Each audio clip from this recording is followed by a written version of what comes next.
All right. So hopefully, not getting greedy here when I say this and talk about this because I was thinking about this today. You have obviously President Trump and you have RFK Jr. now both on the same team. How could it get any better? Who would be the third person that I would want? There's so many great people Trump already has on his team. Tulsi Gabbard, Mr. Elon Musk, Vivek Ramaswamy, Cash. There's a list and list and list. Pete Hegseth almost got Matt Gaetz, and I think we're still going to see. We're not done with Matt Gaetz yet, but who would be the number 3 person that I would want to be on the Trump train right now? And just happens to be the person that I took a quote from some of the things that he has said or posted on the American Campfire Revival right here. And Mr. Kirk Cameron.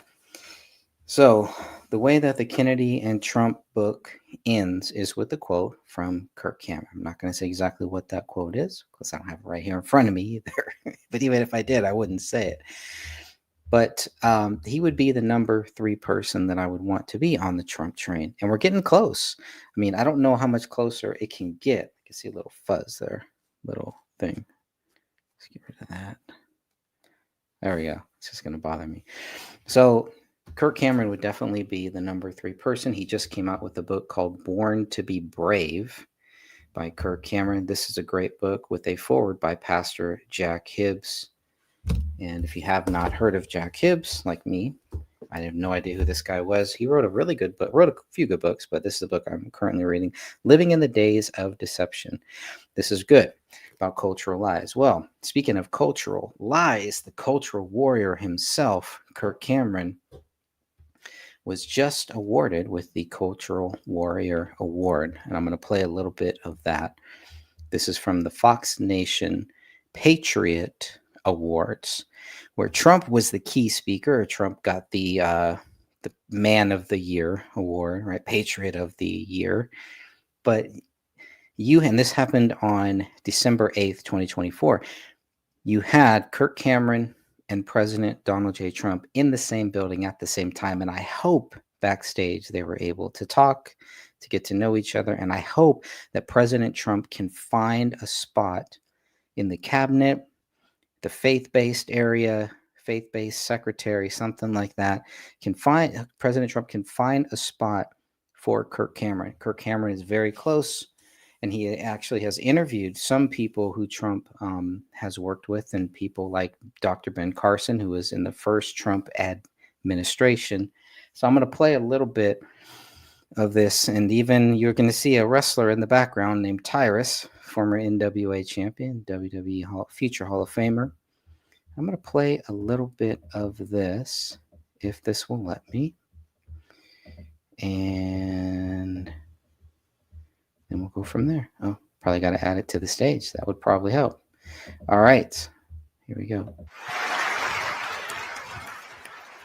Please welcome this year's Culture Warrior Award, Kirk Cameron.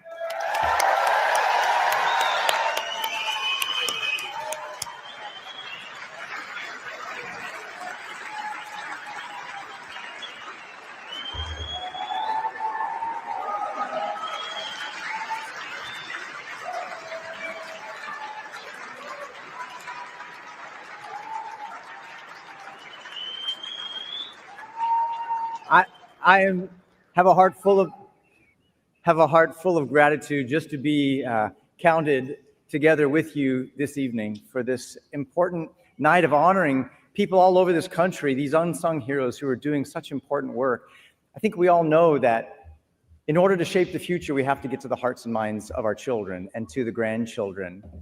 And that's what so many have tried to do, leading them in the wrong direction.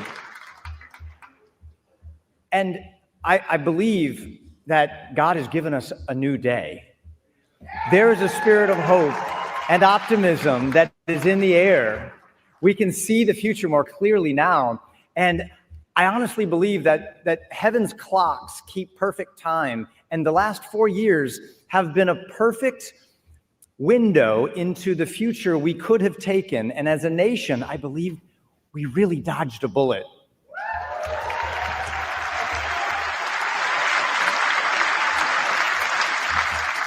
And just what if the present cultural setback was really a divine setup for a spiritual comeback led by the family of faith?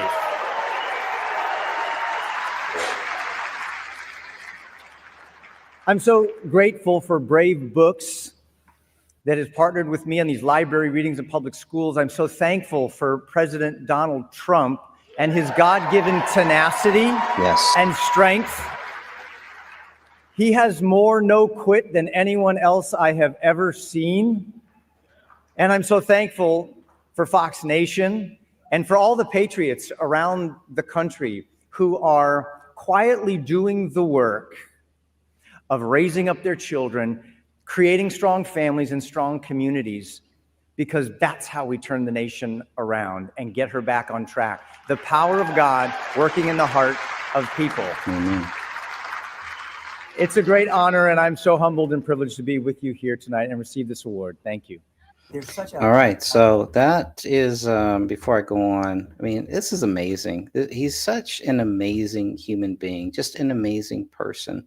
Kirk Cameron has done so much for me as a Christian personally, just following him, listening to his podcasts, and watching him on TBN, Kirk Cameron Takeaways. So he's got a show, he's got a podcast, and he does these, he was doing these little videos, and he'll talk more about that in some of the other clips here. Some of the clips YouTube wouldn't let me play. They didn't, for whatever reason, and that's fine. But that was a very important one for me personally, and I hope people will also support Fox Nation, which I will be doing. They're doing a big special right now on Fox Nation. You can get for, I think it equals out to $24 for a whole year on Fox Nation, and you can watch not only Kirk Cameron's full speech that you just saw, you can watch President Trump's speech that same night, which I have not seen yet, but I will be purchasing my Fox Nation,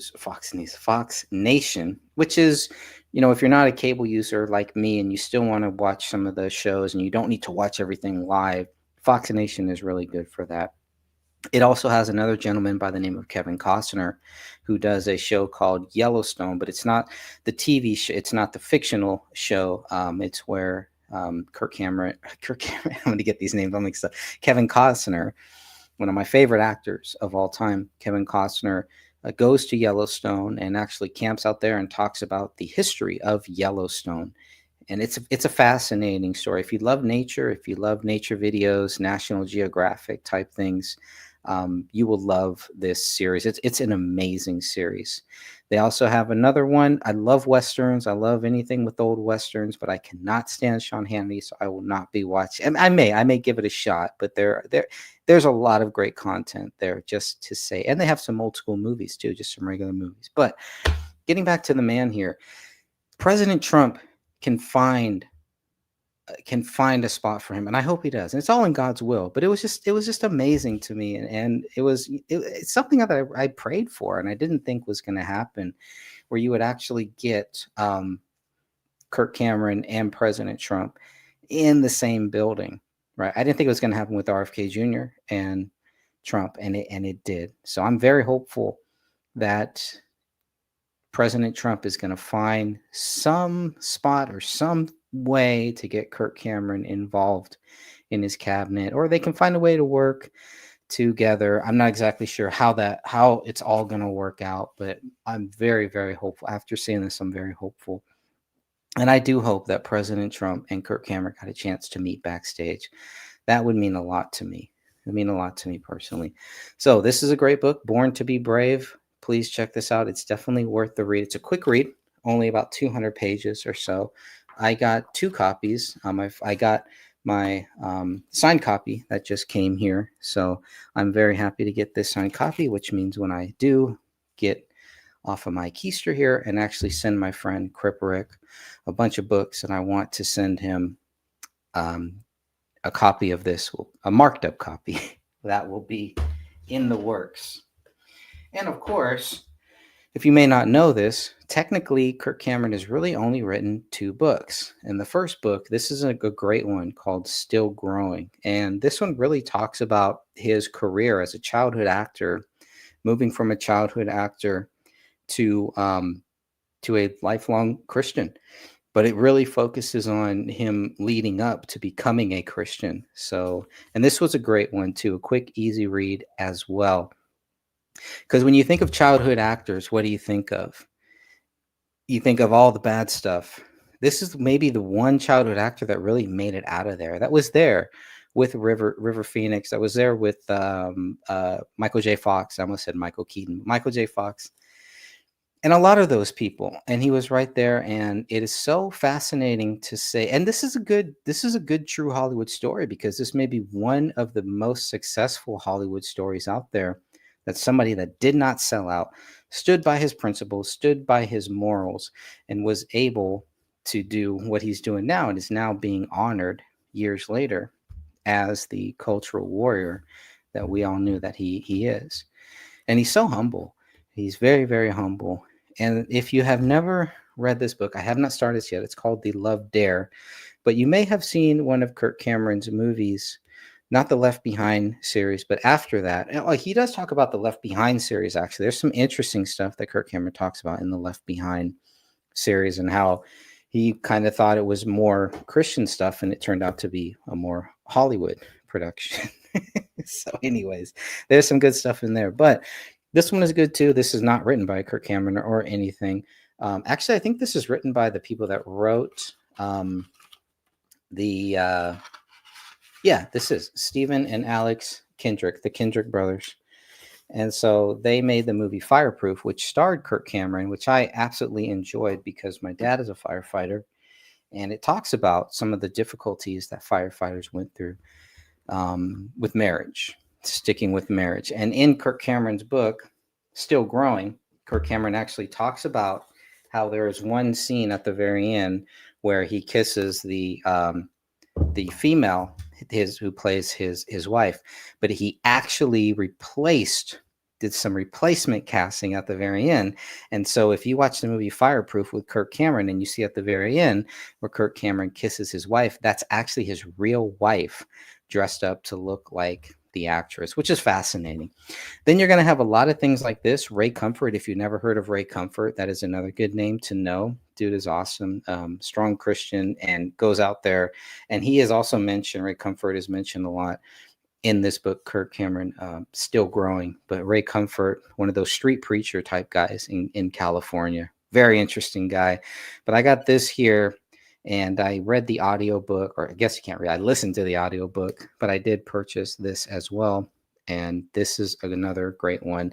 It's kind of difficult because you don't really know because when there's 3 writers, you're not really sure who's saying what. And they do kind of put in a little bit at the end, but this is more of a study book here too. It has questions and has things like that. So, but this is a really interesting one. The School of Biblical Evangelism, 101 Lessons. This is written by Ray Comfort, Kirk Cameron, and Mark Spence.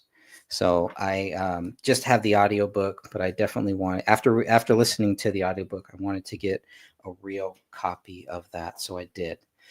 Now, a few movies I want to just share here before I go to the little aftermath. Again, if you have not looked into this, it's still out there somewhere. This is a video training series with Kirk Cameron, the American Campfire Revival. Really was dealing during COVID times and all the different things. And actually, there's some great chapters. I'm sure if I read off some of the chapters to Kirk Cameron's book, Born to be Brave, it would make a lot of sense, where he talks about Antifa, BLM. He talks about a lot of cultural issues, a lot of things that were happening, the COVID lockdowns, how, you could buy weed, you could buy beer, you could go to a strip club during the COVID lockdowns, but you could not go to church, and how they fought back against that. Fascinating stuff to me. This 2-part series here with Kirk Cameron, Revive Us and Revive Us 2, is another great movie, documentary, sit-down interview style mostly, but with Kirk Cameron and a guy you may know named Ben Carson, Dr. Ben Carson, who served in the first Trump administration. And hopefully they'll find a place for Ben Carson in the second Trump administration. So you had all these things that I was seeing. Oh, okay. Trump, Ben Carson, Kirk Cameron, Ben Carson, right? Trump, Pete Hegseth, Kirk Cameron, Pete Hegseth, and on and on and on. All the same people. And so I'm really hoping they're going to find somewhere for Kirk Cameron. But this is absolutely one of my favorite Kirk Cameron documentaries here, monumental. And it talks about a great deal about major cultural issues. There is the best Christmas movie. I do not have the physical copy of it, but I am going to pull it up. And if you've never heard of this one, and it's good because it's Christmas time. Kirk Cameron's Saving Christmas. Now, I don't know if I try to play this, I don't know what will happen. I'm tempted to, and maybe towards the end of this here, maybe I will, just in case. It's just a movie trailer. I would hope that they would be okay with it. IMDb. I'm going to try to play it. Let's see what happens here after the commercials cease, I suppose. And maybe if I found it on YouTube, maybe that would be a little bit better. I'm going to see if I can play this here since we're all here. This is the absolute best Christmas movie that I've seen, and the best explanation for many things, including the origin of the Christmas tree, who is Saint Nick, who is Santa Claus, two fascinating issues, and the real meaning of Christmas, which is obviously Jesus Christ. But this was a very fascinating book, and it really opened up my eyes because I was kind of anti-Christmas. I was getting into that anti-Christmas, Satan, Santa, and this movie changed my view on it. It made me recognize many things, that the Christmas tree is okay, and that even Santa is okay. I'm not a big Santa guy. We don't celebrate Santa in our house, but it changed my view on Santa Claus. I don't know how much of that is going to be covered here in this trailer, but I'm going to play it, and hopefully it doesn't get taken down. We'll know pretty quickly if it does.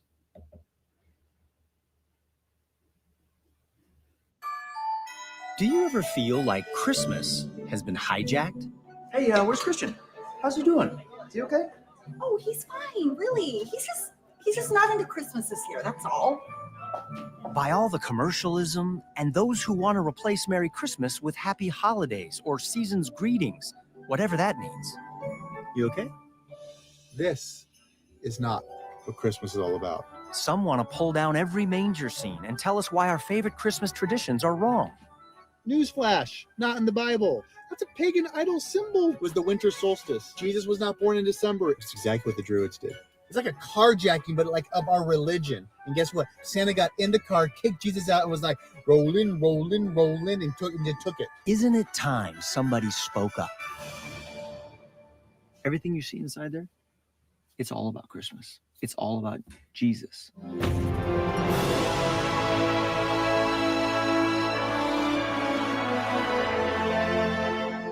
I know you love Christmas and you want it to be all about what it's all about. This Christmas, dive headfirst into all of the joy, the dancing, the celebration, the feasting, the imagination and traditions that glorify the true reason for the season. Ooh, work, Holy Spirit. Ha! Can I get an amen? I see the scales are falling off. Glory. Glory. Join me and my family, and together, let's put Christ back into Christmas. All right. Well, that is a great movie. That came out in 2014. It's still so relevant. It's as relevant now as it was then. But I hope people will take the time to watch it. You can watch it for free on Prime. I think it's on Freevee, but it's the one DVD of Kirk Cameron that I don't have that I really, really want. So I will be getting that very soon. But this gentleman has just done so much for such a long time. Now, I remember obviously Growing Pains as well, but it was I remember he would do these late night things, when nobody's really watching, on these QVC type shows way back in the day, before the digital age, back in the 90s, probably, maybe the early 2000s, but probably, yeah, maybe the early 2000s, maybe, possibly. But it would do these televangelist type things where it was just Kirk Cameron talking about God, talking about Jesus, and it was it was interesting, but obviously you're like, oh, he's an actor. I want to see him do some things. So this last movie, he's done some other movies since Saving Christmas, but I think that's definitely one of my favorite Christmas movies, one that I want my family to watch with me every year. But it is also just a really, really great movie. And it reminds me how great an actor Kirk Cameron really is when he does do some roles, like the Life Mark movie. He's great in that. Mercy Rule, if you haven't seen Mercy Rule, that's a good family comedy movie with Boss Rutan. So that's good. And I hope he does some more movies here in the future. I think we really need that. We need more of that. I know his sister is doing a lot on Pure Flix. Candace Cameron is doing a lot of great Christmas movies and a lot of Christian movies. And Pure Flix is another great option, an alternative. If you're looking for some alternatives to those mainstream movies and you still want some good stuff. Homestead looks really good. That's more of an Angel film that is coming out, but I'm hoping that Angel Films and Pure Flix will figure out a way to kind of merge together somehow. But those are all pipe dreams. Those are all just some vanity things that I hope. But I really do hope that President Trump will find a place for Kirk Cameron somewhere, somehow, some way. I'm not exactly sure what that looks like, where that looks like, but I know that it can be done. I'm going to go back to Kirk Cameron, except after his speech there, and then talking more about. Looks like I lost it.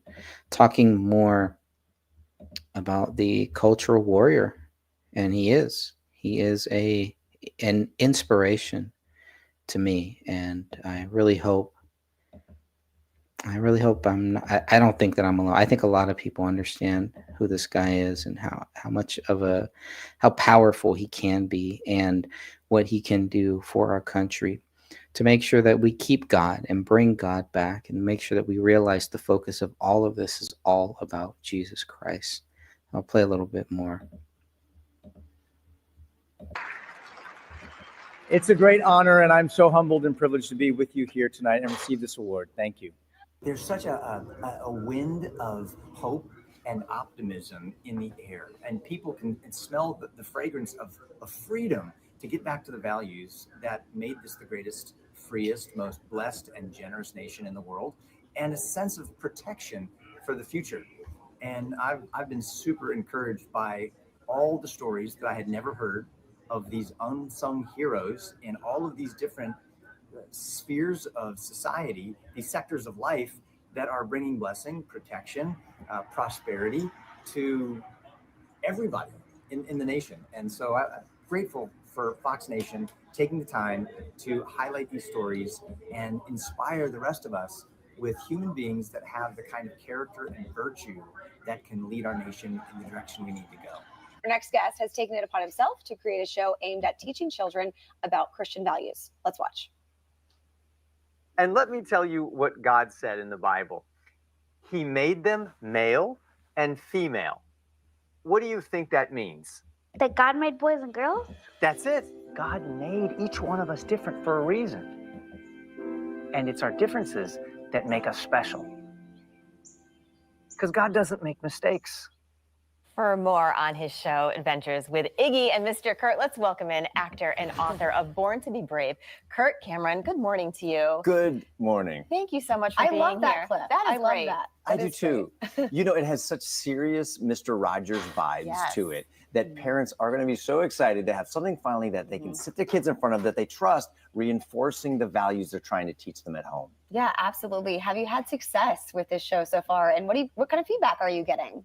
Well, we just premiered Adventures with Iggy and Mr. Kirk in Nashville, and we had hundreds and hundreds of children and their parents come for the premiere to see the first 2 episodes. And this is all about discernment and identity and forgiveness. The show's going to be starting in the spring, and we're getting phenomenal response from people who have seen it. And we hope to find a home and get it into every living room in America. Oh, that's so wonderful. I read on your website, you talked about as a parent, how you're afraid of where the state of our children is going with what they're learning in schools, what they're watching on TV. This really gives parents an opportunity to actually have their children watch something that they can breathe a sigh of relief. Yeah. Yes, I think we have to start with the idea that wait a minute, God gave children to moms and dads, not to public schools or institutions. How did we get to a place where we put screens in front of them and just trust whoever's feeding them whatever they're going to? So if we don't want gay dinosaurs and trans ducks teaching our children sexuality and morality, we need to take back the parenting role and educate our children with stuff that will lead to their blessing and their health and their protection. That's what I'm hoping this new TV show will do. That's so important. What do you think of Linda McMahon being tabbed for Secretary of Education? I know that she wants to go in schools and do a lot of good things now. Well, I think that the Department of Education is an interesting concept in and of itself. And maybe that's where we put Kirk Cameron, maybe somewhere in there to dealing with the schools and make sure that we keep God in our schools, because they will try to tell us that, well, the church and God, the church and school should be separate and everything, but no, or the church and state, I believe, should be separate. But that is absolutely not true. I used to believe that too. Doing research on it, I do not believe that. I believe it's all, and really as a Christian, obviously you understand you cannot take God out of anything. You keep him in schools, and the schools stay blessed. The schools do better. And that's just a fundamental fact. By the way, in Kirk Cameron's book, Born to be Brave, I believe he talks about how Harvard, their motto used to actually have God in it, used to have Jesus Christ or God in it. And over the years, they've taken it out, and you can see the problems Harvard is having now, just as one example. Let's go back a little more. Early in America, this was all led by the families and with help of the church. And so I think we need to view education differently. And I'm hoping that she's going to help get us back to that original view of education being rooted in the home. Yeah, absolutely. Before we let you go, I want to ask you, because I know you had a great conversation with Pete Hegseth before he was picked to be the next Secretary of Defense. Wow. A lot to unpack in that conversation. What did you take away? That's a great conversation that is on TBN. I'll show that later. Well, I can't show it here. I don't know. I think I could make it a strike or something. But that interview is an awesome interview. If you have not seen it, it's really good. And it was before he was chosen by Trump. From that? Well, Pete is a patriot through and through. And I've actually spoken to other people within our armed forces who are training soldiers in the medical field and others. And he has told me, I can't even explain to you the support and the enthusiasm from the troops on the ground in Houston that Pete is going to be Secretary of Defense, that they're so excited for an outsider, not a politician, bureaucrat, but somebody who's really got the backs of the soldiers and the people in mind to come in and head this up. They're so excited. This is just a couple of seconds, but we've spoken before about where our world is going. How optimistic are you now that we have a new administration and things are changing in our country? I think the next 4 years could be our very finest years in this country. Can you feel it? There is a new day in America. I mean, if the election had gone the other way, I would be seeing conservatives everywhere with sort of ears down, tail tucked between the legs, and now it's shoulders back, head up. People are moving forward, saying there is a fresh wind of optimism and courage in the air. And it's good to know that there is not an elite group of people who control the narrative. The narrative just shifts because the people have spoken. Awesome. Kirk Cameron, great to see you. Great to have you see on. you. Thanks so much. That's awesome. Information. Yep. Kirk Cameron definitely making a big difference here. I could not be happier with Pete Hegseth as the Secretary of State. It's all good. It's going to be all good A stuff. show like I do want to play. Just want to play a little bit. It's real news for real people. Because I want to get to. Let me. Before I play another video, I want to go to. If you go to Kirk, and I'm going to actually put this in the chat too, if people want to read this later on. But this is Kirk Cameron's web, kirkcameron.beehive.com. I have no idea what that is, but you can. Looks like it did not capture the whole thing. So I wonder if there is a way that I can grab that whole thread. No, maybe not. Okay, that's okay. It's there. It's there somewhere. You'll find it. I'm going to read a little bit of this. This is Kirk Cameron's newsletter that I have subscribed to. You can go to kirkcameron.com and you can subscribe to the newsletter too. I'll just cut over there for a second to kirkcameron.com, and you can see everything that he is up to. So you can get, he's going to be doing some more speakings here, and he is obviously doing some great things. The website is not necessarily that up to date. This, you may remember this. I'm going to play this actually. This is Kirk Cameron back on Tucker Carlson when Tucker Carlson was still with Fox News. So let's say you want to host a drag time story hour with 7-year-olds. You obviously can use your public library for that, but you can't read a book about God at a public library. And the actor Kirk Cameron just learned that. Dozens of public libraries refuse to give him a slot to speak to kids about his new faith-based book called As You Grow. One Rhode Island library told him, quote, "We are a very queer-friendly library. Our messaging does not align." Okay, Kirk Cameron joins us tonight. Kirk, thanks so much for coming on. So they wouldn't let you read this book? This book was banned in libraries? How controversial is this book? Well, it's a book that teaches biblical wisdom through the seasons of life to children and the value of growing the fruit of the Spirit, like love, joy, kindness, patience, gentleness, self-control. And I wanted to do a book reading at a public library, and I was denied by over 50 woke libraries that have hosted drag queen story hours.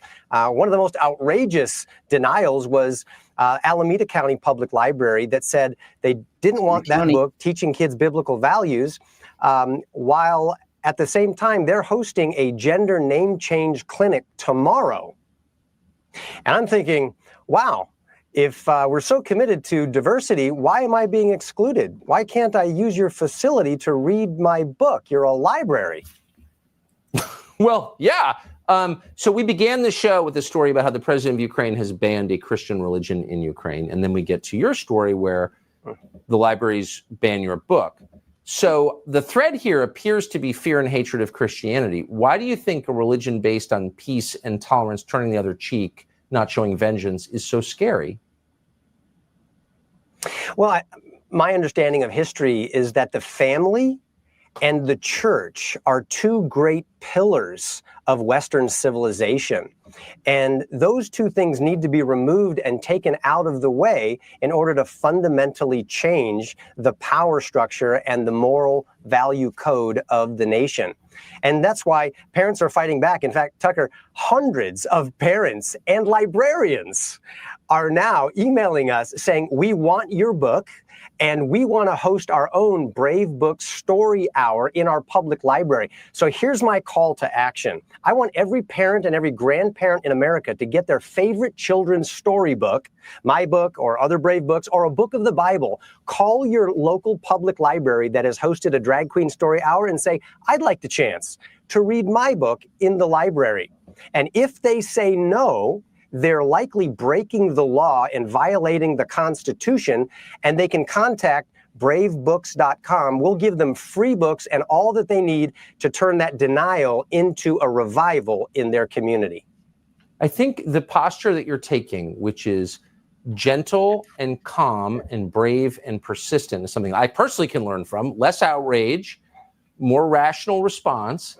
And I think that really works. And I hope that you inspire other people to do the same. Tell your story. Don't get mad. Be honest. Thank you.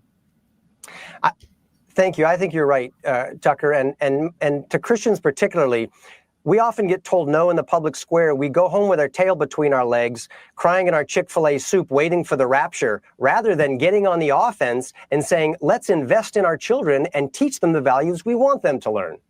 Amen. I completely agree with that. And the way you're doing it is the way to do it. I appreciate it. Kirk Cameron, thanks.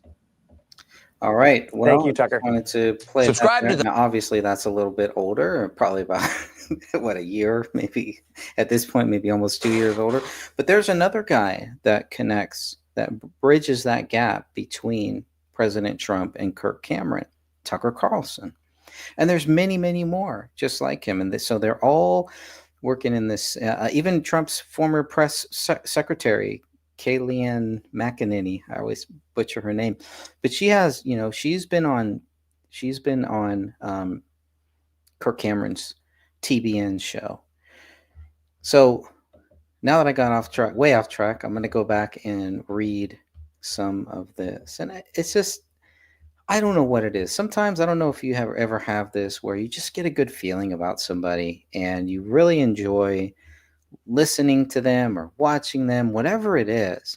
And it's not being starstruck, because I'm not starstruck by Kirk Cameron, but I always liked him, and I like him even more now today. So December 8th, 2024, this was posted on that day. This was posted the same day that Kirk Cameron was in New York with his mom, by the way. He took his mom out there. I saw some of those things on Facebook.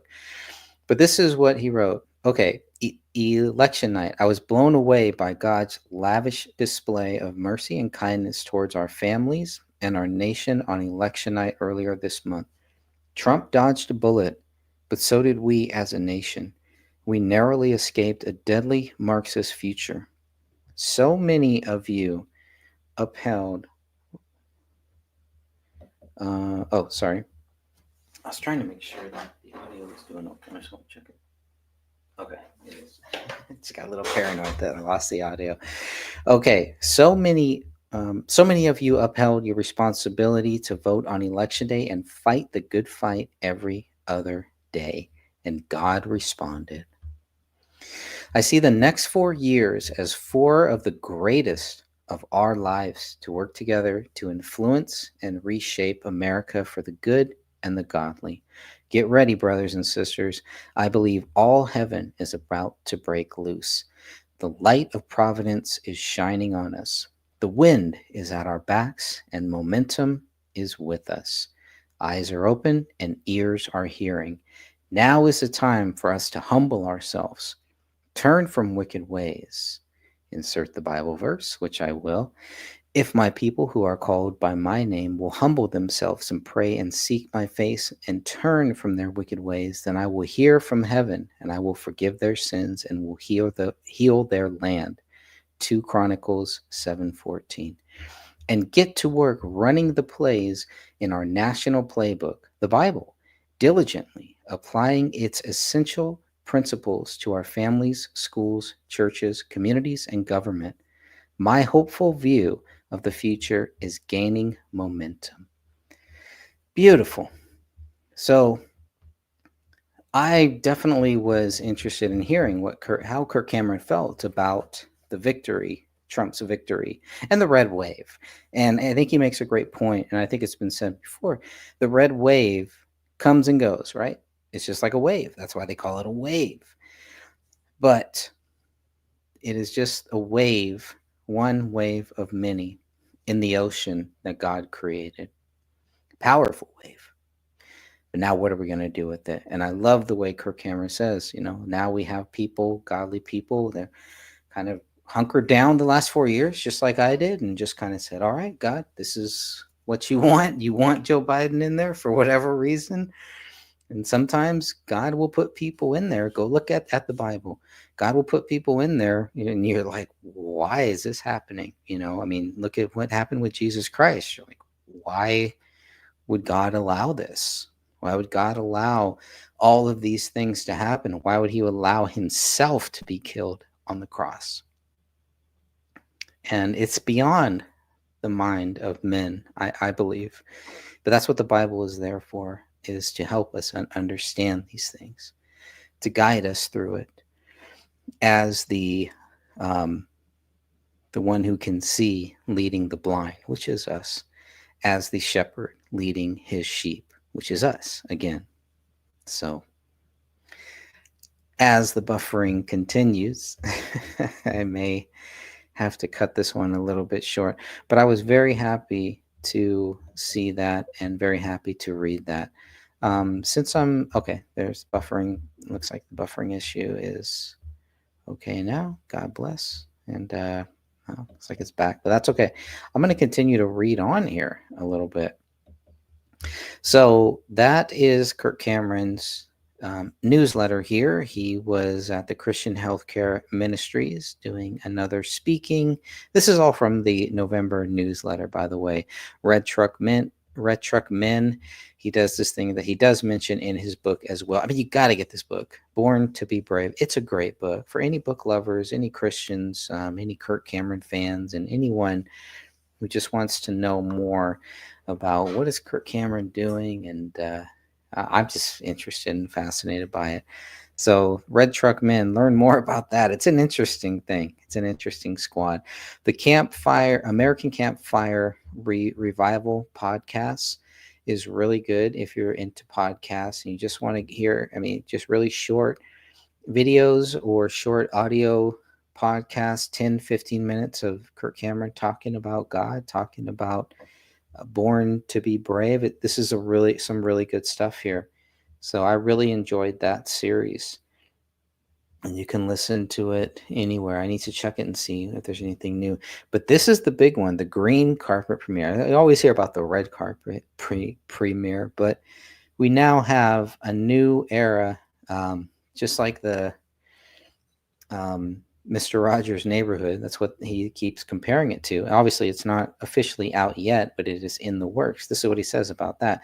The premiere of my new wholesome children's show, The Adventures of Iggy and Mr. Kirk, was another highlight of November for me. Life-giving, wholesome fun. The best day of my life. Just what we need. These are some of the many comments from parents and kids after hundreds of us gathered in Nashville for a night of fun and face painting, green cotton candy and popcorn, balloons, country singer John Rich, Chick-fil-A, and watching my new kids' TV show in the theater. Kids were laughing, truly grasping the morals of the stories and loving their take-home Iggy puppets. Learn more about how you can watch and support wholesome family entertainment at Brave TV at watchbrave.com. Well, let's go there. Let's go and look at that. And so I'm going to play it. So definitely enter your email as soon as you go there to the Brave Books page, and you can check that out. And I'm going to play this if it will play here. Let's just start from the top. The top of what? Oh, Let's just start from. Let me start from the best I can do. Okay. Let's just start from the top. The top of what? Hello, Brave Explorers. Welcome to my treehouse. Finally, a quality children's TV show that reinforces wholesome values. Thanks for teaching me about honesty today. You told the truth when it wasn't easy. Through a biblical lens. God designs every part of us, from each hair on our head. Or scales. Yes, that means that God didn't make a mistake with me. He made a work of art with you. I'd say a true one-of-a-kind masterpiece. While having fun. You got this, Iggs? Take cover! Hey, Iggy! The sweetest little bear cub was born, and bit by bit he grew. Hear ye, hear ye! Get out of here, bird! Arthur gave a massive roar. Best pilot ever! I'll race ya. Go! Yeah. May the Lord bless you and keep you, and be gracious unto you, and give you peace. Good night, Iggs. Night. And good night, brave explorers. Coming soon. Well, it looks good to me. I'm really, really excited about that. And you can go there. You can check out Kirk's letter from Kirk Cameron, the progress. It shows you how much progress they have done. They are now, I believe, up to 5 episodes, right? Yep, they're working on episode number 5. So there they go. Boom. The rewards, which I definitely will be doing the coffee tier. I don't know if I can afford the studio tier, but there's obviously it's kind of like the GoFundMe thing. And the more things you get, this is what you get. So we have a world-class puppeteer, John Kennedy, no relation as far as I know, Sesame Street, on board to play the role of Iggy. So lots of good things you can do there and find there. So I hope people will check that out. So that's another thing going on. Then if you have not heard of Takeaways on TBN, this is a great show on TBN. If you don't know what TBN is, look up TBN. It's free. There's a lot of great Christian shows on there, including Hulk Hogan, by the way. But takeaway, he says, I was honored to get to talk with author Dr. Henry Cloud, apologist Lee Strobel, and Pastor Jack Hibbs about the superpower of gratitude, how to navigate life's difficult conversations, and how we actually know the many miracles of Christmas really happen. You can watch all these conversations and many more on Monday nights on TBN, TBN Plus, or at the YouTube link below. There you go. Click here to find the full episodes. So he's going to have all of the episodes right there for you. Some great stuff here. And it looks like it's in reverse order, but just the cast of characters that he's got on here: Charlie Kirk, Kevin Sorbo, Kayleigh McEnany, I can never get her name right, Mike Huckabee, Jack Hibbs, on and on and on. Even his sister, as we saw, Candace Cameron was there. She was there as well. Also, Dinesh D'Souza has been on the show. I mean, it's a great cast of characters, that great list that you will know. So, even one from The Chosen, Dallas Jenkins, which I believe is in the new movie. I can't remember. He's had Dr. Drew on. Just a lot of great people on here. So you can always check that out. And there's more here. There's a lot that are missing, I can already tell from this one. But you can go to Kirk Cameron on TBN, and you can see all of the latest videos here, including Revealing the Truth, America's Nineveh Moment, Here's What Happens Next. I think that's the one that, for whatever reason, they did not allow me to play that on YouTube. They're weaponizing our silence. Is America Next? Here's the truth. So you can see, and this is a great one with Pete Hegseth. I don't know if I can play. I'm going to try to play this. If our military becomes partisan, then our military is a tool for all the wrong reasons in the hands of all the wrong people. You put your life on the line to fight extremists, and now there are people within it that are calling you an extremist. We got transitioning soldiers in our units.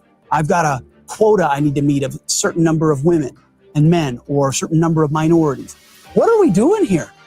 We're in the job of kill or be killed. I'm so excited about your new book, The War on Warriors. You offer a perspective that so many infantrymen, so many servicemen and women are wanting for people to understand, but they don't have somebody being a mouthpiece for them. Because when you're in uniform, you can't talk. I mean, you're defending everybody else's constitutional rights, but yours are limited to, say, speak with the media or complain publicly about what you're facing. Your friends and family might know, but the media doesn't know, the public writ large don't know. And if politicians don't care or are not willing to address it. Shalom, everyone. My name is Eris Soref. I'm the president of One for Israel. And nothing changes. So, I mean, when I joined the Army over 20 years ago, I did it like so everybody else, because you love the country and you want to do anything you can to defend it. And the Army I see today looks nothing like the one I joined. And the one I joined wasn't perfect either. So I wrote The War on Warriors. It's not a book about how the military went woke. It's a book about how the military allowed itself to go woke. I mean, this military is an institution with a code. You swear allegiance to the Constitution to defend it. You believe your senior leaders will defend and make sure you have everything you need, the training, the accountability, the excellence, the lethality. It's an ultimate meritocracy. And what we've seen under Obama and then fast forward under Biden is an erosion of that meritocracy in pursuit of social justice or social experiments that has created a fragile military that is not as capable as people think. We're in uncharted territory as a society. This idea that we're trying to keep a republic while simultaneously telling the young people of that republic that it's a terrible country or irredeemably racist or misogynist. All of those themes seep into the view that young Americans have. But the military for a long time had been this incubator of excellence, this sort of resistant to all of those cultural trends. Yes, there have been changes over time, but more or less, hey, if you want to not deal with all that garbage and just go defend the nation, join the Marines, join the Army. And what you see it now in the recruiting shortfalls. Wow, you're right. This is uncharted territory because every Memorial Day, every time that I'm sitting there with American flags and we're singing God Bless America and I'm remembering my grandfather, there's such a sense of patriotism, such a sense of gratitude and the flybys and all of this stuff. And I'm feeling just something different in the air now where people are thinking like that's bad and that's not really something we should be getting excited about and it is scary. No, it's evil jingoism or nationalism. The flag is political. I wore a flag on my shoulder when I served under George Bush and Barack Obama and Donald Trump. I volunteered to deploy to Afghanistan under Barack Obama, a president who I disagreed with on everything because it wasn't political. It was about defending the nation. And we're getting, because of the purge that's come into our military, and I use that word intentionally, there has been a purge post-COVID, post-George Floyd, during the Biden administration, a purge of patriots. You've got a real reluctance of everyday Americans to serve an institution if they don't feel like it's going to serve them. When I think of patriotism, I think of the military. I don't just think of like patriotism, so I think of schools and education, or I think of the church, although these are important institutions. The military is like inextricably tied and connected with a sense of a vibrant patriotism in a nation. But with these attacks on patriotism, calling it Christian nationalism, what does a disdain for the U.S. military mean for the future of our culture? Well, first of all, you were raised right, and that's why you look at it that way. A disdain for our military and the future of our culture means more soldiers die. And I mean that. When you impose DEI and CRT and gender fluid standards into the military, you are breeding a less capable military. You are giving commanders less opportunity to train. You're giving them, there's less accountability inside this. I heard time and time again from leaders, I'm walking on eggshells because I don't know what pronoun, we got transitioning soldiers in our units. I've got a quota I need to meet of a certain number of women and men or a certain number of minorities. What are we doing here? We're in the job of kill or be killed. I'm giving you my son. You're going to train my son, and then you're going to play games with social engineering inside the units, and you're going to say, well, we need more women in this unit, or we need more of this in that unit, and you're going to get promoted because of this. And I'm telling you, if you don't believe it, talk to someone who's serving right now. That's an abdication of the responsibility we have to those who are willing to put their life on the line. Your grandfather, at the very least, believed his leaders had his best interests in mind. And right now, from the White House down to the chairman of the Joint Chiefs to Secretary of Defense, they're peddling gender nonsense, race nonsense that divides troops against each other, environmental stuff, electric tanks, and things that are not useful to warfighters. And then we're trying to recruit non-conventional people into the unit because we're scared of all these patriot extremists or Christian nationalists or plain old white guys that wear cowboy hats. That's a dangerous spot to be in. Fixing it's not difficult, actually. If you have the right commander-in-chief, we could talk about that. It will be difficult, but the capture is more recent. But it means that when we face that next conflict, How ready will we There be? was. How focused on the right Let me things will see we if be? if the stream comes back there, but I think you get the idea, and I don't know. Yeah, I saw that. Thanks. We got nuked. We'll see if it will allow to come back or not. I don't know. Not. Let's see. See if it will bring me back. Or do I have to restart? I may have to restart. So we'll see. See what happens with that.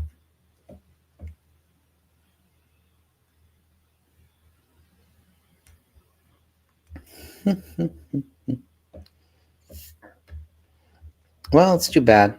Too bad. I'm going to play some more of this, and then we'll see if that will bring me back or not. I'm not exactly sure A how. show like Adventures with Iggy and Mr. Kirk is sorely needed. Parents are asking us for it. They're saying things like, "Where's Mr. Rogers?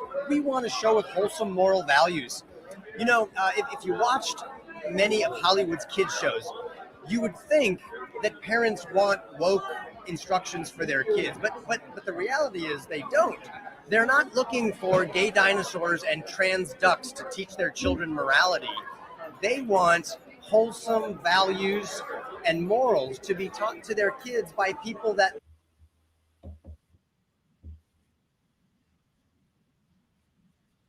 Oh, maybe it does bring me back. Okay. All right. Maybe it is going to bring us back.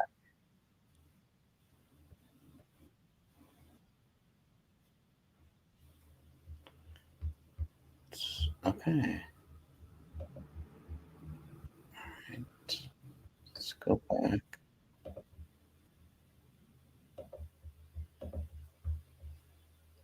I'm going to go. Is freedom. Is Newsmax. It's real news for real people. A show like Adventures with Iggy and Mr. Kirk is sorely needed. Parents are asking us for it. They're saying things like, "Where's Mr. Rogers? We want a show with wholesome moral values." You know, if you watched many of Hollywood's kids shows, you would think that parents want woke instructions for their kids, but the reality is they don't. They're not looking for gay dinosaurs and trans ducks to teach their children morality. They want wholesome values and morals to be taught to their kids by people that they trust. I think you can kind of see that people are kind of done with the woke stuff, which is good. It's like a breath of fresh air. I have to confess, everybody was asking me, who's going to win the election? Who's going to win the election? I actually felt that it would be right for God to give us Kamala Harris because we deserve that, because we've treated God so terribly as a nation. I'm not talking about you or me. I'm talking about as a nation. This overwhelming victory for Donald Trump has more to do with God being merciful than Donald Trump. Hey, everybody. We're kicking off today's conversations with Jack Hibbs, the senior and founding pastor of Calvary Chapel, Chino Hills. Jack, thank you so much for joining us on Takeaways. Listen, Kirk, thank you for having me. Thrilled to be with you again, always. You know, you're doing such amazing things in Chino Hills. I love coming to your church. My kids love coming to your church. And I love the way that you have just obliterated this lie of the separation of church and state. This is the same Jack Hibbs that did the foreword. So, Pastor Jack Hibbs did the foreword of Kirk Cameron's book, Born to be Brave. Great book. And this is his latest one that I just started reading, Living in the Days of Deception, How to Discern Truth from Cultural Lies. This is a great book. So, and another easy read. I love these easy read ones, right? It's like the TikTok version of books we're getting now. Not the stuff I'm trying to put out, 300 pages or more. understood wrongly, and you're getting Christians to permeate every aspect of local government and school boards and everything else, and you're seeing wins everywhere after this last election, right? Aren't there Christians who are now hugely influential as salt and light? 35 years, Kirk, of doing this. We've always been engaged in the culture. We have always had our heartbeat, as it were, or our pulse on the community. We believe that that's what a real New Testament church is, to be that of salt and light. And now, after all these years, the rewards the Lord blessed with in these last election from local school boards, mayor races, city council, county, and then, of course, in California, the data is overwhelmingly that the church got up and voted in California. When we understand the sovereignty of God and the character, his faithfulness, his love for us, his promises that he's working all things together for good, that changes everything.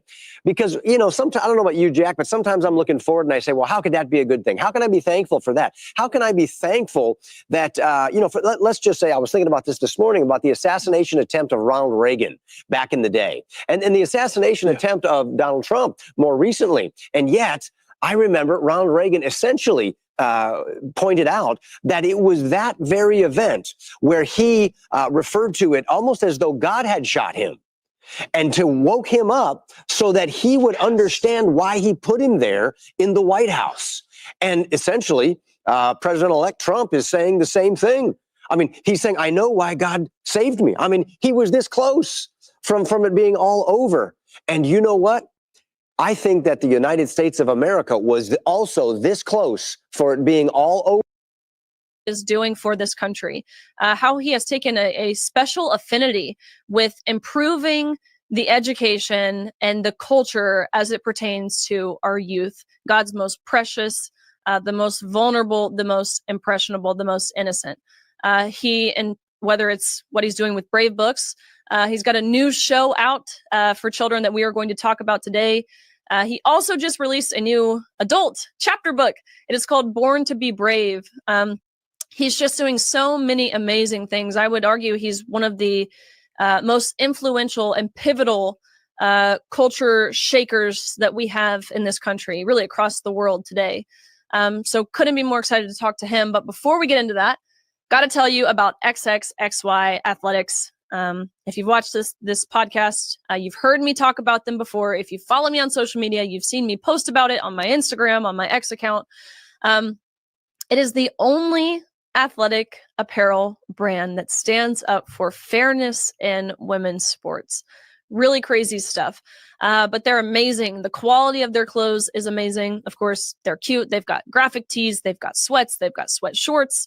Really awesome stuff. You can check that out at xxxyathletics.com with the code RileyG20 for 20% off at checkout. There could not be a better time to invest in values-based apparel than right now amidst this culture war that we are in. And we are going to talk about this culture war and how it is shifting with my mother's heartthrob, Kirk Cameron. Well, Kirk, thank you for joining the Gains for Girls podcast. We've gotten to know each other over the past, 2 years probably now. And you have been one of the faces at the forefront of this. One of the people who has pushed back the hardest with what I would argue. You have a lot to lose compared to other people. And so before we get into anything, I wanted to thank you, number one, for everything you've done for the movement, everything you've done for the country, everything you have done to restore godly, traditional, biblical values to this nation. You've got a new book that has just come out. It is called Born to be Brave. I got this book. And I was so honored when I read it because I had like a little shout out, a little mention in there. And so I just wanted to start off by asking you what inspired you to write this book, Born to be Brave, and how does it reflect your own personal journey from Hollywood star to now, again, faith leader and cultural warrior? Well, thank you for all the titles. I'm not sure I'm deserving of all of them, but it's exciting to think about being alive right now. I think it was some famous president that said, "We are not cursed with being born in uninteresting times." this is it, baby. We've got an opportunity to really shake things up and do some great things for our children and for the next generations. Well, thank you for reading my book. Born to be Brave is the first book that I have written for adults. I've written a few for kids. And this one was really born out of wanting to share the recipe that has given me so much hope and courage and has shaped my character over the last 3 or 4 years. And I think it started during COVID when that hit. In California, we live here in the communist state of Cali, and our governor essentially put everybody under house arrest. We were stuck in our backyards, in our houses, 6 feet apart. You know, we couldn't go to church, you couldn't go to school, you couldn't go to work. If you wanted some weed, you could go to the weed shop. If you wanted an abortion or go to a strip club, you could go there. But those were only for essential services, you know, not stuff like going to church on Sunday at Easter and taking communion or having Thanksgiving dinner with your families. And so then there was the first 100 days of Biden's administration, and everybody was just sort of waiting to see all the stuff that he was going to unravel that Trump had done and implement for the next 100 days. And I thought, well, what's our 100-day plan? And so I started something called the American Campfire Revival from my backyard, making 100 consecutive campfires and praying, repenting publicly on Facebook Live, and then teaching through the founding principles of America, which are biblical principles. And during that whole time, I was just struck by the worldview that so many Christians have lost, which is that, guys, we're not fighting for victory, we're fighting from victory. These people are not the enemy, they're the opportunity. And that nobody in politics can make or break this country. The culture is up to us as the people to create, and a good government will simply provide air cover or an iron dome to keep the missiles from flying in and wrecking our world. But we've got to build the world for our kids through our families and through our marriages and through our communities and our churches. Government can't do that. That's called communism. So let's not go there. I mean, we can go there. And I think that other administrations want to go there. But for me, I was like, it's time to lean into the birthright of courage that God has given his followers. The enemies are not too big for us to overcome. Culture is not something to be afraid of. It's something for us to create. And so I want to share with people, biblical insights and true stories from people like you and other friends who are acting in courage out of love for God and love for people, and not just whining about the culture, but winning the culture. That's what Born to be Brave is all about. I love that. I love that. And I think it's important you mention whining, because in thinking about my own personal experience, and again, using your book to really relate to me and what, you know, caused me to take that initial leap of faith. My parents just always told me, you know, you can complain about something all day long, but unless you're willing to do something about it, then you're merely just complaining, you're whining, and no one wants to be around someone who complains all the time. So there were several parts of your book that really spoke to me. But you mentioned this word, courage. I picture our founding fathers, and I would imagine they would not think it's courageous to say that men and women are different. I think maybe, you know, 250 years ago, that's not what would have been defined necessarily as courage. And so certainly this word has maybe its implication hasn't really changed, but what it takes to be courageous has changed. And so what are some of these other people in your book that you mention, people who you describe as being courageous, and again, why that's important right now? Yeah. Well, I think you're right. Our founding fathers and founding mothers, even before them, the forefathers and foremothers, did truly courageous and heroic things. They stood for truth in the midst of religious tyranny and government political tyranny, and they risked their lives on a little boat and crossed the ocean, landing in a wilderness with, really having no support, and they built the greatest nation on earth. I mean, the soldiers on Normandy did courageous things against all odds when there seemed to be no hope. But for today, us to say that it's controversial and takes courage to say that men cannot have babies is insane. That's just crazy. That shows how far we have degraded in our basic knowledge of anything. I mean, I had this conversation with my dad and my mom the other night where it just seems silly that we have a Supreme Court justice who says she cannot define what a woman is. And it was Because she's not fascinating a to me. You think biologist. Duh. yeah, she's not a biologist. But I'm like, well, that's actually why Matt Walsh was able to make an entire documentary called What is a Woman? And if you haven't seen Am I Racist, that's even more fantastic. And the truth is that when you eliminate God and his word from your knowledge, you become a fool. You really do. And I don't say that as some sort of a derogatory term. I think it is the right definition. You can't really define anything absolutely, because everything has become just a human construct. And it can shift and change. So while gay rights were once rooted to biological hardwiring of attraction to someone who is biologically the same sex as you are, and that was the basis for gay marriage, the transgender movement is now undermining the very foundation of that argument and saying that gender is now fluid. It's on a spectrum. It's not biologically hardwired into the person that I love. In fact, they can change and I can change. And so those two things can't coexist at the same time, and they're at odds with one another, but they're in the same alphabet army, so it's hard to fight against your own soldiers. But this is the lunacy that we have to deal with today. And I'm so grateful for people like you who are just standing for simple common sense truth.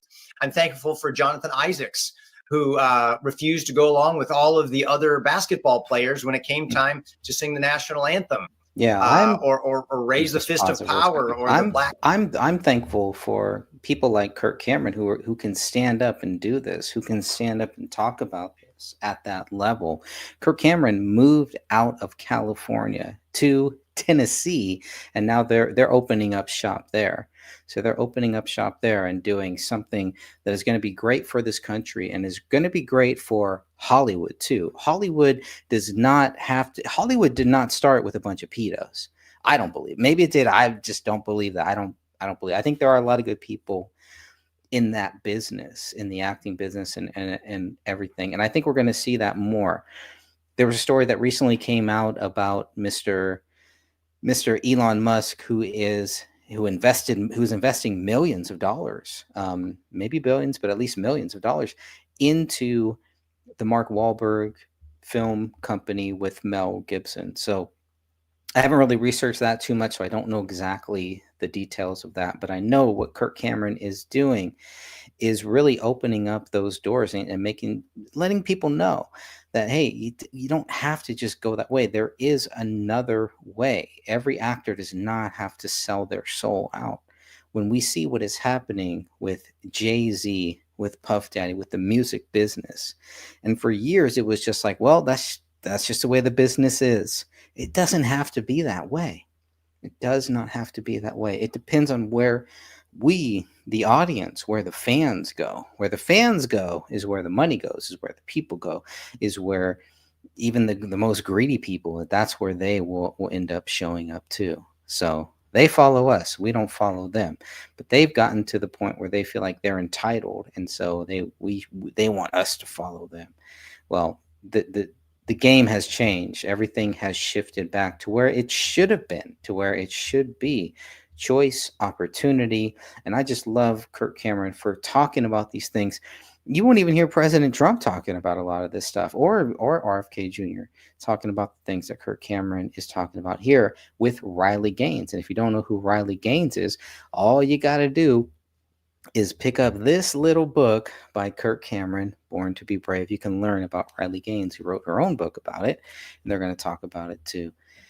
Great stuff here. I'm just so happy, so impressed, and I just feel like, man, you have a great trio. The great trio here is two men right here, RFK Jr., Kennedy, Trump, Cameron. Maybe that's where the world is headed. I mean, who could be a next great president of this great country? Kirk Cameron. Wouldn't that be amazing? Let them try to dig up some dirt on him, see what they find. Ain't gonna find it. You never know. It's all in God's plan. Black Lives Matter square Go or back a little whatever. bit. I've got buddies Go back a little change. bit. And so those two things can't coexist at the same time, and they're at odds with one another, but they're in the same alphabet army, so it's hard to fight against your own soldiers. But this is the lunacy that we have to deal with today. And I'm so grateful for people like you who are just standing for simple common sense truth. I'm thankful for Jonathan Isaacs, who refused to go along with all of the other basketball players when it came time to sing the national anthem, or raise the fist of power, or the Black Lives Matter square, or whatever. I've got buddies who are doing a better job than FEMA when it comes to disaster relief by getting men to stand up and volunteer, be men of courage, compassion, and character, and rush to disaster sites and voluntarily give their time, their energy, everything to rescue people out of their homes and, dig them out of the mud. I can think of other business owners who are changing the healthcare place and paradigm by offering something better than healthcare insurance. So when things are not working and they're not broken, it's usually the best time to offer positive alternatives. That's what you're doing.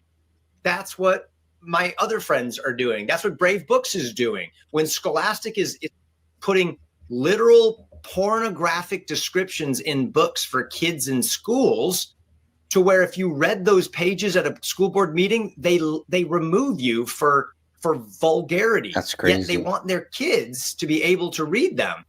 And, it's like cognitive dissonance, it's schizophrenia, it's And I love that he's pointing all of this stuff out too, because it's fighting against just this drama, this nonsense that has been going on for far too long. conflict of interest, but they don't know how to fix it. Brave Books comes in and says, we'll offer you book fairs with wholesome, good, pro-God, pro-America values, and it can still benefit your school with a portion of the proceeds from the sales, and you don't have to be a whiner anymore.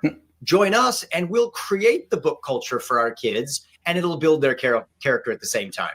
So this is the kind of mindset I think that we need to keep encouraging out there for people who want to see a hopeful future. No doubt. No doubt about it. I love Brave Books. I've got tons of little cousins. They all subscribe to Brave Books. So if you haven't heard of Brave Books, which I'm sure you have, or if you haven't invested, and it truly is an investment. It's an investment in your children's future. If you have not invested into Brave Books, I encourage you to look at it. I've got a book with Brave Books. It is called Happy No Snakes Day. That is about standing up for the truth despite the consequences you may face. And so what a phenomenal way to counter, again, like you said, the grooming, for lack of a better word, that we see the culture putting into schools that kids are being taught. So really, really awesome stuff going on at Brave Books. I want to bring, and in congruence with that, I want to bring Eric in here because he has done so much research, so much stuff to just spread awareness about what they are doing to our children. And it is disgusting. It is really sick what we are seeing.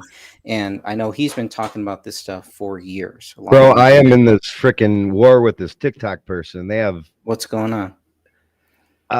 It's called the Smith family, and she has 3 children. They all happen to dress however they want, and they're all... She's LGBTQ, and she's a teacher. She's also autistic. Her kids have these issues, and we're just... I started going back and forth with this because, I mean, there's a lot of people on our page who are concerned that this could be, somebody. Well, I'll let people judge for themselves. Maybe I'll play some of the clips of this person at some point. I want to have everything organized, though. I mean, because it's ridiculous. This is a teacher, and she's doing harm to her kids.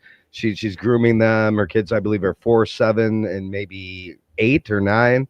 Do you think is she mentally stable, or not at all? She's already admitted that she's autistic. In addition to where's the father? Neurodivergent is the newest term they're using. I haven't heard that. What does that sounds mean? cool? Yes, that's what they're calling autistic, or people on the spectrum is neurodivergent. You know why? Because it sounds cooler than autistic. That's why.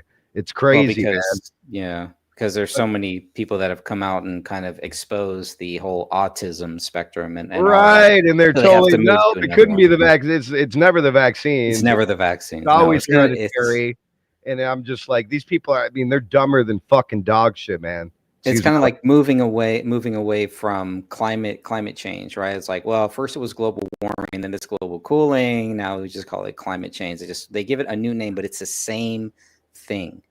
It's the same thing. We know what they're saying. We know, you know what they're saying. Where is the father in all of this? You know, where are the? Well, Where you are, want to know something crazy? There is a father. and He just what does the he doesn't father show think up in about it. I don't know. I don't know what that cuck does, but there is. You'll see, man. I'll play a couple of these. Sure. Maybe later on. Sure.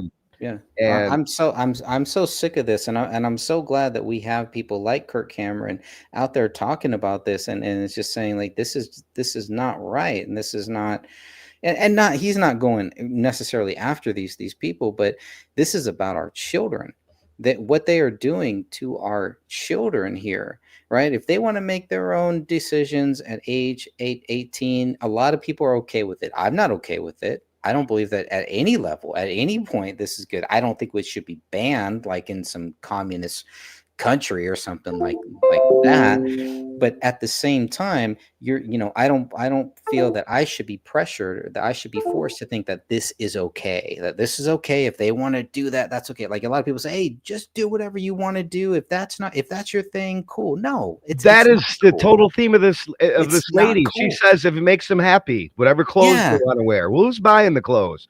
And who's Yeah. grooming them? The other dude, Who is this the will blow parent? your mind. Grooming. No, you're right. Grooming, because You just said it all. She's the biggest thing. We last night we got into it because I noticed in a lot of her videos, and she has ones up from years ago, like 2 years ago on TikTok, where kids are not wearing their shoes on the right feet. So her response was, and I have it all saved. I have all the freaking comments. I can show it to you real time because she's not she doesn't have the wherewithal to take down the comments. She thinks she's winning. I put up like 20 different reasons why kids shouldn't wear shoes on the wrong feet. She thinks they should because, well, if it makes them happy, who cares? I don't want to pressure them. So Doesn't that remind you? Doctors and orthopedics, like quotes from them saying that it can affect them so bad in so many different ways, just from bunions and foot sore to spine issues. And these kids, of course, they all have issues, disabilities, not only as autistic, but also physical disabilities. So, I mean, it's going to hurt them twice as much. And there's all these nutballs on there going, just let them be kids, blah. And I'm like, what the hell? So if your kid wants to get a tattoo, you're going to let them get one of those. If they want to go play in traffic, run in traffic with scissors, blindfolded, if it makes them happy, you won't believe this. In fact, you're on TikTok, right? Still, I am somewhere. Yeah. Okay. Yeah. Look up Smith family, SMITH family. You'll see some of it, but this is her eyes are soulless, man. You know, when you see it, there's black. Anyway, it's too much to even explain, man. But it goes along with everything you are talking about. Where I'm watching 3 children be abused.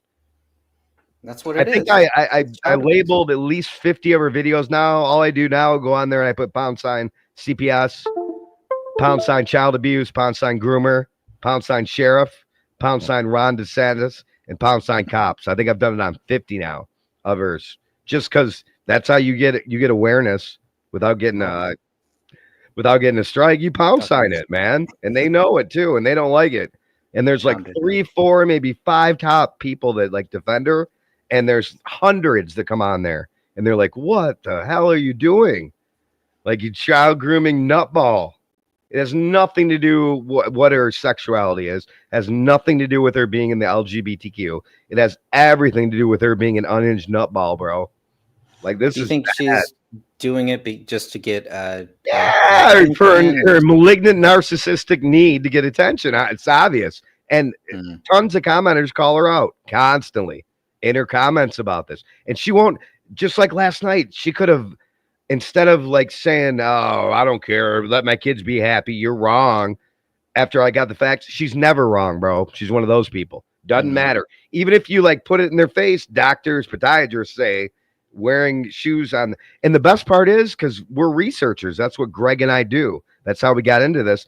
I went back years in her videos and I watched they weren't just wearing their shoes on the wrong feet in this current video. They were wearing the shoes on the wrong feet for the last year and the year before that, and who knows how long before that. But if they're happy, let them do it. Crazy, man. Just crazy.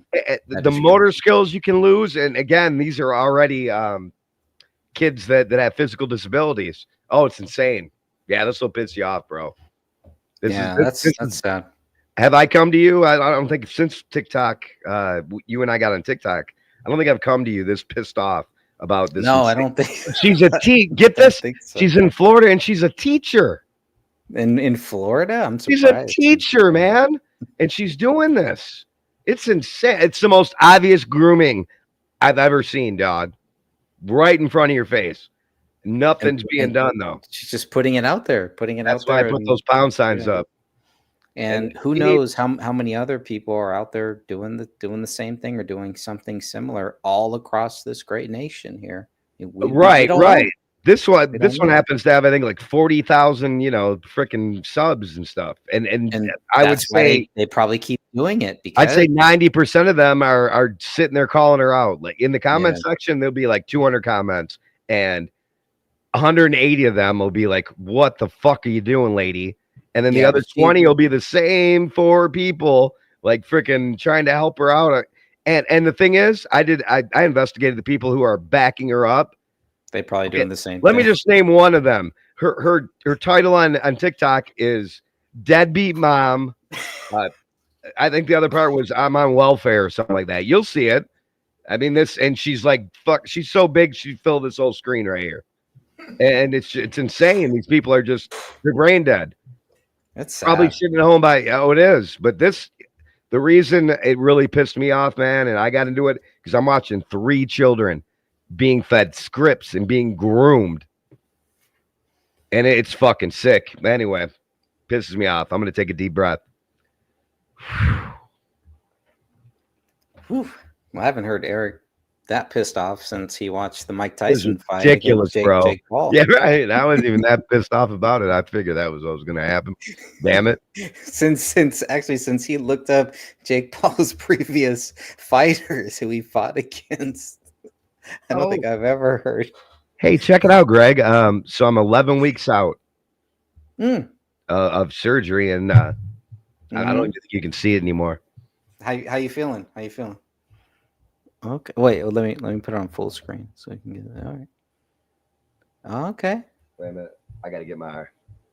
It's good. It's all good. Yeah, I'm having trouble even seeing it. It's right there. Okay. See a little scar. Yeah, man. I mean, I'm already advanced being able to do push-ups, and most people are freaking at the point where they're still doing, physical therapy exercises. I had a hell of a surgeon, as I told you before. Thank God. Are you putting castor oil on that? Put some castor on that, man. Dude, no.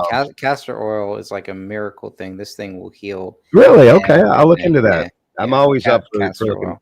I'm using red light therapy. I'm using cool light therapy and all that good stuff. Castor oil is kind of like, how you put coconut oil on different things, dry skin and everything. Dude, try the castor oil. I guarantee you, once you do it, you'll be hooked. It's good stuff.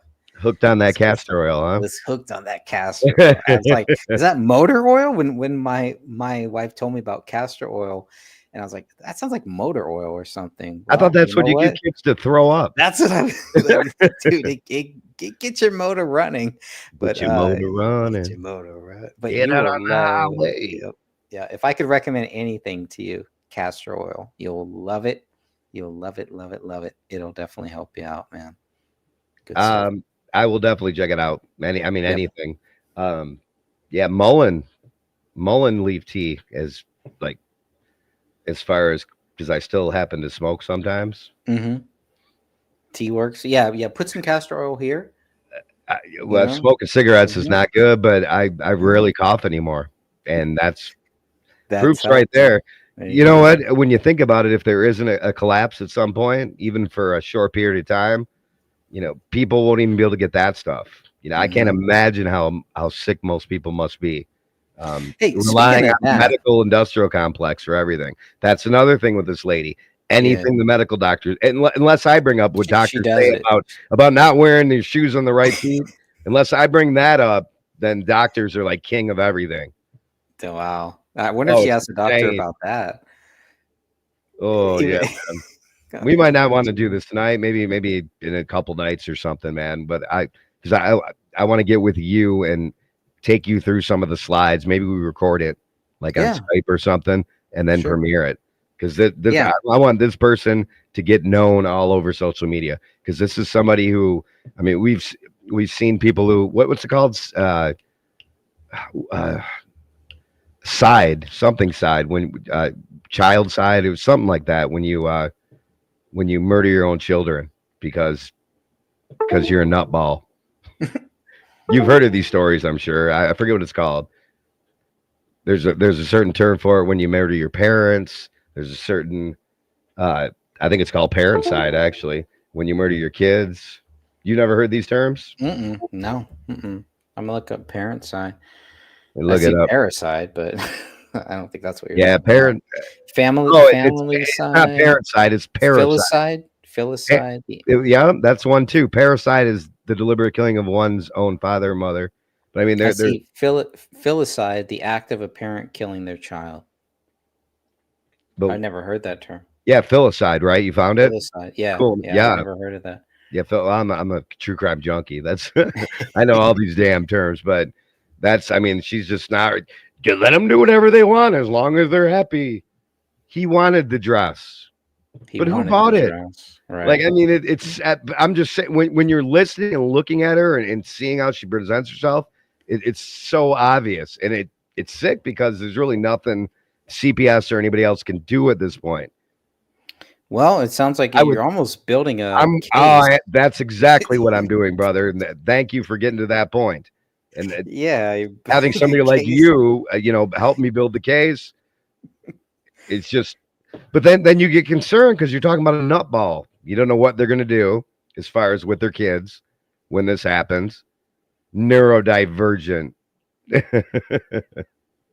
Neurodivergent. And what? And she's in Florida. You said that's basically a blanket term for autism, bipolar, manic depressive, anything else you may be, other than sane, is neurodivergent now. New terms, folks. Right. Insane, bro. Yeah, I may have to connect you with someone in Florida who I work closely with, and it sounds like you guys are on the same page. And he's in Florida, so he may know how to actually, he probably already knows who this person is. Maybe. And maybe it takes somebody to walk into the police station and let them know, because you got to get these things on file. The police, you have to have report. You got to have, and it's a lot better to have somebody who can walk in there and say, hey, you got to watch this. You got to watch this person. You got to keep an eye on this person. We are concerned as concerned citizens.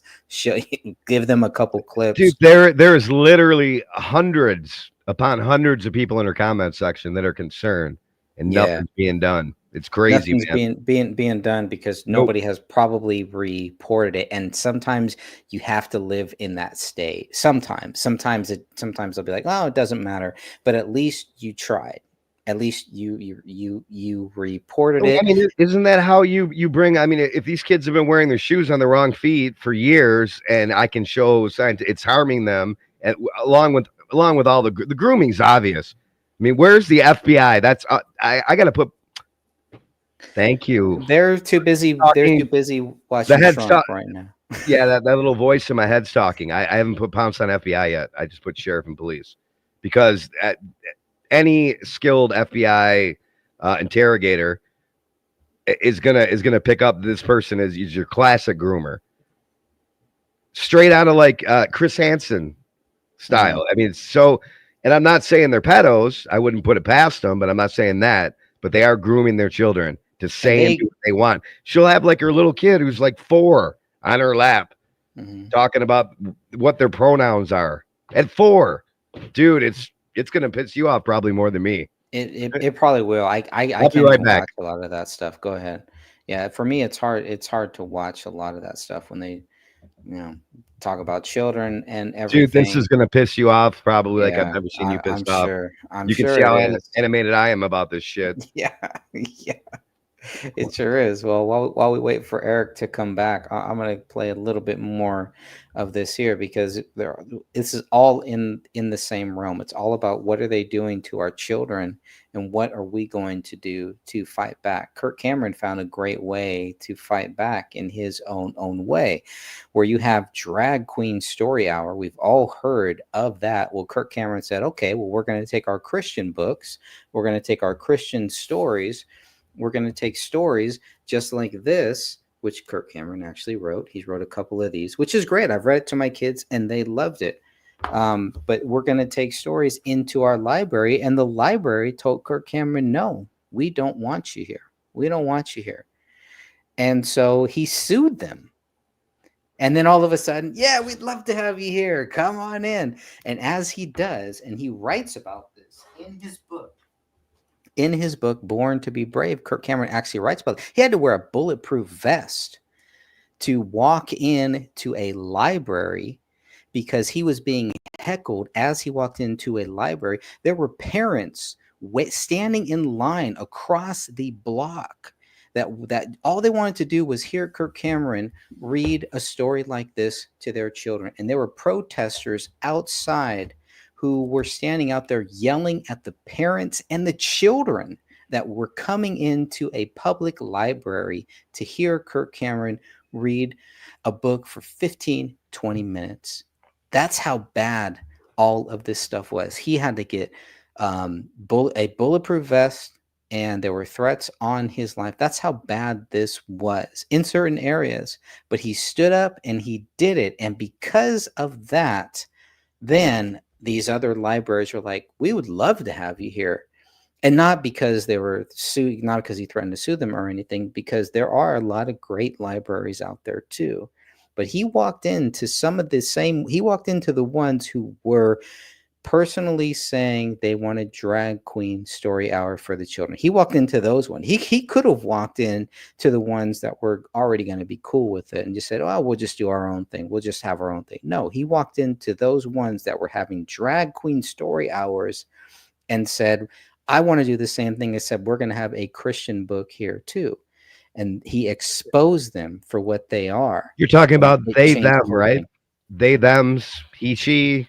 I don't know who she, her. No, it's pronouns. So they you know they use pronouns, right? I don't know anything about pronouns. I have enough trouble with nouns. Verbs, she, her, he, him. Another one is they, them. Oh, there's like what? Freaking there's like 500 pronouns now. But it doesn't mean any. Yeah, it doesn't mean anything to us. But they, them is really telling. Using they, them as pronouns because they, them is in the Bible, and in the Bible, they, them is described as demons. Can't make this shit up. They, them in the Bible several times describes they, them as demons. And now you have people, you'll see, man. I'm going to put it all out there for you. God bless you for not being in this sewer of TikTok, man. It's crazy, dude. No, I can't. I don't have the stomach. I don't have the patience for it. I really don't. It takes a strong person to walk through the valley of the shadow of death. And I'm willing to admit that I'm not that. It bothered me that much. I mean, I was up copying links and pasting them and all that till suddenly the freaking sun's coming up, and I'm like, oh my god, I got to work. I got to go to bed. Yeah, right. Like, but still, I got to be up in 30 minutes here. If it helps save these children, these 3 children from this nutball, then so be it. Yeah. Well, I sure hope it does. And the one thing that can't, we have to begin with prayer too.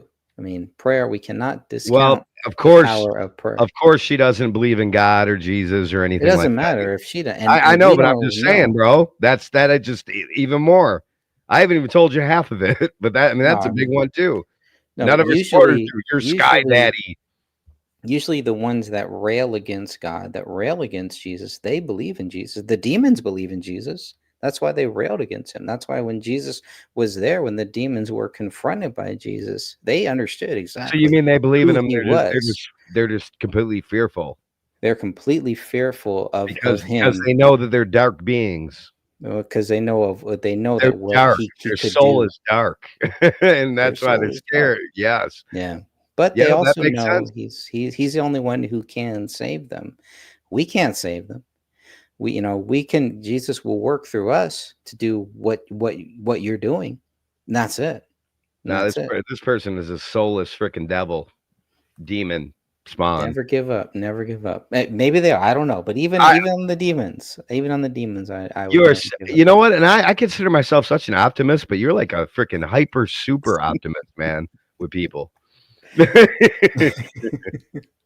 I would have thought after all you've seen over all these years, but you're still, and hey, we got to stay optimistic. We have to at some level.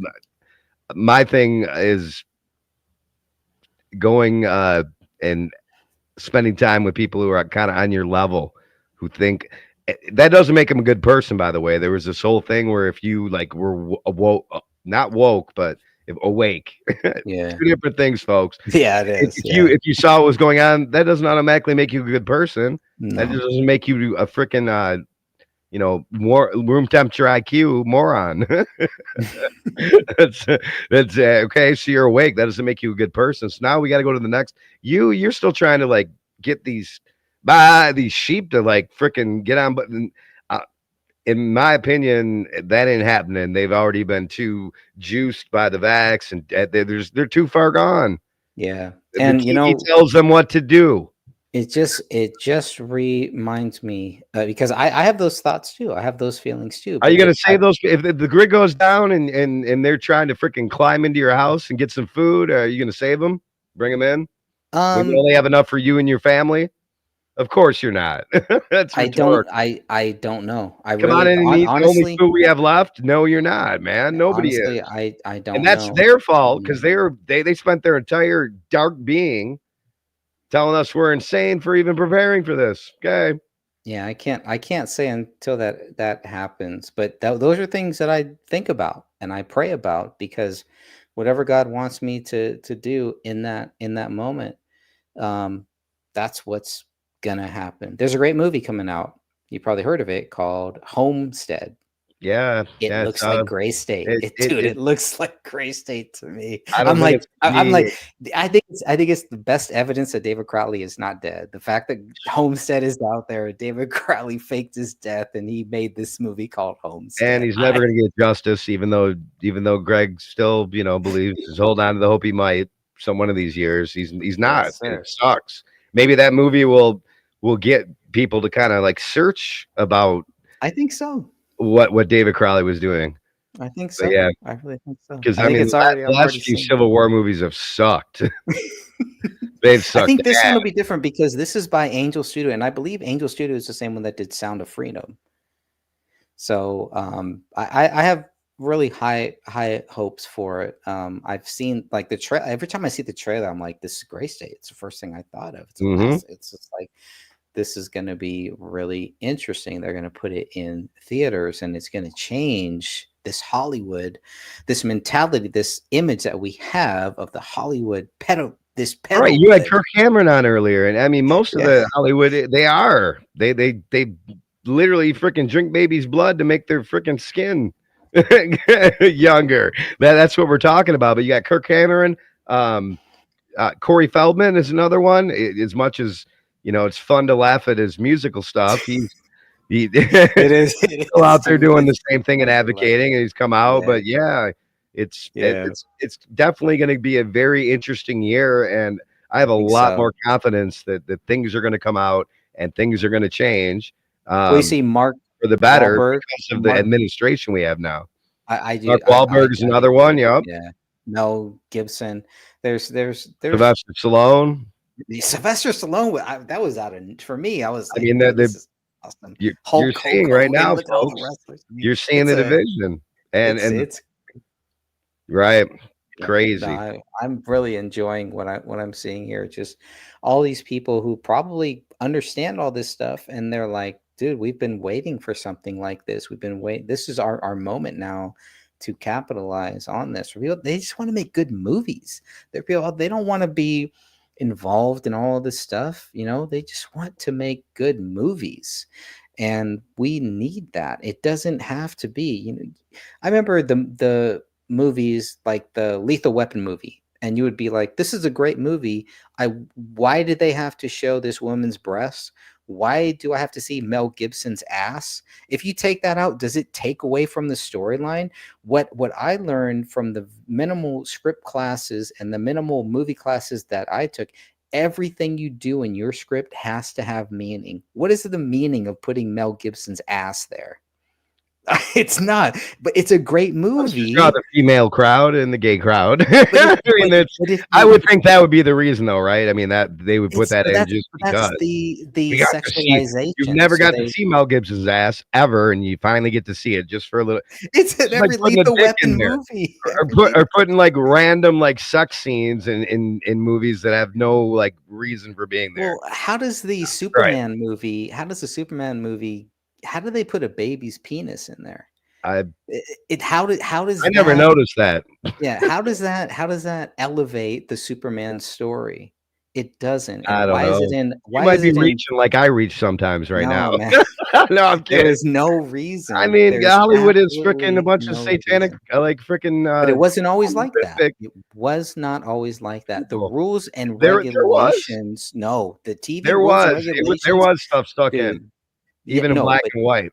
But they were very, very critical. Oh, about showing nudity? Yep, you're correct. About anything. They couldn't even show people getting shot. They would not show a person getting shot. They would show a shadow and then they would cut to it, or they would show a man and a woman lying down and they would cut to it, but they didn't show it.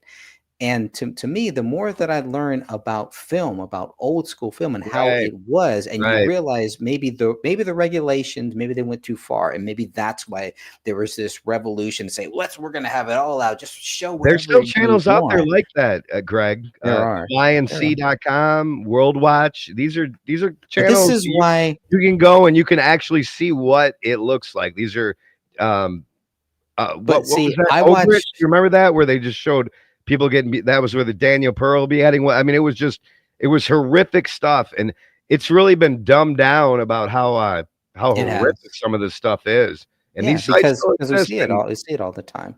The whole Rodney King beating, it was like we saw it was a big culture shock because we hadn't seen anything like. Right, you know that. what? Now Speaking all of- these movies, all these right. TV shows show it. Speaking of that, can we all just take a moment to appreciate that George Floyd has 4.5 years clean and sober today? Let's just take a moment to appreciate that, folks. Did you Sorry, see I this? had to, man. I could. This It's Daniel. anniversary. What do you think Build about a this? statue for a felon who freaking beats up his pregnant baby's mama and puts freaking guns in people's stomach and is a multi-felon. Yep, fucking Well, sweet. what do you think about this whole little statue of him? What's his name? Daniel Pearl? Is that the guy? Daniel Penny. Daniel Penny. What do you think? Yeah, about Daniel that? Pearl was the do you know who that was? No, I'm way off. Oh, no, Daniel Pearl was the reporter. This was who was beheaded. yes. Yeah. Yeah, freaking No, and there I saw it and it was, oh my god, man. Like just that one image, video, horrific. And there's still sites out there that show this from all over the world out there. The YNC.com, that's one of them. World Watch is another one. And then you can get to like the other ones through there. But I like to see what's going on in the real world so I can screw my head back on and know what's real and not. Like right now, even the cops videos, the top station on YouTube, where you have police pursuing people or shooting somebody, has been demonetized, which is ridiculous. But even there, they blur everything out. So it's still almost like you were saying. They're really not showing a lot. They might be showing babies' penises, but as far as graphic violence, they're not showing because they don't want people. They want people desensitized to graphic violence. So when it comes, they won't have any idea what to do. In my opinion. I'm gonna play a little bit of this while I go and get my refill here. Daniel Penny, because I see you got your refill. I'm gonna go. Not to be confused with Daniel Pearl. not to be confused with Daniel Pearl, but tragedy for both of them. Daniel Penny, I'm just gonna play. This is like the worst of the worst here. I mean, they really want us to not. If they see a Daniel Penny was on a subway, he protected a mother and a child. I think a baby. Oh yeah, I know who this is. Yes, act yes. and they tried to go after him. I want to get Yeah, your they thoughts. lost their mind because this guy was found not. Yes, yes. Yeah, he was found not. I've seen it, but I would not mind seeing this again. Yeah, so I'm going to play a little bit of play it, this. please. I'll be back. Jordan Neely's family speaking outside court after a jury found Daniel Penny not guilty of criminally negligent homicide in Neely's death on the New York City subway. Let's listen.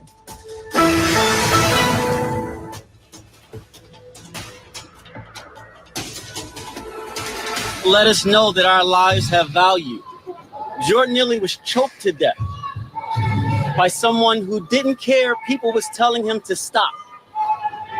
Oh, you're Last lagging week, bad, the brother. jury they couldn't decide on the top charge, but they come back this week and they give up on us. The family's hurt. It's all robot. I brother, promised right now. this family that we would get justice. We're still going Closed to do caption that. We're would going to help. move forward with our suit. The district attorney did a good job, but the jury in this case let us down. So now here's what we have. We have a call to action, because you have to do something with this anger and with this rage. Our call to action is to take care of each other. We can't Yeah. rely on outside people. It's lagging out like crazy. If we you're there. see someone asking for food, we have to take the responsibility to give it to them. If we see someone cold, to give them a coat. If we see someone going through something, to ask them if they're okay. That's how we help each other, because we can't rely on the system to do it for us. And clearly, if we get to this point, it's too late. We have to be there for each other, and that's our call to action. Everybody that's pissed off at this verdict, I challenge you to go outside today and help one person. That's my challenge. If you're angry, if you're hurt, go help one person. That's how we beat the system. That's how we turn this around, by being there for each other.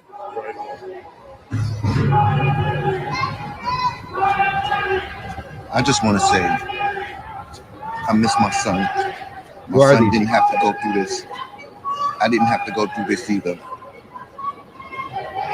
It hurts. Really, really hurts. What are we going to do, people? What's going to happen to us now? I had enough of this. Stop. The system is rigged. Come on, people. Let's do something about this. Let's do something about it. Too often, we have Eric What, you Garner's gonna go mother freaking here. burn down some buildings and rob some stores? There's too often this is happening, where we're left alone in this society. We got to stop that. We have to change how we impact each other. Jordan came on that subway car. The first thing he asked for was food, and he was killed.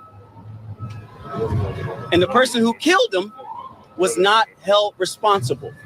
We cannot allow this to keep happening.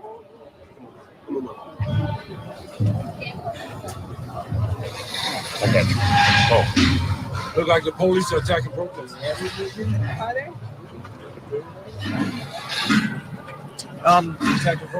Good morning, everyone. Here we stand once again in front of this unjust system. I stood here 10 years ago because they did not give justice to my son with the chokehold.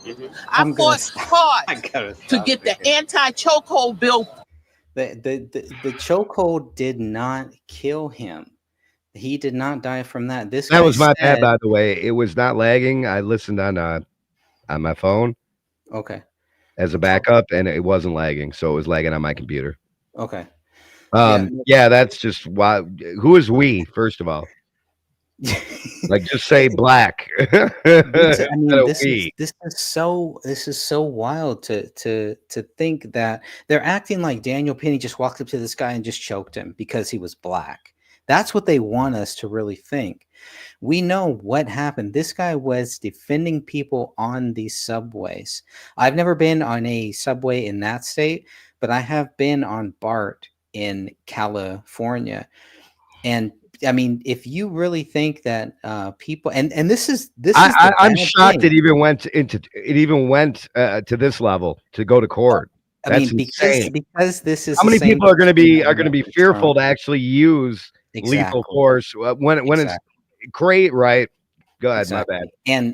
And he knew, this guy knew how to put him in a chokehold and keep him there. If he wanted to kill him and snap his neck, he could have done that at any time, but he didn't. He proved restraint works. And what I do hope is that the martial artists and the people who are trained in this stuff, if you see something like that, please, you may have to go through. We're in a world right now where people would actually take what you would see as a Hollywood movie star stopping the villain, actually go to court for what they did. That's We're pretty in Batman equivalent. land. We are in Batman land. But we're where coming back now. If you want to be Batman, they're saying don't be a Batman. Let Commissioner Gordon handle it, who can't handle anything. That's why he was so desperate. He went to Batman. We're in this crazy world where they think that Trump is the bad guy, where they are spending so much money on prosecuting Trump, the same person who went after Daniel Penny. And not just Trump, prosecuting anybody who is not a Democrat. It's interesting. They're going after anybody who's Republican. Well, again, you're not on Mhm. TikTok a lot, but there's millions and millions of this going back and forth stuff with that, and it's perfect. It's what they want to do. It's like the Kyle Rittenhouse And who are they? too. Yeah, and we know who they are, and it's not a black or white thing. But the people Never that are is. trying to turn it into a black or white thing, and the media that only plays that doesn't show the people across the street, the black people across the street protesting against those people. They never Right. show that side of it. They never show, okay, who was on the subway and who thought that this Daniel Penny guy was a hero, because it was a lot of black people. Okay, who were a part of the jury? The black people.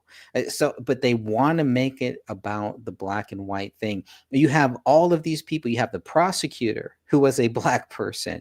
I mean, it goes on and on and on, but they're saying this is the white man did this to you, even though and who is the judge? I think the judge is probably black too, but yet so it goes on and on and on. And you also have a shit ton of black folk going, that ain't me. I don't know what black folk they're talking about. Millions of them. Yeah, millions of them. Tens of millions. Yeah. Like, get the fuck out of here. The hell? And I saw some, because I was like, black conservative a couple years ago, black conservative. I was like, wow, where'd this come from? There's a lot of them out there, and you don't even need to call them black conservatives. There's a lot of people that just common sense people that understand this is what President Trump is. We are in the era right now of common sense. It's not about the black or white thing. They are using the same old tired script, and they are really upset because it is not working the way that they want it to work. I don't want to play any more of that video because I know where that lady is going. Maybe I will play a little bit of it, but Eric's got some good stuff here. Oh, I've seen the press conference. I've already seen. No, I thought maybe you had some other stuff, but yeah, just let me ask you, who is this lady? Is this George Floyd's mom or something like that? Because I don't know who this lady is. I think the guy who was just speaking was the guy who got murdered or whatever. I know who she is. You want to know who she is? Who is she? Harriet Tubman's granddaddy's cousin's brothers. She should know better. She should know. But okay, money. The guy who was here. I'm gonna go back. I'm just gonna show his. Who's behind her? There's a white dude behind her. What's that all about? Like having the white guy lined up right behind her. Isn't that interesting? This guy. Well, we got one white guy. Okay, this guy here. This must be the father right? Where's the father? Where were the parents? Where were the No, parents oh, that's not the way. That, no, there was this no. guy? Can you pan to where there was? It looked like maybe it was him. He's light Yeah, skinned. I just want to make There was this one somebody standing comment. right behind her that looked white, though. I was trying to Oh, figure there out were a that. couple white people back there. Yeah. I'm sure they're probably all kissing their feet and Tokens. kissing their ass. But there, I mean, where were the parents here when this guy was so out of control that he jumps on a subway and says, "Somebody's going to die. I'm going to die." Where were the parents when this guy? Dude, that's all needed somebody them? needs to say to justify lethal force. Yes. But I mean, how do the parents not take responsibility? And let me tell you, if that was my child, if my child was on that subway and my child got killed because they were acting crazy, yeah, I would mourn my child's loss here too. But I would figure out a way. How do we make sure that this does not happen to other kids? That's not what they're doing. How do we make sure that this person, just like that, the first lawyer was like, back. go out and then help someone, help somebody else. That's a great message. Go out and help somebody. But let's figure out, back in the Ronald Reagan days, why did they let so many of these crazy people out? And what are we doing to make sure that these people are not hooked on drugs, hooked on all this stuff? What do you got? That's Jen Psaki that just walked in the room. We're going to circle back to what you were talking about in at the very start of the show about the grooming and the children. You did. I mean, you kind of segued into it. So what do you think, Jen? She's relevant. Peppermint Patty. What do you think, Peppermint Patty? Let's make sure my sound settings are all right. And then, I got the share going. Charlie Kirk, who has been a frequent guest on Kirk Cameron's show and has had Kirk Cameron on his show. Totally irrelevant. Hey, what do you got here? Yeah, exactly. They hate him. They hate him. Let me. I think I have Charlie, to go. this guy, I could not do it. What he does, by the way. Go ahead. No, I mean, yeah. Next claim is that trans women are not women.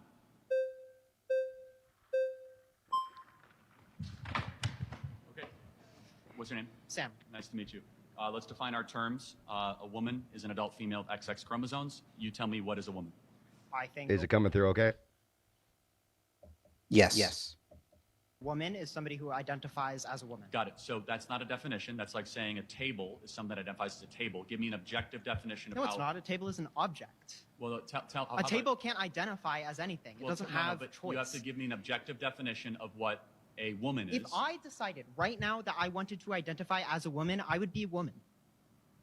Okay, but that's okay, yeah. No, but right now I'm a man, right? So Same if as a I table. right now, I'd be a What woman. that thing is. Once a person makes the decision to identify as a woman, Got it. No, they're a woman. that's a separate issue. What is a woman? Like a table. That's the definition. No, I know, but you have to tell me what. A person who identifies themselves as a woman. But you have how do you know that they are that thing? How do I don't need to know what they No, are. no, I can no, ask them if not I that want they to need know. But there needs to be. You need to tell me what that thing is, though. Somebody who. Okay, You need okay, to sorry, give we're not me- getting anywhere. We're you not need to- getting I anywhere. love the flags. Like, you get enough saying a flags, giraffe you is get a kicked thing that off. Looks like a giraffe, or a coyote's a thing that looks like a coyote. It's called circular reasoning. He looks like a Give me coyote with that actual long definition. hair. I don't have to. I did give you a definition. No, you said that. With a that woman is whiny something ass that high makes her a voice, woman. sounds like his nuts That doesn't haven't give me a dropped yet. definition. That's simply. What would you consider a definition then? This isn't fair. They're way too young. Yeah, but you know what? The thing is, he goes and debates college folk. I mean, who think But that's the they freaking thing. know everything and they're so smart. They- It like decimates them. There's no one above 21. Yo, 25. Because anybody Yeah, who disagrees with him that's above 25 knows better, probably. I mean, it's just Probably, or they'd have right. They could argue it a little concerns have you better. had about speaking out? That I'm gonna be like. This is like some of the clips I might show you of this chick that yeah. Like, why is your kid even talking about this at 10 years old? Here, one more time. What 'Cause they concerns learn have from you the had parents. about speaking out? That Grooming. I'm gonna be like murdered. Like one day I'm gonna be walking down the street and somebody's gonna come up and like shoot me or something. That's a really scary thing to be worrying about at 10 years old. Hey, get it. Yeah, that should not be Yeah, why is the 10-year-old worrying about that? I wonder. worry. Michelle, what's going through your mind as you hear your daughter say this? It's just hard to hear. That's why it's worrying. Look at her. She Oh, asked yeah. me three Dude. questions after. She asked you 3 questions, or did you You ask see her? your mom doing that. Yeah, this is And all. It's dude. The grooming is sick. It's You'll the see why grooming. I'm so livid. I get it. She heard who won the election. Are we gonna have to move? Like, I didn't know who the hell. Did you know who won the election when you were 10, man? Did you even care? This is insane. It wasn't that big of a deal. I bet your shoes are on the wrong feet. And Show as us long your as shoes. she's happy. to get my medicine. Shoes on the hands. She doesn't know if she can get it. So mom doesn't know if she can get her medicine. Did you hear that part? Because of Trump? Oh my God, dude. It's frightening. We've seen Republicans Oh, put a lot hold of on. money and energy. I told you, man. I was gonna Transitioning a 10-year-old? Correct. Okay. Into transgender issues. That ain't gonna happen. More than $200 million were spent this election cycle in anti-trans ads. What Thank does that God, feel huh? like to have so much attention by all these politicians great. on your identity? It makes me feel like they think we're puppets, that they can Like, what freaking 10-year-olds? Anyway, you can see my comment up here next to it. What 10-year-old says it makes me feel like we're puppets that they can play with? The parents are making these kids terrified, and it's absolutely disgusting. Well, but you have a good point there. The ones, it's the parents that are making them puppets. And They're then you just have these blaming people the wrong below you, they're, oh my persons. God, this is heartbreaking. This child is speaking so eloquently. And It so is brave. heartbreaking. This is heartbreaking. Look at the only lady reason it's behind heartbreaking her. is because this child's being groomed. This is sick, dude. Sinead O'Connor, right behind her there. Oh my God! So let's scroll again. See, this is what a another brave reason. girl. Like nothing. Like the parents are actually putting the words. I don't recall ever calling anybody a puppet, like a government puppet when I was 10. Did you? No, Greg? I think groomer, puppet. This is insane. That's what the parents are doing. It's It insane, is, man. And all these, everything I'm going through, Trump and his cult are disgusting. Anyone who voted for him are like all these comments are like saying that this is okay and this is normal. Now, as I scroll through and get to the bottom, I'm sure that there's ones that disagree. But look at that, kid's brave. This is not. Oh my God, bro. Just this is why you have fucking hope for some people, but I hope for everybody. Yeah. What concerns have you had? God. Oh, then right at the end, concerns have look you at had look what about they do a little. $100 million They do a little worth? MK Ultra mind control flash at Trump in the last second.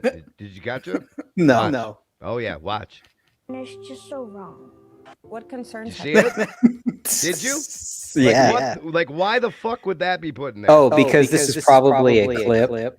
But and I mean, then it they were was gonna have so Trump short, talk you might about not it. even notice it. But that's once again, folks. What? It's just so wrong. What concerns? Like it. That's just bro. bad editing. Uh-oh. McDonald's. Like I'm lazy. I'm a nutball. Hey guys, McDonald's worker here. Is it legal for my manager to make me stay, even after you vomited 5+ times? My No. previous manager at Sonic did that too. So I don't know, man. Why is she vomiting? Exactly. Five- Well, my comment was, did you get paid to make TikTok videos at work asking for a friend? Like fucking. How about you don't drink the day before you go to work? Right. And there's people going, if you throw up, you need to go home. I'm like, this. Oh my do. God, dude. Yeah. Yeah, but it just. Oh, Go God. home. Oh, you love Don't this show one. up to work. When Harry sees Grandpa Joe in his aviators. You know who Harry is, right? Is this in here? No. He's like the biggest libtard advocate out there right now. No. Yeah, there When he Harry, is. I know Harry met Sally. Oh, really? I didn't realize you didn't know Harry. Sorry. I swear to What's God, up, Rick? idiots elect that demented man. Oh, yeah. Fucking place to the Got a little cleavage going. How did we get here? I'm done. Nice to meet ya. Having a little trouble with the fact I beat ya. I guess so. Oh wait, can you play that again? I love when they have Trump rap. Any Trump rap. Select that demented man. I will burn this whole fucking place to the ground. How did we get here? I'm done. Nice to meet ya. Having a little trouble with the fact I beat ya. I love it, I guess dude. so. I need What more concerns Trump have you had rap. about speaking out? He's my that favorite I'm gonna rapper. be like murdered. Here's the long version of the last one. It's so sad. One day I'm gonna be walking down the street. Like, I'm and- sorry, Greg and I are Christians, and people who are actually not like insane. Who's putting this in her head? I have no problem what you decide to be if you're an adult and stuff, but who's putting this in this child's head? Right. Why are all the comments like, oh, I like this one, 18.75. Is that what it is? Oh, 1,875. What is CNN doing? I like that. What is comment. CNN doing? So this is a different one with different comments. Where the mom are on children that. hearing this? Now we have some sane people in here. 2,000, over 2,000. How do they know all this? I didn't know how anything about politics at that age. So you have like completely like polar opposite comments about how they feel about this in two different videos about the same thing, Greg. I just want more Trump rap. A 10-year-old, right? But you see how divided it is. I mean, it's crazy. It should be. Right, well, it is. It's not. It is. The other one I played. Let's scroll back to the other one, just to refresh you on what the comments. I don't know. That's if a good I'll one. find it. Yeah, these are all good. And my next claim is that trans. What concerns have you had about speaking out? Here I'm it gonna is. Here it is. Look at find me one comment besides mine that says that there's anything wrong with this. I'll wait. Just one. Just tell me to stop when you see one. There's none. Okay? And what's relevant about that, Greg, is this has 176,000 views, 11.8 thousand likes. See what I'm saying? Now It doesn't mean anything to me. We'll go to the. Well, it tells me those people are What concerns have you had about speaking? beyond saving, beyond helping. I'm done helping them. that Saving I'm them. gonna be like murdered. Like one day I'm gonna be walking down Trump's the gonna street murder. and somebody's gonna come up and like shoot me or something.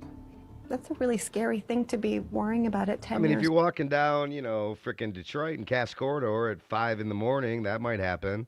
No, your parents have to Right. teach you that. Exactly. There's no way this child would ever think Here we like go. that. Amanda, let's see if she gets it. I'm gonna believe she believes it. She goes, "What is wrong with this comment section? We have a brain and don't live in La La Land." Babe, these are real with parents that need to lose their. Oh, I like that too. So yeah, so we had one. Oh my God, sickos. Here we go. So we're getting. Oh, wait a minute. I forgot. We were on the second video where people had polar opposite views. Might be. Yeah, that should not be a worry. Michelle, what's going through your mind as you hear your daughter say this? She's as dumb as I am. Never say that. They're all so brave and well spoken.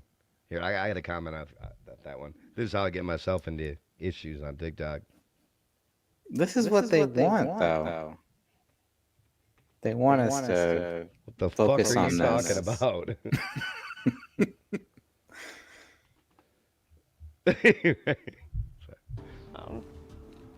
And she asked me three questions after she heard who It won posted the three. election. It posted 3 times for some reason. All right, good. Are you gonna have to move? Yeah, it's the parents. Are they gonna take me away from you? And These kids are so well spoken and so strong, heartbreaking that they have to worry about their lives. Like how Because their dumb parents- how dumb are these people, bro? This one has right here. has- Oh. You look to your parents. Oh You my trust your God. parents. Your parents are supposed to protect you. If your Dude, these parents people are cannot like protect brain-dead you, morons, bro. Sending support. Her fears are so young. Yeah, I wonder why. Let's see what the. I mean, what the fuck, dude? It's yep. am I not gonna be able to get my medicine? We've seen Republicans put a lot of money and Medicine. energy into transgender issues. More than $200 million were spent this election cycle in anti-trans ads. You are Good. loved and you belong. Belong to I'm doing what? that, my bad. My heart is breaking for these kids that they have to face these fears. They don't have to face them if the parents would keep their fucking mouths shut. Gad. Ads. What does that feel like to have so much attention by all these politicians on your identity? Look at that, Greg. Like the whole comment section like flipped. It was all like these people are nutballs. Now it's sending so much love to these kids and their parents. Like sending them out so powerful and bold. They are so strong. What the fuck, man? Oh my God. It makes me feel like they think we're puppets that they can play with, and it's just so wrong. It made you feel disrespected? Made me feel like literally dead inside. Literally. It's probably Literally. honestly the worst thing I've ever felt. I've heard You can't literally You're feel 10 that. years old. Exactly. You ain't felt nothing yet. This is not her even talking. But again, the whole look at all these comments. Like they're so brave. transphobic politicians that say, no, you have the wrong gender, you're confused, honey. No, myself Read your is a Bible. fact, Oh my not God. an opinion. Like again, any FBI interrogator can tell that these children have been groomed. This is insane. They don't get to decide that for me. I get to decide that for myself. It's okay, you nutballs. Like You're I said. 10 years old. Right. You can't even drink. You can't even smoke. You can't. Here we do go. anything Oh, yet. look, these are hearts I gave like way long ago. So I guess these are the ones that are saying the parents are pathetic people. Teach your kid reality. Lock these parents up. Some people shouldn't be parents, and these people shouldn't be parents. The parents are going to hell. Absolutely heartbreaking. How do they know all of this? I didn't know anything about politics at that age. Need professional mental help and CPS. Sick parents. Sick, their parents 100% have filled their minds with these awful premonitions. So you have that, and then you have other, like a shit ton of other people, hundreds of thousands. Kids are great. Parents are great. Everything's great here. Supportive parents are literally allowing their child to make irreversible changes and mutilate their body for life. It's disgusting, and they need locked up for child. You're right. But then, I mean, like a couple comments down, you'll have, this is so heartbreaking. It breaks my heart. What breaks your heart? My heart goes out to the parents. Your heart goes out to the parents? Oh my God, bro. Supreme Court is taking on a Tennessee law that is banning gender-affirming care for minors. So this is things like hormones. Duh. Puberty Hormones. blockers. Roughly They're already banned for minors, hormones and puberty blockers. What the fuck? 2 states have passed restrictions on gender-affirming Eric, care. got a question. It's God. really a big political issue, but I want to understand what gender-affirming care means for you. Why is this something that's important for Gender affirming care, this is total misinformation, bro, because gender affirming care is therapy and stuff. You cannot take any hormones or any injections before the age of 18. Wow, what a propaganda piece this is. I don't know what kind of care my kids are going to need in the Oh, future. wow. No way this mom's freaking influencing her. Look at her. I'm not just talking about a parent. Come on, man. Come on, man. But I also believe in body autonomy and parental rights. And so my kids deserve access to the same life-saving care that I was taking hormones and freaking getting injections and chopping your junk off. Life-saving care. Comedy. It's got to be comedy. It's not, bro. That's what I'm It's saying. satire. I think that you have such a view that of an optimist that you don't see that like the other half more than the other half. Oh, I see the other half. They're batshit crazy, bro. Some of them. The child is 10 years old. The parents are the root of this child's fear. They aren't brave at all. They're pathetic. Exactly. Anybody who doesn't see that, it's just insane. Anyway, that's pretty much that video. Today, many people across the United States are honoring the life of George Floyd. And so I would just encourage everybody to take pause and really reflect upon the loss of his life and recognize that it was taken way too soon. And it is very unfortunate. Came across the pics of the woman who George and his friends attacked. Looking at her was heartbreaking. Looked like wild animals attacked her in the woods. That his death was the catalyst for talks that needed to happen a very long time ago. Good God, bro. Breaking news, TikTok will be banned in the United States Thank God. It'll take my fucking blood pressure down. on January 19th. We got to get Eric off. Eric, I got a question for you. Sure. Okay, this is from Crip Rick. How many videos are similar to this one on there? How many videos are you seeing? Freaking Like hundreds that? of thousands, bro. Tons. Tons. Well, here, try some of this. Let's take a comedy break, because, I mean, can we all agree at least freaking the John Ritter was Jim Carrey before there was a Jim Carrey? Yeah, just don't give me a strike, please. Oh, yeah. What we get a strike for this? I don't know. I don't know if you will, because the comment section's over here, and it's not full screen. All right, I'm going to keep us up. This is the best thing I've ever seen him do, dude. Okay. Oh, no alcohol. No way. This is my own special pick-me-up. I call it the rocket. The rocket? Yeah, one sip of this and you blast off. I don't think I should. Oh, It's similar to the Spitfire or the Fernandez. Come on, you want to wake up, don't you? Go ahead. Oh, yeah. You ever had a Fernandez, babe? Okay, maybe just a sip. Maybe just a sip. There you go. Thank you. Thank you. Did nothing for me. Rocket.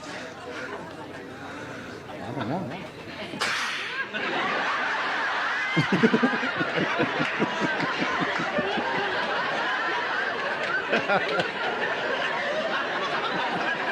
Now, keep in mind, folks, he did this. This was live. He did this all in one take. Really? Remember, Three's Company was live. This was filmed in front of a live studio audience. Live studio audience. He did all this in one take, bro. It blows my mind. Now, maybe some for later if you don't. Was he a theater actor? I don't know.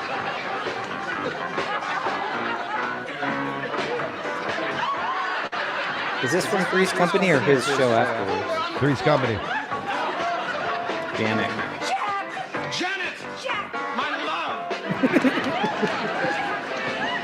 I love that show. Why? Is there one missing?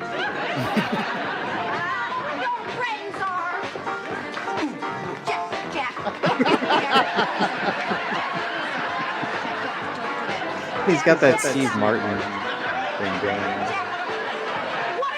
Too wild and crazy guy. One take.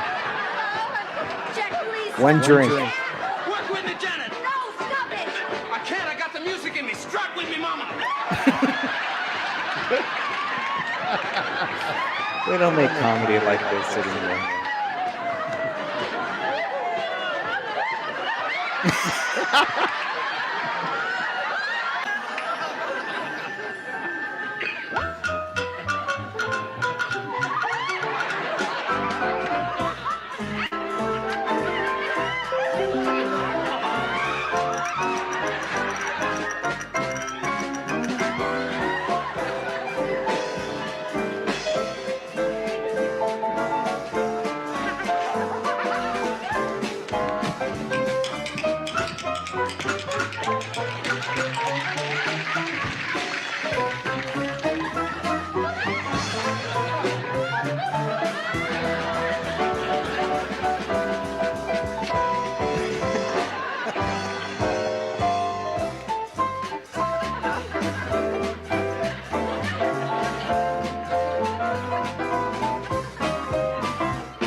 definitely a theater actor. I mean, that's one take, bro. I don't believe that's one take. It is. It was all film live. Yeah, film live, but It was always they film could- live. No, that was one take. They had, I think they had two separate cameras filming it. But two one separate take. cameras, but multiple takes, and they took the best cuts here and there. They don't make 30-minute sitcoms like this anymore. No, they don't. Hello, fellow liberals. I love Democrats so much, and I'm definitely one of them. I love Biden and also love Kamala. Brat Summer, I believe in leftist ideology very much. Identity politics is awesome and very good for the culture. Right-wingers are a threat to democracy. How much they pay her for that?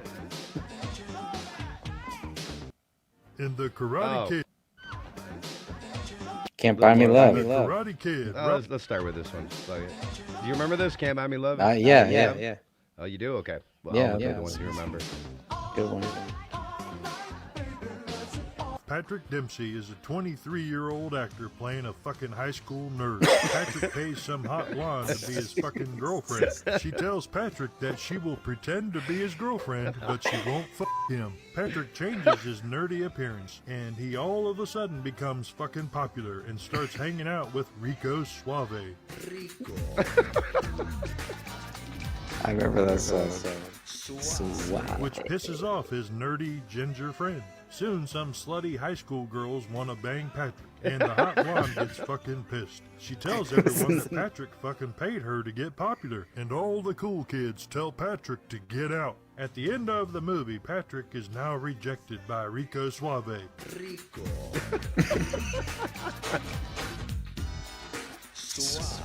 And his life is a pile of shit. But the hot blonde sees him riding on his stupid fucking lawnmower, and she tells her friends, I love that fucking nerd. Then the blonde ends up fucking Rico Suave. Rico always wins. And Patrick the Virgin ends up becoming that character McDumbass on some shitty TV show 20 years later. In The Karate Kid, Ralph Macchio is a fucking 25-year-old actor playing a high school virgin. Ralphie tries to hit on this blonde girl and gets his ass kicked by Johnny Lawrence. Mr. Miyagi shows up and tells Ralph to stop being a fucking pussy. Ralph asks Mr. Miyagi to teach him how to do fucking karate, and Ralph ends up learning how to wax on and wax off.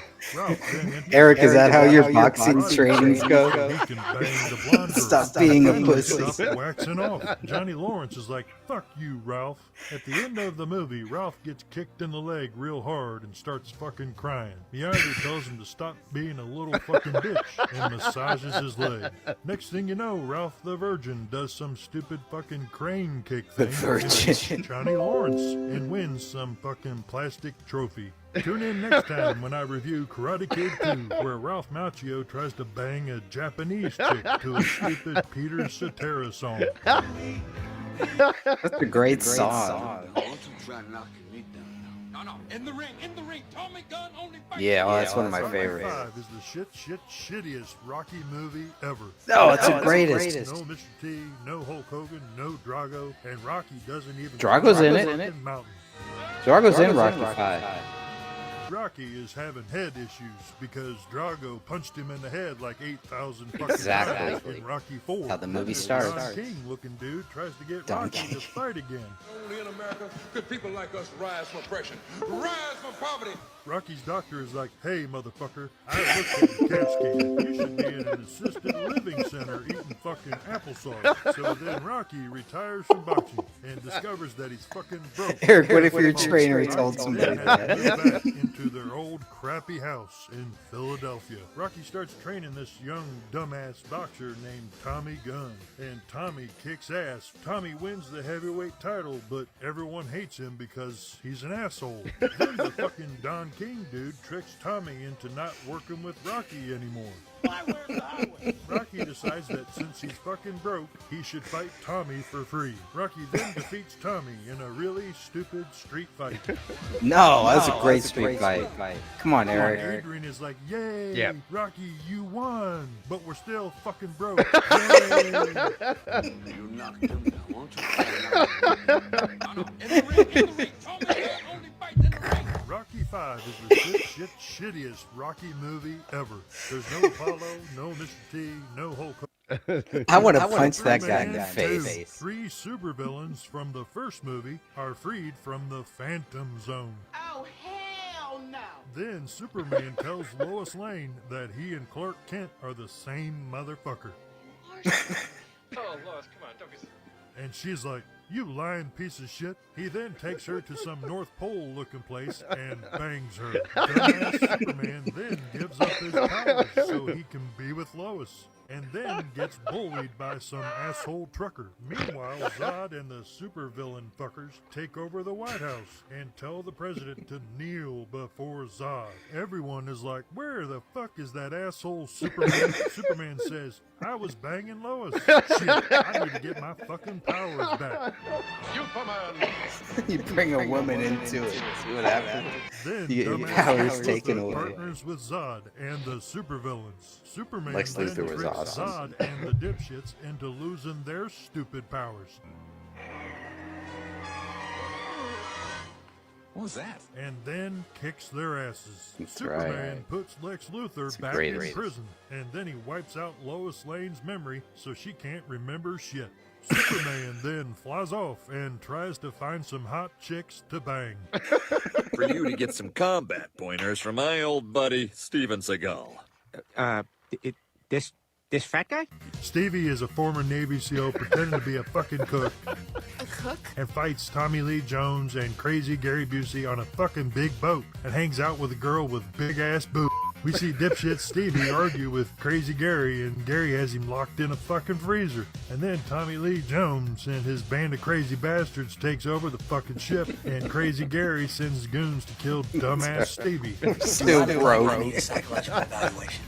Stevie beats up the goons, frees himself, and comes across a Playboy playmate hiding in a fucking Rocky cave. 6 He is jumps better. out and says, hey, Stevie and Big Boop Girl then take on the bad guys. And all the bad guys get distracted by either the big fucking or Seagal's shitty acting, and one by one, they're all fucking killed. Gary Busey even says, look at those boobs, and he gets fucking whacked by a torpedo or some shit. At the end of the movie, dumbass ponytail boy fights Tommy Lee Jones and somehow wins the fucking fight.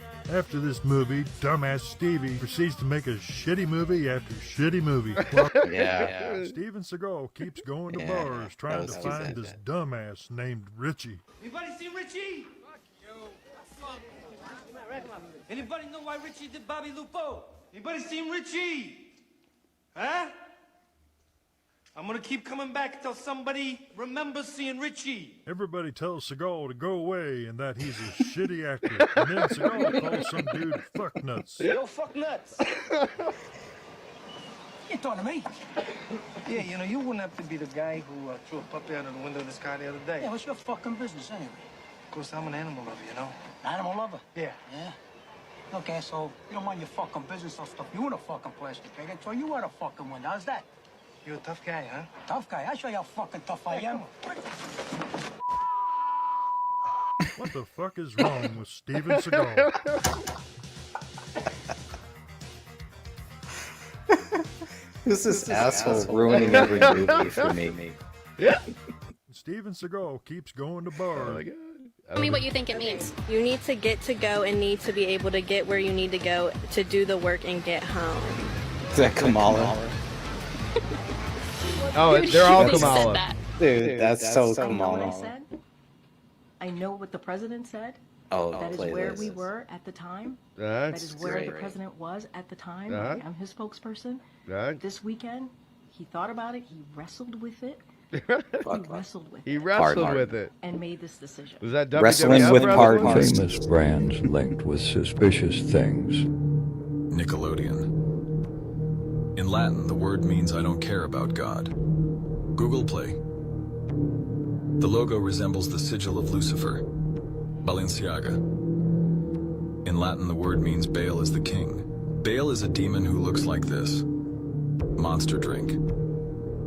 In Hebrew, the brand logo means number 6, 6, 6. And 666 is the number of beast in Bible. Google Chrome. The logo has hidden the number of beast, which is 666.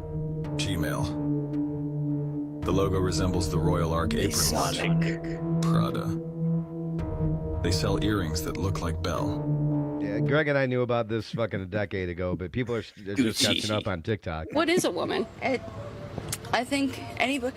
Honestly, a woman is just somebody who, you know, is there a woman? Has a vagina.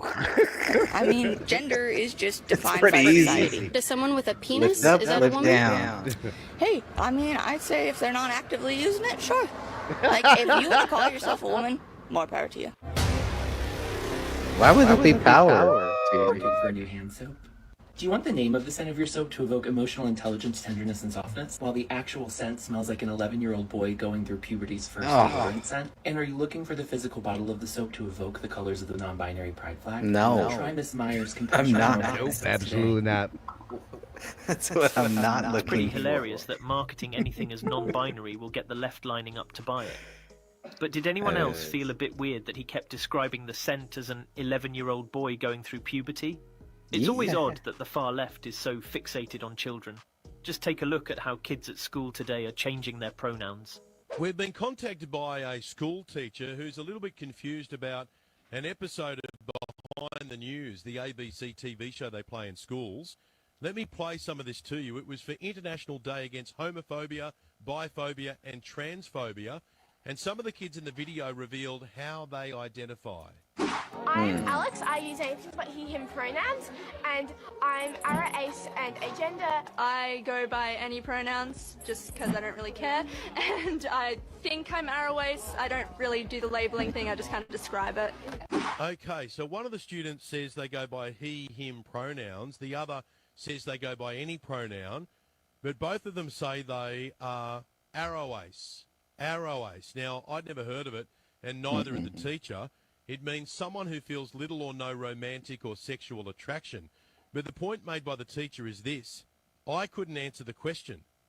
So if teachers aren't formally trained on topics like this, what hope are we of educating the kids? Yeah. And I think the teacher makes a fair point. So be honest with me, did anyone know what Arawace meant until now? Now, I don't know why kids like this even need to know about sexual orientation at such a young age. My advice to any parents out there would be to teach your kids to zone this nonsense out the second it reaches their classroom. And for our final... Here's your she, her, he, him, they, them clip of the day, let's take one last look They had to use a unicorn, too. children being brainwashed. ESER's fantastic little gender unicorn teaches students of all ages about... Where's the unicorn's pants? It's a naked unicorn. And you say that this is appropriate beginning in I kindergarten. love Even Dr. fucking Phil. Dr. Phil fucking is telling you to shut the fuck up. Dr. Phil is awesome. Parents who brought it into preschools even. This is a completely age inappropriate. Dr. Phil needs to get Oprah on the couch. Gender dysphoria develops very early in life. Between the ages of 4 and 6, children think very concretely about the world around them. No, they don't. What the fuck? Between the ages of what?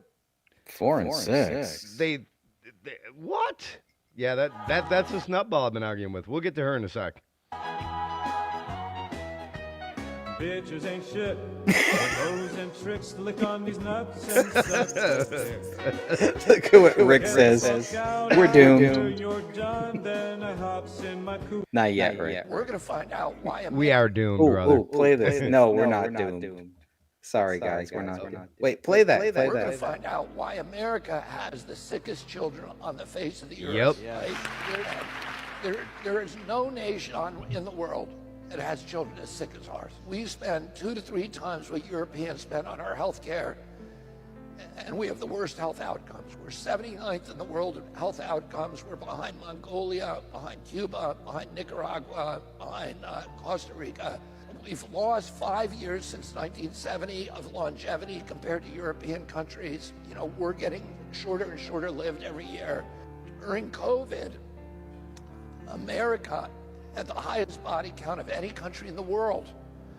Damn. We had 16% of the COVID deaths in our country. We only have 4.2% of the world's population. There's countries, you know, we were told Haiti is going to get wiped out by COVID because they're not going to be able to afford the vaccine. Nigeria is going to be wiped out. That's what Bill Gates and Fauci told us. Well, guess Lock what? up Fauci. Haiti had a 1.3% vaccination rate. 1.3%. We had like an 87% here. Haiti had 13 deaths per million population. We had 300. So we had 200 times the death rate. And when CDC was asked about why do we have the highest death rates, they said it's not our fault. It's because Americans are so sick. Why? They have all these chronic diseases. He's spot on. The people who died from COVID were people who were obese, they had diabetes, they had asthma, they had autoimmune diseases, and we have that's what we have. So And we put them in we put them in masks, which is instead of coughing, get rid of it. You just coughed right in their mask. That makes a lot of sense. Average death from COVID, according to CDC, It's like eating your 3.8 ass. chronic diseases. So it was the chronic disease that was killing them.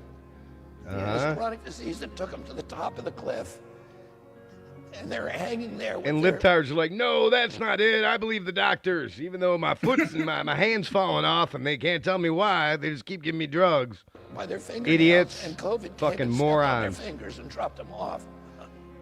But it wasn't the COVID that was killing them. COVID did not kill healthy people. It killed unhealthy people. And we have Right. the That's unhealthiest crazy. people in the world, and that's why we had the highest death rate. And why is our country, which has the highest, which had the best healthcare system in the world when I was a kid, why are we have the worst health of any country? on Obama. earth?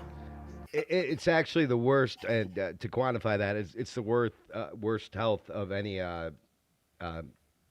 what's the word? Modern or civilized, first world country. We have the worst health Well, of you any could have single the- country in the world. You could have the best health care, but if you don't have the best health from our food and our air and our water, it doesn't matter. Right. You ever hear of Sentinel Island? Mm-mm. It's like an island that nobody can go to. It's like an ancient tribe that's there, and anybody comes there. You never heard of North Sentinel Island? No. Oh, anyway, there's ancient tribes there, and they're not sick. But It's sinking us economically to 5 times our military budget. This is what's bankrupting our country more than yeah, absolutely, it is. Yeah, this is a teacher. So, have you seen this teacher yet? No, I would not forget that principal, face. and dad, brother. Can't make this shit up. My name is Lacey Marie Basil, and this is my story. This is not what state? This is not sarcasm or humor, folks. September 2nd, What state? 1947. I have lived for the Let me past look. 6 years as my true self. I don't believe a it. 35-year young transgender woman Oh, it is. Yeah, it is. This is real, bro. in my entire life. If you remember nothing else in this short testimony, It's not active. Maybe a former teacher or something. it's biological. We are born this way. I was born with the brain of It's a reading girl from a script. and the body of a boy. I mean, just admitting that it's mental illness right there. So you're born with the wrong brain. Now that was the curse part. The blessing part was that Lacey inside of He's me reading was from a a script. He doesn't believe anything he's saying. person. It's ma'am. It's ma'am. Bigot. No, it's spam. Bigot. It's ma'am. What do you see there? Dude, they took the fucking instruments out and just left the fucking vocals. Wait, do you hear this? Lick it up. Lick it up. Oh, it's only right now. Lick it up.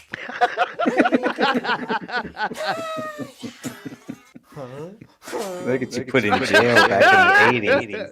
Here's what's going to happen. You're going to. Oh, I love this guy. I'm going to send an entire. Oh yeah, did you see? He's considering Ron DeSantis as what is it? Border? Can't do it.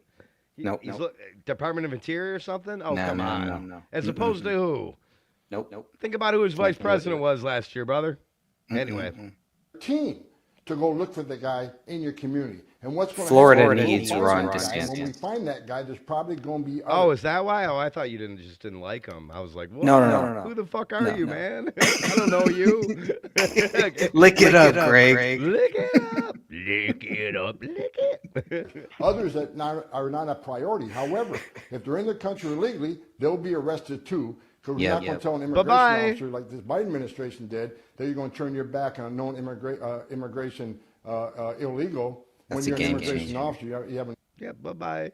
I swear to God, if you idiots elect that demented Victim man, magazine, folks. I will burn this whole fucking place to the ground. Get it while it's hot. How did we get here? Professional manipulation made easy.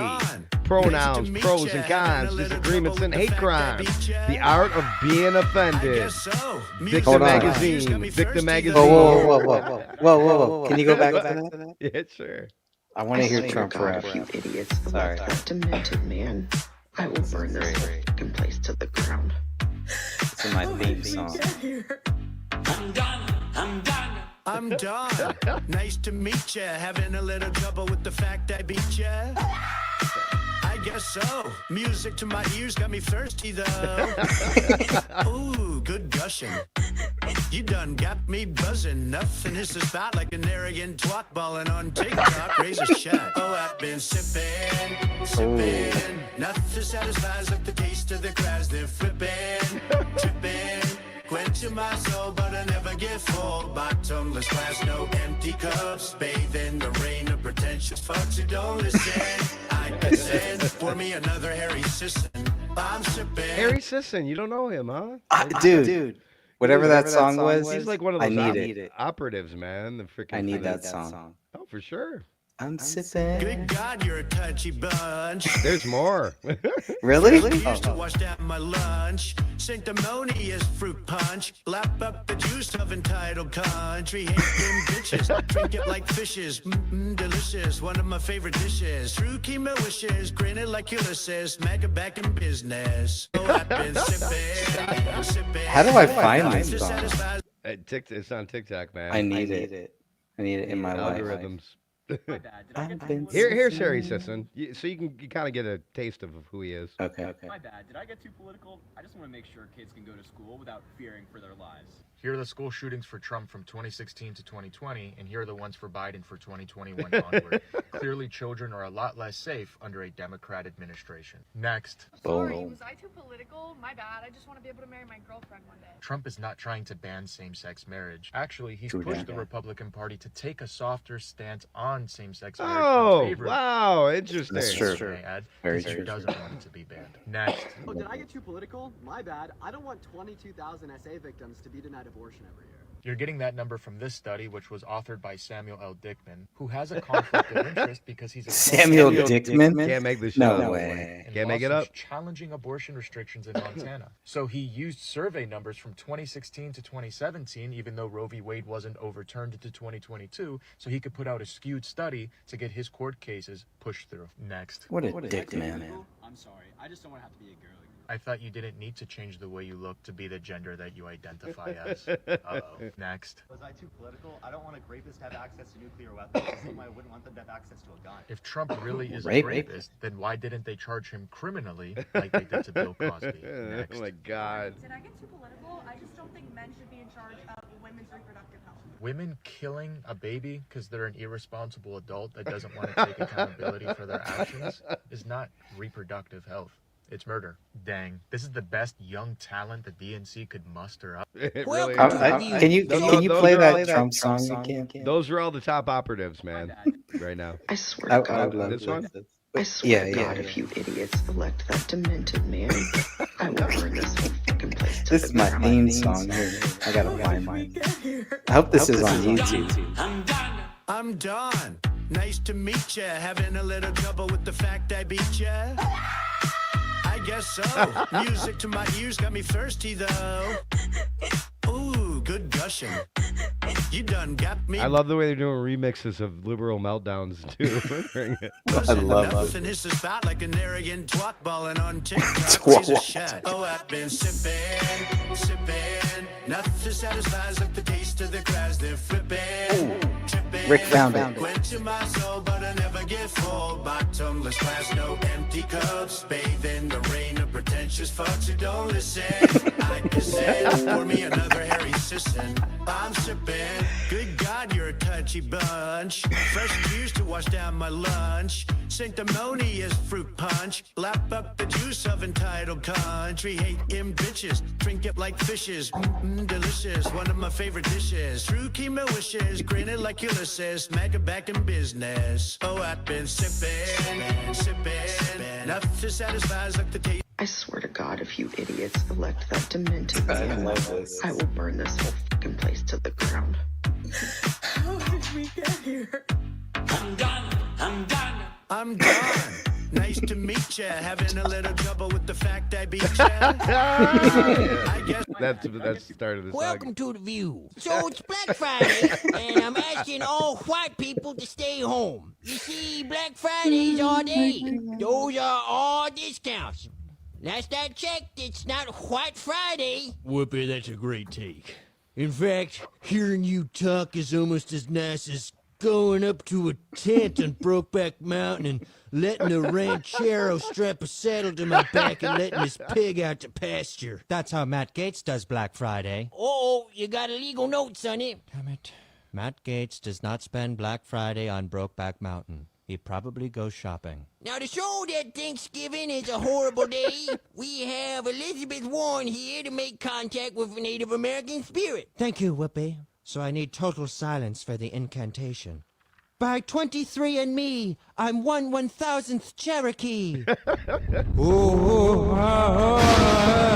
Who dares disturb my gay kissing? We do, spirit. You see, we want to know if Thanksgiving offends your people. This is what you disturb my gay kissing for? To ask me if I'm offended by Thanksgiving? Well, are you? No, I mean I'm gay, but I'm not that gay. Oh, Chief Sitting Bird, it is Genghis. Come back to bed, Chief Sitting Bird. I want to do more gay kissing. I want it crisscross applesauce Indian style. Wait, tell our people I'm their living warrior. Welcome. Oh my God! Oh, Kurt Rick asked for the link. The link, if you scroll up, it should be up there, Rick.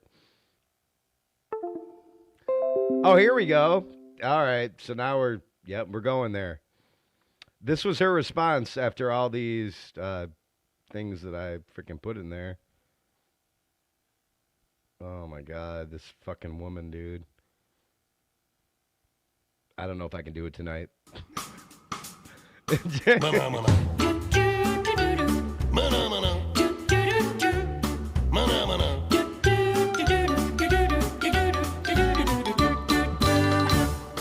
Can you read it? Are you there? Bueller? Ferris Bueller?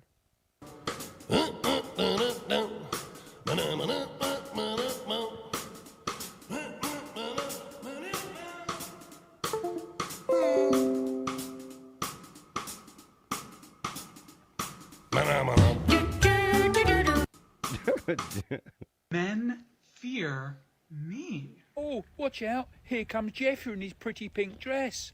Said no one ever. Anyway, did you know the Japanese have a beer called Unjuro Duro? Woo! What's up with it, motherfucker? What's up, baby? Did you miss me?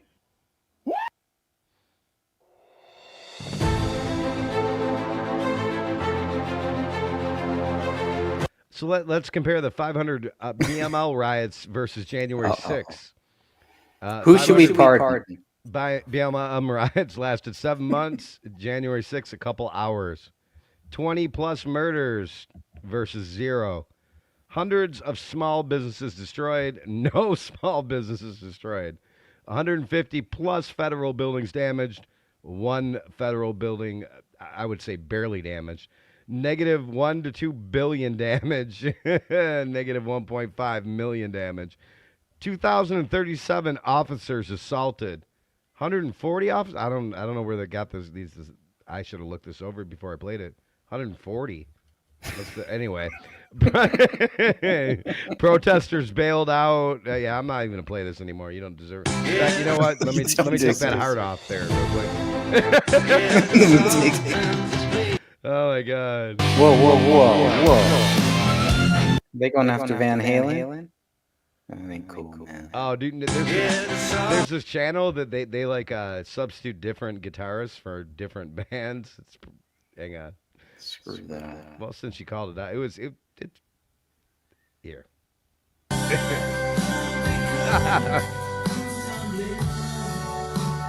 Prince can do anything.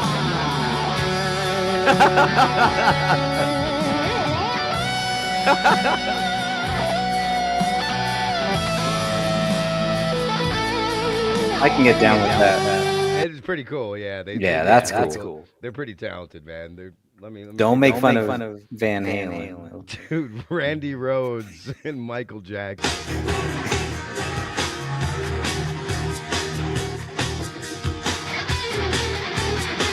Sorry, I'm late.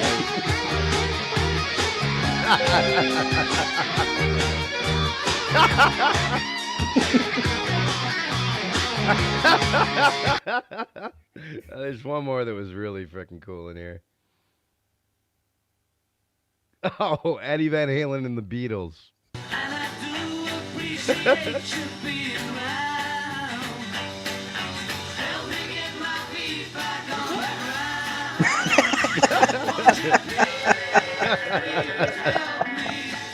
That's cold.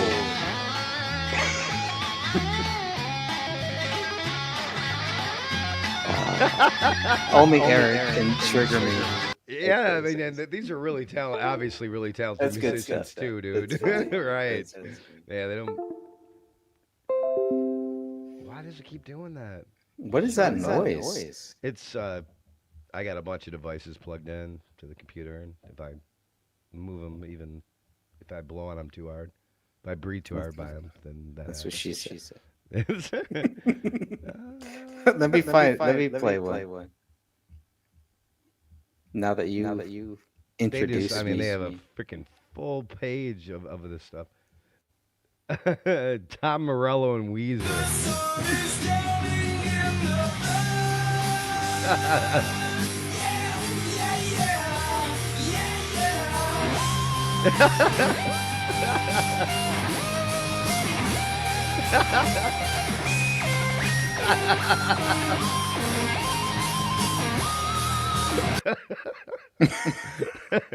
It can only get better.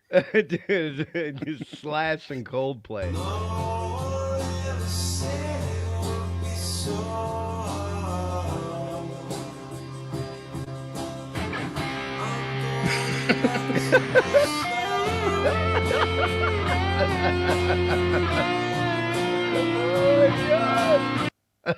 It's hard to argue with Slash. Yeah, nobody. That's enough of that. Let's go to this nutball that I've been having. Oh, let me play one thing. A lot of act. Look at just look at this. They're just like striking my state. Account updates. What's We've that review appeal content restored. Look at these nutballs. New word order are literally They love the word literally. Are you triggering? Dude, look at this. Look at these fucking. This is the person right here. This is the one that started it all. Actually, you see kids playing dress up in all families. Now, you may not be aware of it because they may only do it at school, but it's normal for kids. What does she know about all families? Dude, she's not. I'm telling you, dude. You got to strap it. I don't know if we're ready for this. I don't think you're ready for this tonight. Let me play one. But look at my comments. Look at this. My notifications over here. These people are messaging me and freaking look at all these comments underneath. All I was trying to do was trying to help her. Wasting resources. Doesn't this show? Look at this, dude. These are not real people. This is insane. Like, who the fuck would side with this nutball?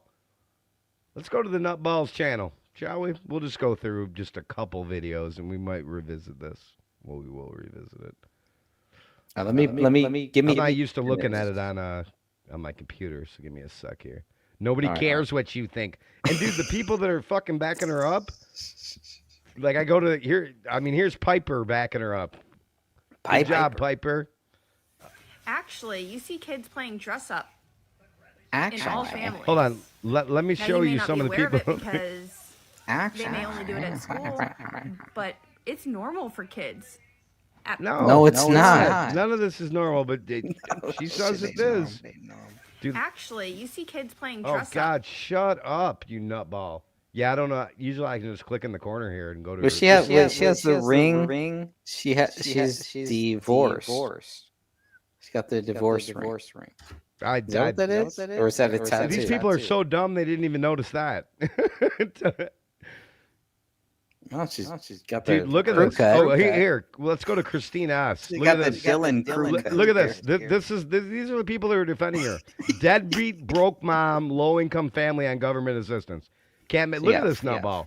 Can't make this shit up. These are the people fucking backing her up, bro. She's got baloney on her chin. Like, dude, look at this. All right. I mean, are you fucking serious? It's sad. I wish I could make it That's up. too sad. But That's anyway, too sad. no, what's Actually, sad is what she's doing to her kids. So let me play a couple. Yeah. You're right. Here's another. Is this one? What is But this can one? you let me get in the mood? I'm never in the mood for this, man. This is just. Let me at least get one Trump I had the music car video here. and couldn't drive it back She's in her bed. because it's damaged. She always is, dude. Actually, you see kids playing dress up. Yeah, okay, we already heard that one. She can't afford a tripod. How do I just get on her? Obviously, I didn't sub her. I gotta figure out how to get it. I guess I just. Oh, here we go. Here you go. Here's the one that triggered me when I saw they're fucking. They were at the doctor's and their kids had the shoes on the wrong feet. This started. Yeah. Okay, there's a boy and a girl here, by the way, folks. In case your eyes are not. So they got their shoes in their shoes on the wrong feet. Fucking see it? You see it, right? The shoes are on the wrong. I can't You'll be able to see it. I just it's too much for okay, me. Greg, both shoes are pointing the same. They're on the wrong feet. And it's too much, man. But yeah, I mean, it's over and over again with this nutball, man. How many strikes do you get there? I didn't. Interestingly enough, I didn't. The Chinese try are and being kind of contact fair. you? Yeah, I would say they contact. probably tried to strike at least 50 of my comments so far. It's crazy. Yeah, I'm just here. I mean, it's just you see, I'm scrolling. Look how much I'm scrolling. These are all people that are frickin' chiming in, and the thing is, it's just these last two videos I've been saying about. But if you go back to any of her other videos, like this one, everybody's against what she's fucking doing, dude. I had the car. Not this one. Yeah, okay, we don't care. Macaulay Culkin. Yeah, is there a way to just go Smith family and they come up so I can She'd just be home alone.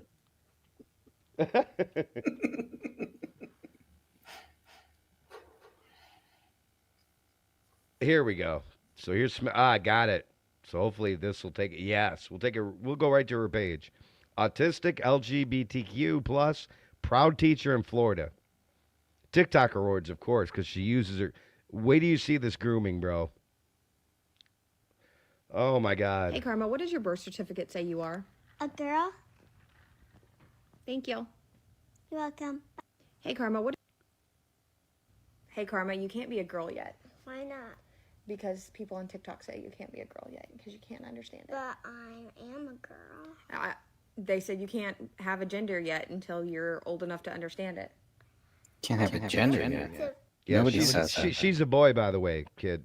You can't make this shit up, Greg. So I'm so pissed so off. wait a minute. Wait. So the birth certificate says this is a boy. Correct. Here, right up here. This is what I commented. Ron DeSantis, CPS, Sheriff, Police, Florida, # Fist family. But here's more. Said that I can be a girl. It's Yeah, but I guess they know better. than affirmation. Dude, this is. Why would a fucking person insane. like this think that they need? I mean, whatever whatever they they want to wanna think, right? Yeah, she's But got like why would they thousands of need videos, dude. Just and that's part of the problem. Is Let's people keep listen to this little commenting girl on and it, tell me people she's keep not coached. looking at it. Tell me she's not coached. Grandson, I Let me believe go you back. said? No, nephew. Because Tiana's nephew said that he's a school bus, so that means you can't be a girl at almost 9. So, I don't care Oh my God, bro. what their opinions are. Oh, I want to be a girl. oh my God, And you bro. are a girl.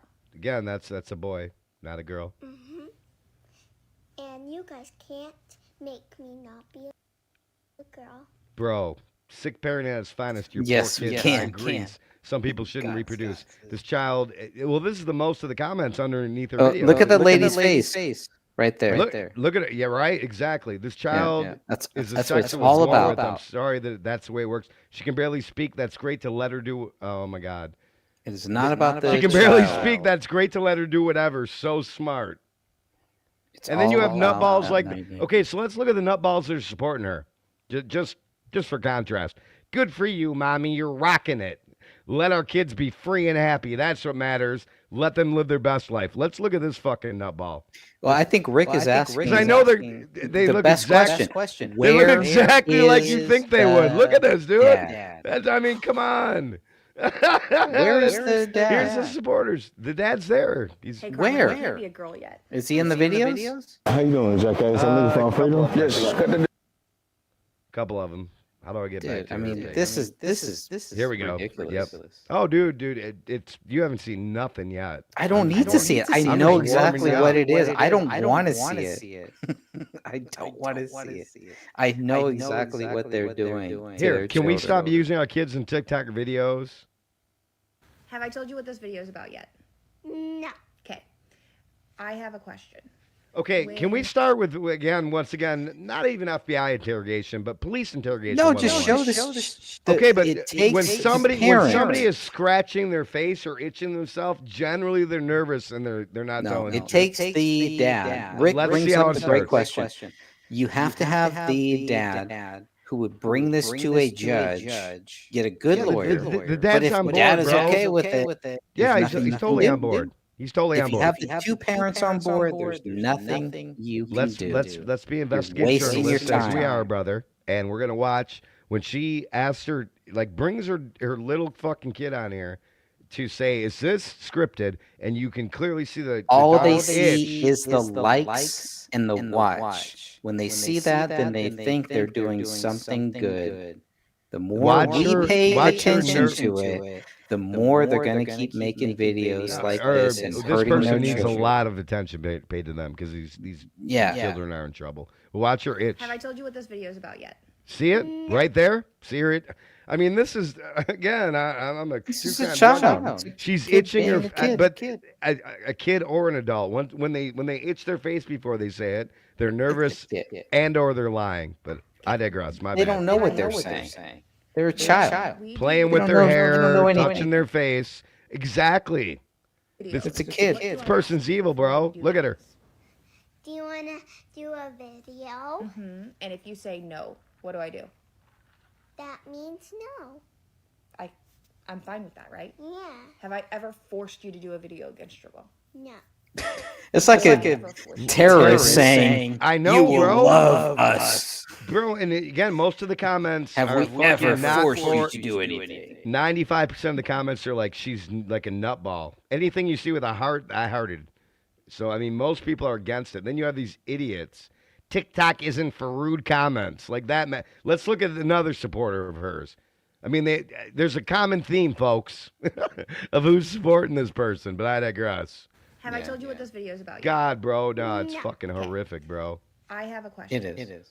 I mean, it's so obvious, though. I cannot believe this person's still a teacher. There's a comment I made that said just that. I cannot Teacher believe from this- where? This From nutball is still what? a teacher. What? In Florida, somewhere. Where? Nobody knows where. Seek We help. don't know if she's Stop a the real abuse. teacher.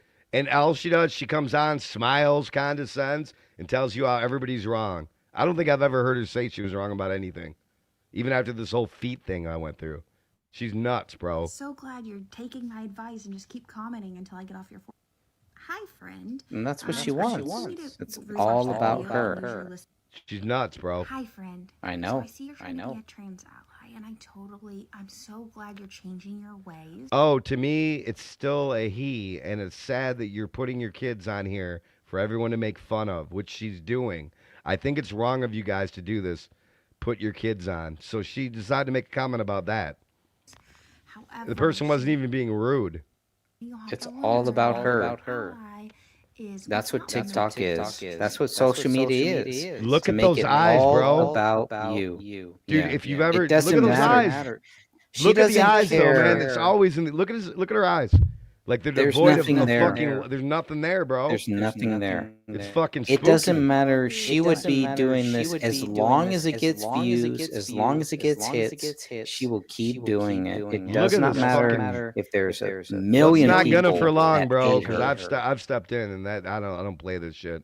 That's what And it's gonna take. I have some resources a lot of other people don't to make this. But you need somebody. You need a parent, a family member to say we need to get the children away from this person. Exactly. Unless you have that, yep. There's Look at this. really Seek nothing help. you can Poor do. little guy. Poor little dude. Poor guy. I mean, what the fuck, man? What you're doing Get on off my TikTok? feed. Great mom. 2 months. Ask yourself why you need validation for your parenting. When Let you're me wrong tell you or in this, error Eric. 90% of the time. She's nuts, bro. Yeah, but what you're doing is Let's make her God's famous. work. No, Let's make you're her doing fucking God's famous. work Trying. because somebody has to say, "Look, this is not right." The whole comment section saying it. Look at everything I got heart is somebody who doesn't agree. But 95% of the then you got sweet boy. Okay, that's a girl first of all, not a boy. I'm a paramedic and absolutely yes to the ER for a cough like that. At least you're not like my mom. I basically had to be. I don't even know. They can't even spell right. I don't even know what that says. But here's your typical supporter of her right there. I mean, here's your typical supporter of this nutball. I'm not saying I'm obsessed with Watermelon Mountain. I mean, fucking come on, To the people. people who question Oh yeah, dude. I'm freaking. I shouldn't even started doing this tonight. But child needs a haircut. Everything. What is wrong with this person? He's a young boy agree, and that's- looking for so much attention. He must not have a lot of love at home. it's really sad. So I'm glad I was able to gentle parent him since he clearly does. Gentle Oh parenting. my god, I love this comment. Uh-oh, that's an inside thought that we keep to ourselves. Next time. There's nothing in the She's eyes. insane, bro. That's There's a nothing demon. there, bro. It's a demon. The mom gives him a Demon-possessed girl person. name and takes him out in dresses, posts him on the internet with his pronouns that mom gives him. I mean, what the? Yes, and her response is what? Anyone named Kate that is a girl? Oh my God, shut up. Hello, friend. We already talked about. Oh God. Hi again, friend. So, I have a friendly reminder. Friend. When you go to She's insane, Does she have bro. a booger in her nose? Or is that a ring? That's of course. It's, Oh, I thought it was come a on, booger. bro. It's the nose ring you've come to know and love from the I lip. thought she had a red booger. No, This of course is she has blood nose coming ring. out the nose. You know, I'm surprised she hadn't shaved her head yet. Chop chop. Yes, your comments. The comments you're leaving on my page and making videos on my page answering your questions and worries. I also loved your message. Thank you so much. Dude. Yeah, she thinks it's a good thing. Remember what we talked about? I cannot believe she's still employed, but she's not gonna be for long. But There's where no- is she employed? There's no evidence she's a teacher. You have no evidence. Well, She's a teacher. let's do some digging. That's why I'm bringing this to your attention, bro, because we can find out. We could say this. Here it is. I never. Interesting. I'm playing a video that said I never looked up you or your teaching license. Okay, but she doesn't. Yeah, because she doesn't have one. Let's see what she has to say. Good point, Greg. Hello, friend. Remember what we talked about keeping our listening ears open for the whole thing, not just a little bit of it. Remember that? No. If she was a teacher, she would not be making these videos. And if she was a teacher, she would have been exposed. by Dude, now. listen to what she just said, Greg. She said, I never said that. Hold on. Oh, wait a minute. She's saying, I never said that you tried to look me up. All right. What we talked about keeping our listening ears open for the whole thing, not just a little bit of it. Remember that? Well, this applies here. I'll bet she's a daycare. I bet she's daycare. Yeah, If- probably. if- like if preschool. anything. If They call it anything. I want to show She's you a just a couple more daycare. clips of her kids, her and her kids. That's the I do important not stuff. believe she's a teacher. Oh, there's Dad, by the way. There's Daddy, if in case you were wondering. Dad looks high off fentanyl or I mean, something. yeah, this dude actually fucking stuck his junk And the in mom nutball. is cool with filming. Here it is. Where are the dads? There's no way man. Dad looks like he's in a transition. There's no way man bred you twice. Dad, baby daddy number 3. Daddy number three. 3. Correct. 3 kids, 3 different dads. Not, And that's another chick right there. That's a dad. That's a chick right there. Daddy number 1, Karma's daddy. I know That's the same person. Number 1 and number 2 is the same. Must have a type. Dad. That's the same. Look at number 2 and look at number 1. That one is the same as that one. No. Unless they're twins. Yeah, maybe. Yeah. Look at the nose. It's the same. I must have been happily married for 9 years. That's the same. That's the same. He's just fatter. Let's get more of her child grooming. I think that's the most important part. I don't want to. Not her sitting here like sounding stupid. No, with the I want to with her kids. I want to show you what she's doing with her kids, constantly. It's a lot of it's just her, because I mean that's. Here you go. Hospital. Why? Oh, your kid's sick? Shock. Oh no. Because. Why are you filming your kid in the hospital? Malnutrition. Hold on. Here we go. Ready for the grooming? Hospital. Where are we? Hospital. Hospital. Why? Oh no. Because of what? In me. Your cough. Anemic. Yeah, oh yeah. These kids have all kinds of physical problems as well as autism. This is like Munchausen by proxy. There's no autism. It's classic, Greg. There's no autism here. I don't see any autism. No. No. This person I've not is seen one of the anything. sickest. I cannot. I'm just still in shock. This person is still like fucking has her kids and is free to do this, but apparently that's the world we live in now. Hi, John. Hey. We don't have gender roles in our house. My son loves to play dress up. He's cute. We don't have pronouns, is what you just or something like that. Unpopular opinion: we don't have gender roles in our house. My son loves to play dress up. Exactly. You see what I'm saying, Greg? This is. I mean, it's scripted, for fuck's sake. It's scripted. Here's the thing. She may be getting paid to make Enjoy these videos. typically gendered ideas or toys, whatever. That doesn't change their gender. You are abusing this child, narcissist. All these are like, fuck, Jesus help these children. Mom needs to get an identity and live her life and not project her narcissistic tendencies through her young and impressionable kids. Mom wants so much attention. You're making it really hard for the rest of us Democrats. Like, here's a Democrat saying you're a nutball. You didn't get enough fucking attention as a kid. I mean, ridiculous. You're a teacher? Let's see what the reply is. Ain't no teacher. Oh, yes. Oh, There's yes. no evidence she's a teacher. Even if she was, there's not. I don't even know. Yeah, we're gonna have to look at that. Yes, dress your son like a boy and not a girl. Liking a certain color or liking a certain toy. Not in Florida. Isn't the if same this was thing a as teacher thinking in you're a Florida, boy. Yeah, she would never be making these videos. This absolutely is not. Exactly why. Ain't happening. Have I put it at the top of this one yet? No, not at the top of it. I've got over 50 videos. # CBS, # Florida, # child grooming, bro. I can't take too much more of this. I'm telling you, bro. No. I think that's enough for me. So to my son, this is a girl, but you can't make this shit up, bro. Yeah, I don't want to take too much more of this. I've been going through an existential crisis. We'll fight. Hey Karina, why did you have knee surgery? Because my knees kept hurting. Yeah, and what was happening with your knee? Knee surgery. Yep, and one of the things that putting your children in wrong shoes for years because it makes them happy causes that. But go ahead. Yeah. It kept dislocating every time you took a step, right? Yeah. Yep. So she was born physically disabled due to a genetic disease. That's not something she can control. But the doctor helped, didn't they? Yeah. They gave her a ligament in her knee. Bro. I can't. Seriously. You can't take see why more. I'm so. Wait till you see this one. Yeah. No.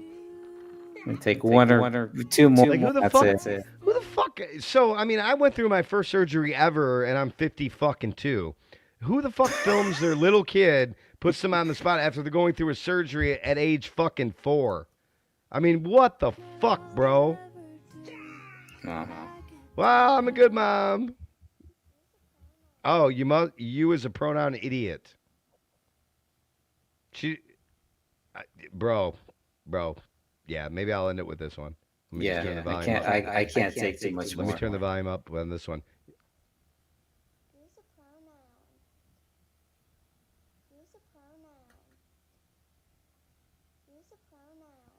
It's just this looped over and over again. Like fucking. Karma's gotta take her medicine, huh? Chug. Okay. Let's see how long it takes you. Bro. That's okay. A lot. Wow. Yeah, I know them. Yeah, they're bullshit. You don't know Jesus' commandments very well, do you?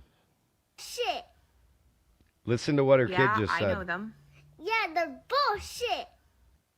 Again, the comment that there was, you don't know Jesus' commandments very well, do you? And the child's response was, they're bullshit. Let me play it one more time for those in the back. Yeah, I know them. Yeah, they're bullshit. Bro. Yeah, I think I can end it with that. I could play him. I could play fucking the thousands of other videos she has, but I think that was good enough. Yeah. I Finish think that's it. What the fuck, bro? To get that out of my... I swear to God, if you idiots elect that demented man, I will burn this whole fucking place to the ground. How did we get here?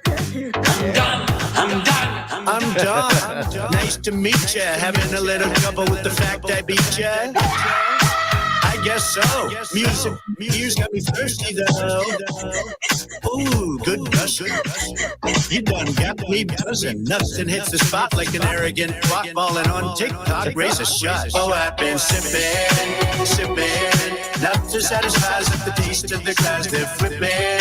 Tipping. Went to my soul, but I never get full. My tumblers glass, no empty cups. Bathe in the rain of pretentious folks who don't listen. There was the say them, by the way, brother. You said it. I'm sipping. Good God, you're a touchy bunch. Fresh tears washing down my lunch. Sanctimonious fruit punch. Lap up the juice of entitled country. Hate them bitches. Drink it like dishes. Delicious. One of my favorite dishes. True chemo wishes. Grinning like Ulysses. Mega back in business. Oh, I've been sipping. Nothing satisfies like the taste of the glass. To my soul, but I never get full. Bottomless glass, no empty cups. Bathe in the rain of pretentious folks who don't listen. I listen, send that around to Kathy Griffin. I'm sipping, knowing that they're flowing. Really gets my motor going. I can't help it. I can't help it. They're crying, say they're leaving, but they're lying, throwing Look at JoJo from Chairs, you're dumb. It's just so good. Sipping, nothing satisfies with the taste of the glass that's tipping. Went to my soul, but I never get full. My tumblers glass, no empty cups. Bathe in the rain of these baby cups. So don't listen. There's Harry, by the way, left right there on the left. I'm sipping, knowing that they're throwing. Really gets my motor going. I can't help it. I can't help it. They're crying, denying, say they're leaving, but they're lying, throwing nothing. Double questions time, please. I'm sipping. This is all Eric's fault. Wow, I've never seen that. Wow, that was great. That was good. What's the difference between that one and this one? To remind you that 60% of sales on Amazon come from independent sellers. Eric, you're echoing. Will be in this ad 60%. I swear to God, if you idiots elect that demented man, I will burn this whole fucking place to the ground. How did we get here? I'm done. I'm Don. Nice to meet ya. Having a little trouble with the fact I beat ya? I guess so. Music to my ears got me thirsty though. Ooh, good gushing. You done got me buzzing. Nothing hits the spot like an arrogant twat balling on TikTok. Raise a shot. Oh, I've been sipping, sipping. Nothing satisfies like the taste of the glass they're flipping, tipping. Went to my soul, but I never get full. Bottomless glass, no empty cups. Bathe in the rain of pretentious folks who don't listen. I listen. Pour me another Harry Sisson. I'm sipping. Good God, you're a touchy bunch. Fresh tears washing down my lunch. Sanctimonious fruit punch. Lap up the juice of entitled country. Hate them bitches. Drink it like fishes. Delicious. One of my favorite dishes. True chemo wishes. Grinning like Ulysses. Mega back in business. Oh, I've been sipping, sipping. Nothing satisfies like the taste of the glass they're flipping, tipping. Went to my soul, but I never get full. Bottomless glass, no empty cups. Bathe in the rain of pretentious folks who don't listen. I listen, send that around to Kathy Griffin. I'm sipping, just knowing that they're flowing really gets my motor going. I can't have. I love the Kathy Griffin thing. That's one of my favorite parts.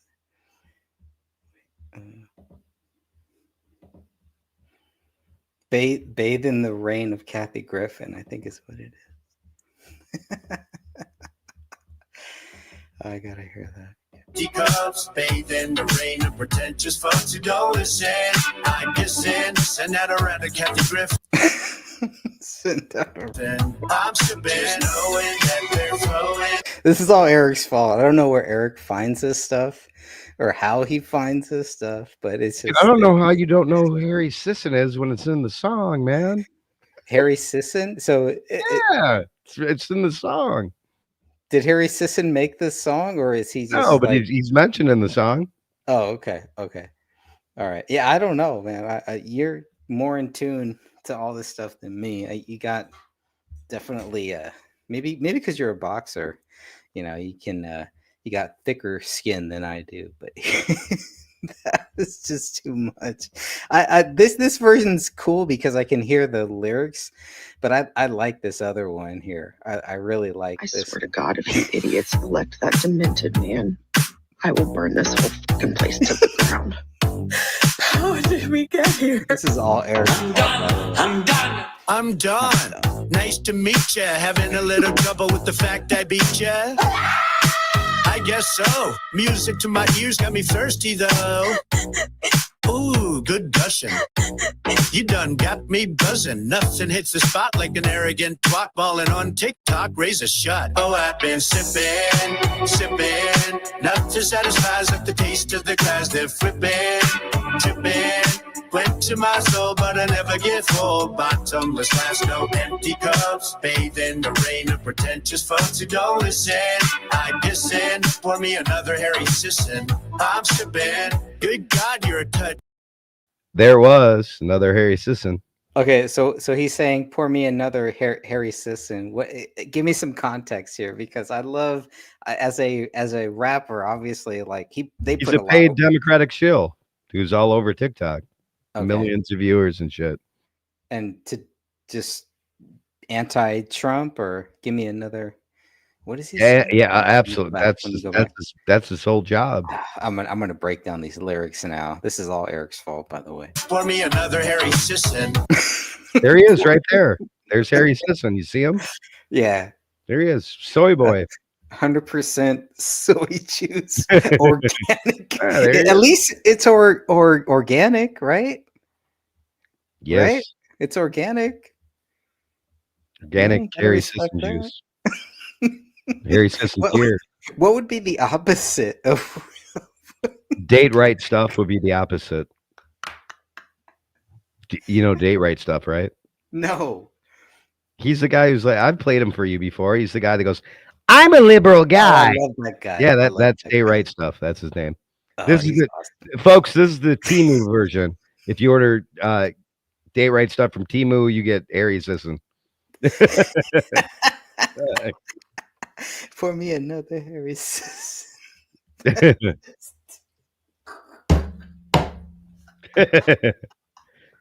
That's too much for me. Oh, look at that. They tried to strike me 3 more times and my appeal was approved. Oh, good. I can show it to you. Right? I'm sipping. Good God, you're a touchy bunch. Fresh tears washing down my lunch. Sanctimonious Do a fruit screen punch. share, Eric. Lap up the juice of entitled country. Hate them bitches. Drink it like fishes.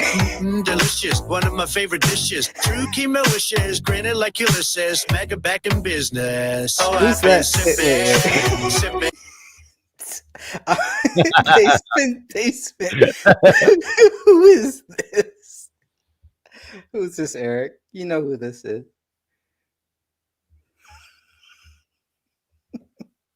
Back in business. Oh, I've been sipping, enough to satisfy like the taste of the grass they're flipping, tipping. Went to my soul, but I never get full. Bottomless glass, no empty cups. He got a badge. Hold on. Yep. He's got the pink pussy hat with the badge, and all of a sudden, Elon Musk.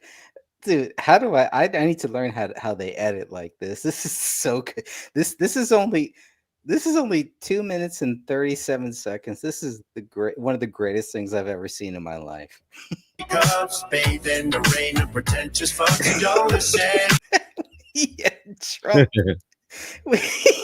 It's Elon and Trump sipping on the tears. Oh man, they spent a lot of time on this. $2 I guess in, send that around to Kathy Griffin. I'm sipping. Look at that. That's too much.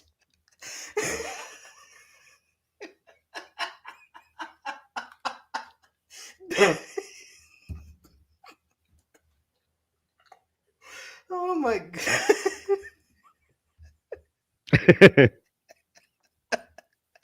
Is it this good on TikTok? I've never seen this one.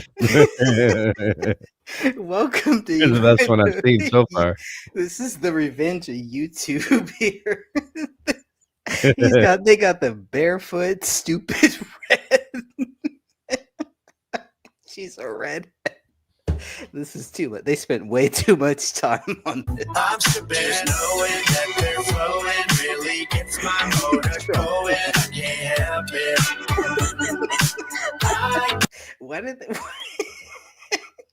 Why does Trump have tattoos on his neck? That's just too much. We're gonna all get rid of our tattoos now because Trump had them on their neck in this video. Looking at you, JoJo from Cheers. You're done. Do you know who JoJo is? Yes, Jojo Suave. Oh, okay. I don't know who that is. You don't? Who's Who's that? Who's that? Give me some background information. She's a nutball pygmy chick, dude. Look her up. She's all over TikTok, I'm sure. It's just so good. Oh, I've been sipping, enough to satisfy like the taste of the glass they're flipping, tipping. Went to my soul, but I never get full. Bottomless glass, no empty cups. Never get full. Went to my tipping. They had to put the Hulk in there, right? Had to put. Of course. Went to my soul, but I never get full. Bottomless glass, no empty cups. Bathe in the rain of these bathing cups. You don't listen. All right, so this is Harry in the upper left. Yep, there's Harry. Okay, all right. I know that's Mark Ruffalo. He's another whole, I don't. Who are these? Right. Other? Oh, that's the dude, the gun dude on the lower right side. Yeah, he's played several characters. Yeah, he's like his dad was a Fed, I think, right? And he was Who's the guy in the upper right with a weird? That's hair? another one of those nutball soy boy TikTok influencers. I forget his name. He's one of them. Okay. I recognize. So the person who made this is Jokes on Woke. Do you know anything about? No. No. All right. I'm gonna have to look at it. That stuff I like to look up. The child pedos are the ones I should be looking up, like Eric. But here I am here, more focused on this shit. Fuck, they probably are too. I mean, I don't have no proof, but it's all I'm sure it's all related. It's all related, I'm sure. I'm kissing, pour me another Harry Sisson. I'm sipping, flowing, really gets my motor going. I can't help it. Dude, what is that in the middle? What is that in the middle on I don't TikTok? know, man. Knocked Lucy? You never seen? You're on TikTok. You never seen Knock Lucy? Probably. I don't. There's so many now. There's so many. I can't keep up. Trump's dance here is like the Talking Heads thing, right? That's like a play off the Talking Heads. Yeah. Okay. They're leaving, but they're lying, throwing nothing. Double crescent style. Who would think to put? How do they know to put? How do they put glasses on Trump and it looks so real? I know. and yet all these real TikTok things, and it's all TikTok. Yeah, Dude, that's why when I go live, I play TikTok stuff because YouTube is more censored than TikTok. Yeah, except for when you're doing things like this, apparently. Right. Wow. All right, we're almost done. They're leaving, but they're lying, throwing nothing. Double crescent time, please. I'm sipping. All right. I mean, just after everything that Eric showed me with the real stuff. Dude, look her up. You're on TikTok. Smith family. Just look up Smith, type in Smith family. I can't even lie. Find her. I tried to log in. I don't even know how to log into my TikTok, so I'll have to have to figure that out. Because remember, my TikTok got nuked. We should be live on there. We could be making a lot of money because there are a lot of people on there that's saying my a bunch biggest of thing. nothing, doing a bunch of nothing, laying in their bed, making money, doing nothing and saying nothing. And here we are. But if that person is making money sitting there doing TikTok and they're lots like, of them. "Oh, I'm gonna transition my kid because I can make money off TikTok." I don't want to be a part of that. I want to be a part of exposing it myself. No, I get that. I get that, and I think that's why it's good here because she's not making money off of. It's good over here when you do it here. But anything you do there, any comments that you make there, anything that you do there, she's making money off. Unless you're, blocking it, and TikTok is, for whatever reason, is not. Where does TikTok get the money to pay these? It's all through how many subs you get, and then once you get the subs, people can give you gifts. There's all kinds of cool, crazy gifts. So it's like a go fuck yourself thing. Like a lot of these people are going to have to go fuck themselves when TikTok is fucking banned in January. They're going to have to anyway. I gotta roll. It's almost 2 here. I know we're my brother. Thank you so much. Thank you for triggering me and then I really appreciate you introducing me to this because now I want to look up more Trump rap. Smith family. The song, but the Smith family that Eric is talking about, that is the main thing because that is really when we talk about Kirk Cameron, that's what this show started about. Awareness, 2 hours ago. Awareness about this nutball before children because that's just one that we know about. That isn't just like she's some random. That's just one that is actually narcissistic enough to post all of her abuse and thousands of times. Copycats will then follow you and say, "Oh, well, she can make money off TikTok. I'm going to do that too. I'm going to do the same thing with my kids." This is why it's so important when Trump gets in office to make it very difficult for people to want to do this, to transition their kids. You don't want to make it easy. You don't want to make it simple for them. You want to make it very difficult because this is a difficult thing. If you really think that is the best thing to do for your child, to transition your child, to cut off their penis, to turn them from a female into a male, if you really think that is a great thing, this is a big decision that make mental institutions great again, folks. Yeah, I mean, this is a big deal here. This isn't like, and they just want to act like, it's a big deal. It's a new world order. It's a big idea. It's a Big new world idea. order. Yes. Yeah.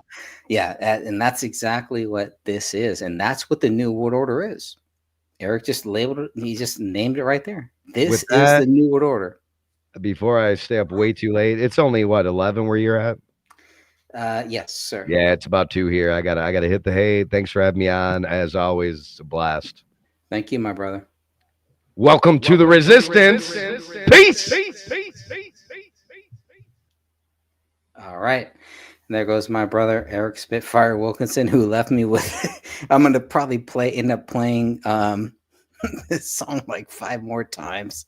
And it's all because of him. But he brings up some very great points here. And we need strong people on TikTok like that. We need strong people who can muster that. You can see that I could not handle it.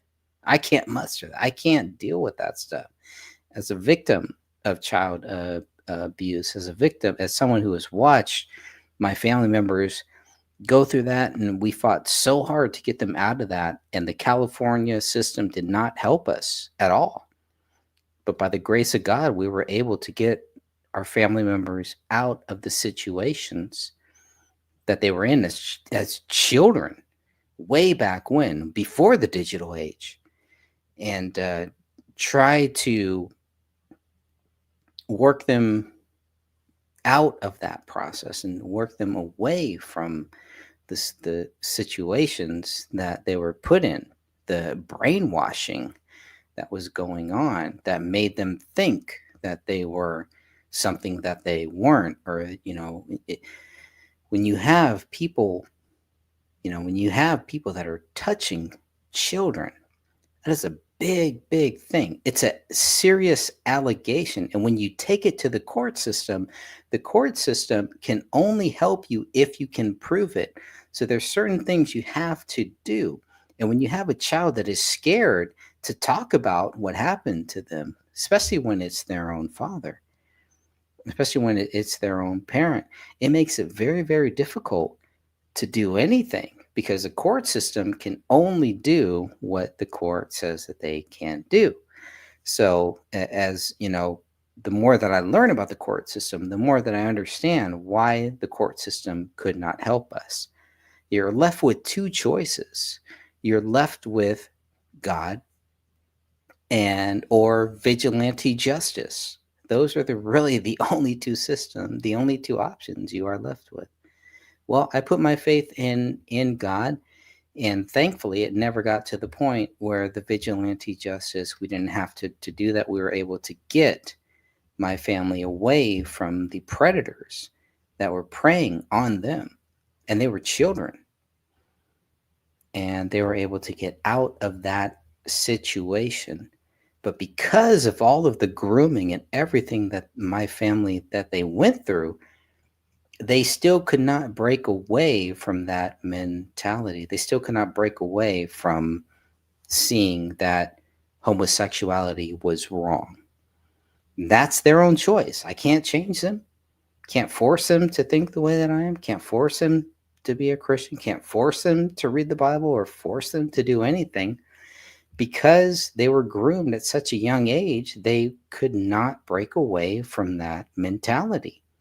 And it created more issues and more issues. And then by the time that they were older, it was just like you can't change their view. They have to change. If they don't want to change, there's nothing that you can do. And when the social media is telling everybody this is okay, it's okay to be this, it's okay, whatever you want to think that you are, everybody has to make their own choices, and we have to live with those choices. And that's just the way it is. Rick says, Greg, can you not see Trump dancing around his house? Yeah, I can. I'm actually going to play that. It's too good not to play it. And again, it's too. I swear to God, if you idiots elect that demented man, I will burn this whole fucking place to the ground. How did we get here? I'm done. Nice to meet ya. Having a little trouble with the fact I beat ya? I guess so. Music to my ears got me thirsty though. Ooh, goodbye. discussion. You done got me buzzing. Nothing hits the spot like an arrogant twat balling on TikTok. Raise a shot. Oh, I've been sipping, sipping. Nothing satisfies up the taste of the glass. They're flipping, tipping. Went to my soul, but I never get full. Bottomless glass, no empty cups. Bathe in the rain of pretentious fucks who don't listen. I guess in, pour me another Harry Sisson. I'm sipping. Good God, you're a touchy bunch. Fresh juice washing down my lunch. Sanctimonious fruit punch. Lap up the juice of entitled country. Hate them bitches. Drink it like fishes. Delicious. One of my favorite dishes. True chemo wishes. Grinning like Ulysses. Mega back in business. Oh, I've been sipping, sipping. Enough to satisfy up the taste of the glass. They're flipping, tipping. Went to my soul, but I never get full. Bottomless glass, no empty cups. Bathe in the rain of pretentious fucks who don't listen. I guess in, send that around to Kathy Griffin. I'm sipping, just knowing that they're flowing really gets my motor going. I can't help it. I can't help it. They're crying and denying, say they're leaving, but they're lying, throwing nothing. Looking at you, JoJo from Cheers, you're dumb. It's just so good. Oh, I've been sipping, sipping. Enough to satisfy up the taste of the glass. They're flipping, tipping. Went to my soul, but I never get full. Bottomless glass, no empty cups. Bathe in the rain of these baby cups who don't listen. I guess in, pour me another Harry Sisson. I'm sipping, knowing that they're flowing really gets my motor going. I can't. I think it's because Kathy Griffin and Harry Simpson, because they rhyme. This is only 2 minutes and 37 seconds. I can't help it. They're crying and denying, say they're leaving, but they're lying, throwing nothing. Double crescent time, please. I'm sipping. That's great. All right, let me see. What else do they have? Do they have anything else that's good here? Oh, this is awesome. They don't seem to have any playlists or anything like that. All right. Okay. All right. Well, let's get back to this then. Something you have been incredibly effective at is communicating with the youth. And so you have just been a very busy person, because on top of your new chapter book, you just launched a new show, a children's show. It is called Adventures with Iggy and Mr. Kirk. It is amazing. It focuses on teaching timeless virtues to kids. What inspired you to create the show, and how do you hope that it impacts families and children? Well, I'm really excited about this because the pollution that's coming to kids through Disney and Nickelodeon and some of their favorite cartoons and kids shows is just awful. It's as bad as it is in the books. So the trans movement, kids today are likely to come home with a book that is where they're learning morality from gay dinosaurs or trans ducks, not from Christians and people who love God and love their family and love this country.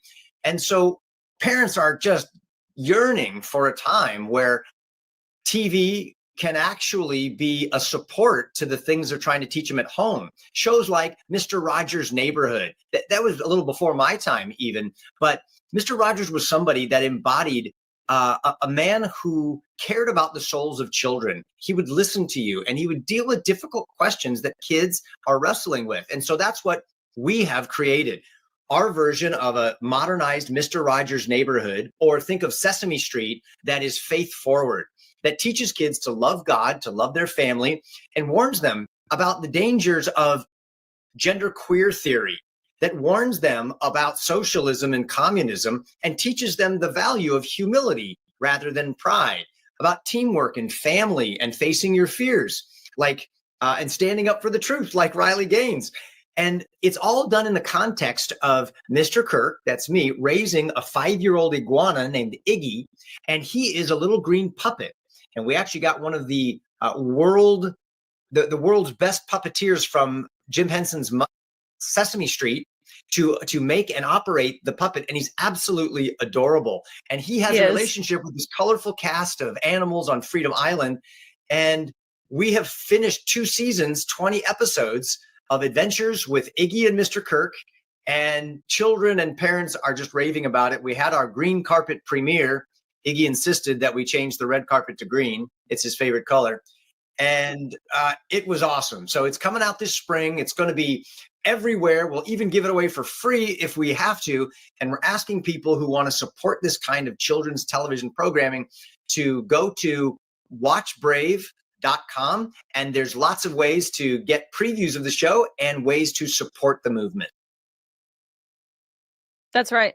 That's right. You've got characters in there like Culture the Vulture, which represents the challenges that kids face in today's world that you described. But I mean, how do you balance teaching these important lessons that kids need to be taught with keeping the content still fun and engaging? Yeah, that's the beauty of this. And it's a dream team of people. The animation is beautiful, and you can see that in the books, but now we bring it all to life through movement animation. We've got stars from Disney's Good Luck Charlie, Lee Allen Baker, and we've got these world-class puppeteers. So it's fun, it's funny, it's entertaining. But you've got, I'm a grandpa now. My daughter just had a little baby girl, and my little 3-month-old Maya is going to be watching these things. And so I'm making sure that the lessons are solid, that they are true, lasting, that they're going to get to their heart and reach those kids where they really need to be nourished. So, for instance, when we dealt with the sanctity of life, we deal with the sanctity of all life and teach little Iggy, who has a bird's nest full of eggs, that he can't just throw the eggs away because there's something inside of them. There's little baby birds, and that mommy is caring for those little baby birds, and that we, just like those babies in the eggs, start out inside of our mother's womb, and God's knitting us together in there. And he learns to take care of all life, not just preborn life, but elderly life and disabled life in the episode of Adventures with Iggy and Mr. Kirk. And then dealing with gender identity, which is a really hard topic to deal with. Culture, the Vulture, suggests to Iggy that because he's an iguana and Mr. Kirk is a human, and Mr. Kirk's family is human, that they don't love him quite as much the way he is, and he ought to consider becoming more like a likable human boy. And so he now tries to change his identity and his expression of who he is by dressing and acting like someone other than the iguana that he actually is. And this leads him down this identity crisis. And the Vulture, named Culture, keeps trying to teach him how everyone's against him and to feel sorry for himself. And he just feeds this monster until Iggy finally breaks down. And it's the loving, wise advice of Mr. Kirk that leads him back to understanding that God made him special just the way he is, and that he's got a purpose for him, but he has to embrace his identity in order to discover that purpose and that treasured value. So these are the kinds of things that we do while everything is crazy and entertaining and fun for the kids. Which is absolutely great. It's just awesome. So I'm gonna play a little bit of this here. Go back here. And Eric, this is all Eric's fault. And Kirk is an enabler. So they are both enabling me to play stuff like this. As I spoke at the podium, campaigning on my run, the crowd was pumping me up. Beautiful crowd. Things were going so well before it turned into hell. Cause a guy on a bike arrived hoping to ring my bell. He crawled up on the roof, dollar store John Wilkes Booth, and he set his sights. Security apparently wasn't tight, cause I almost lost my life, but I moved an inch to the right. Why on earth was I shot in the ear? How this guy get that time to aim? Should not happen when you have Secret Service. If you want to make a world a better place, put your money on Trump to make America great. Thank you, Michael. Oh, sure, Donald. The average person sees around 10,000 online ads daily. Here's how a man's life would change if he used Pi. Day 1, he would install Pi on his computer without spending a dime because it's 100% free. Day 2, he realizes how clean and clutter-free his browsing experience has been since he got Pi. The ads. That's okay. I don't mind the ads. When the song is good, I don't mind the ads. I want to hear that one again. That was a good one.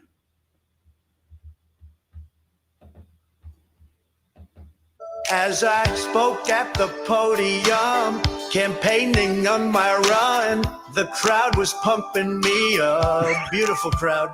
Things were going so well before it turned into hell. Cause a guy on a bike arrived hoping to ring my bell. He crawled up on the roof, dollar store John Wilkes booze, and he set his sights. Security apparently wasn't tight, cause I almost lost my life, but I moved an inch to the right. Why on earth was I shot in the ear? How'd this guy get that time to aim? Should not happen when you have Secret Service. If you want to make a world a better place, put your money on Trump to make America great. Thank you, Michael. Oh, sure, Donald. Sure.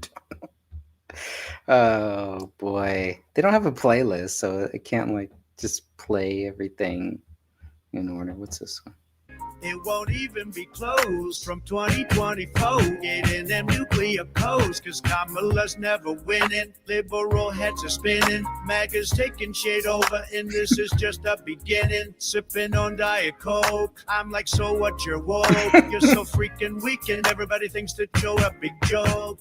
You tried to tame it down, run my name into the ground, but I'm on top of every round, and you just looking like a clown. That defeat that you're feeling, too many votes for you to steal in. Nothing about you appealing, so I'm just out here revealing what you say ain't true. Nobody believes a single word that you say. You should just give up today, cause Kamala's never winning. Liberal heads are spinning, MAGA's taking shade over, and this is just the beginning. Sipping on Diet Coke, I'm like, so what, you're woke? You're so freaking weak, and everybody thinks that you're a big joke. Trump, Trump, Trump, Trump, Trump, Trump, Trump. Oh, how do these people have time to do this stuff? What's this one? Oh, this is a good one.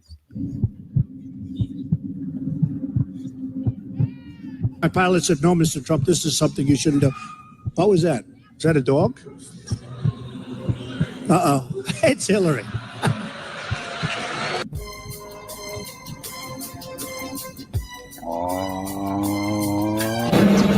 250 million people are not garbage. I can tell you who the real garbage is, but we won't say that. I take a look at my life and realize there's nothing left. Cause I've been blasting and laughing so long that even my mama thinks that my mind is gone. But I ain't never crossed a man that didn't deserve it. Me be treated like a punk, you know that's unheard of. You better watch how you're talking and where you're walking, or you and your homies might be lying and chalk. I really hate the trip, but I gotta low. As they croak, I see myself in the pistol smoke. Fool, I'm the kind of G the little homies wanna be like, on my knees in the night, saying prayers in the street light. No, that's a little bit old, that chart. That chart's a couple of months old, and if you want to really see something that's sad, take a look what happened.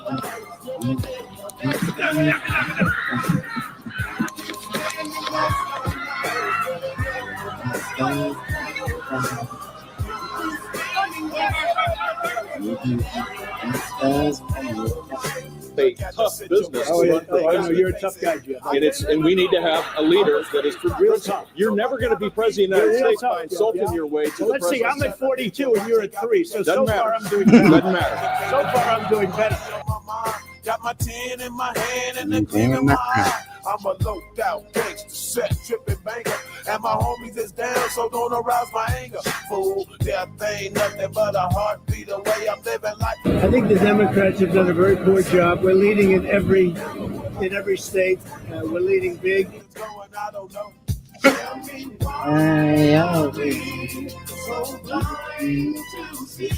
It's Kamala's birthday. She's 60 years old. Yes, I would say happy birthday, Kamala.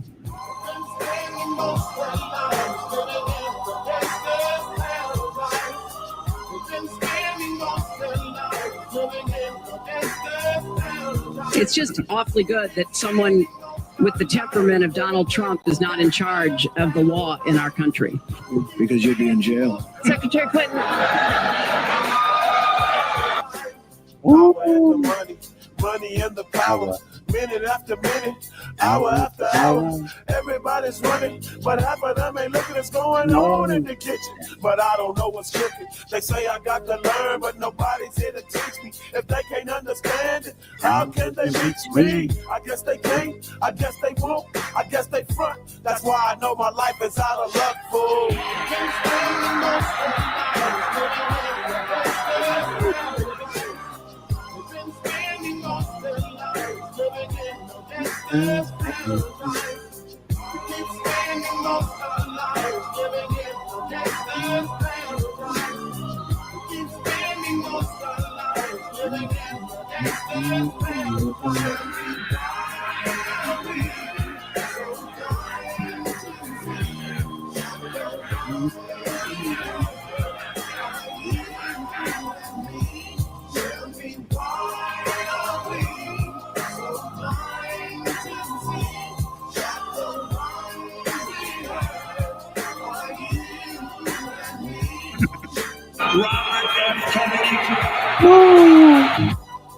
Yeah, baby.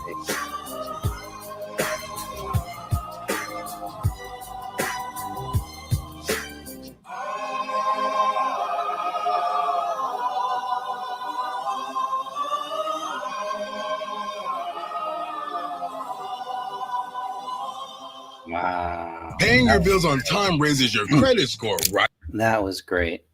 That was a great video. Whew. That got me. Kind of like that one. It won't even be close. Oh boy. Oh boy.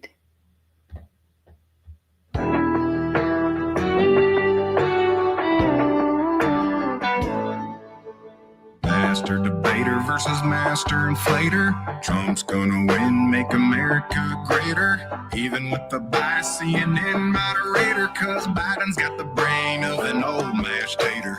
Fumble or stumble thinking that we won't know what unfit looks like. Not Sleepy Joe.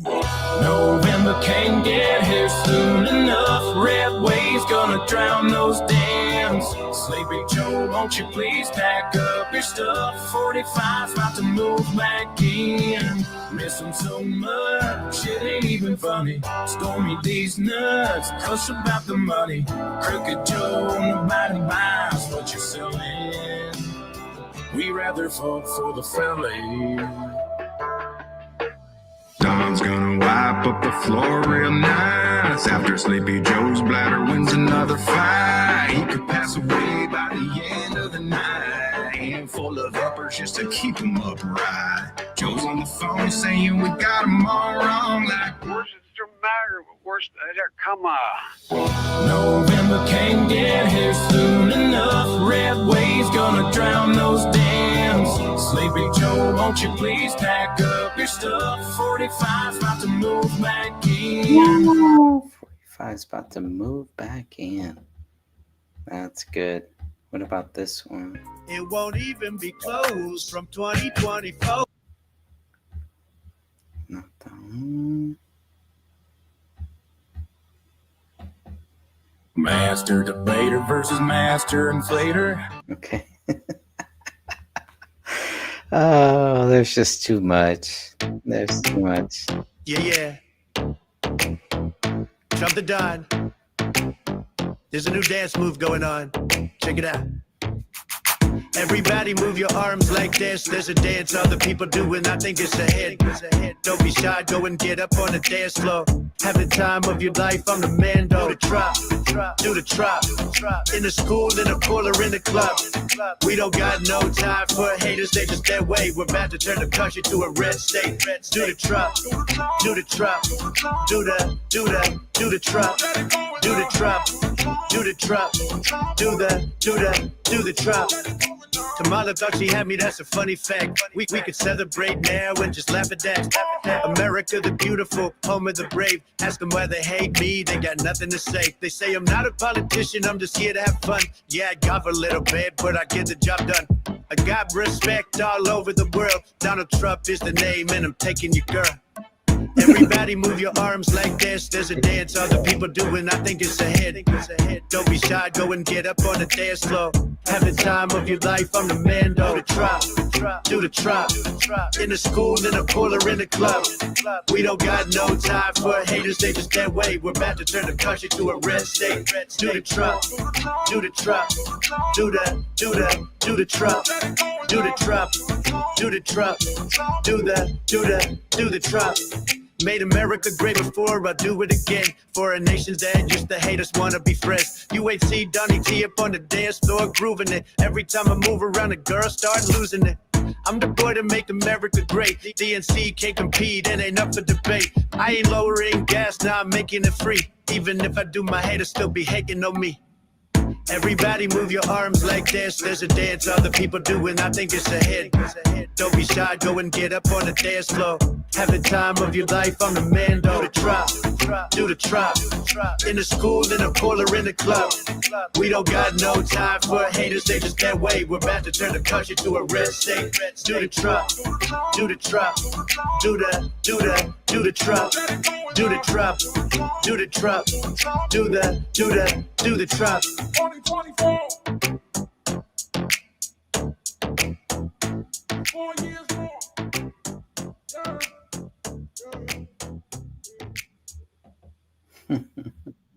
Watch. This is how my dad got a flat belly at 60s. This is day 17 of doing nothing but... This is too much. It's too much. Oh, they're going way too crazy here. Donald Trump's iconic dance moves are sweeping the internet and winning him a lot of fans across the globe.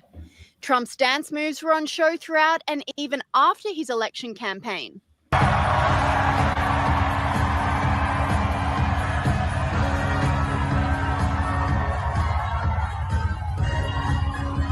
And it seems like everyone wants to hop on the bandwagon, with the moves going viral across all corners of the internet. Young people are some of Trump's biggest fans.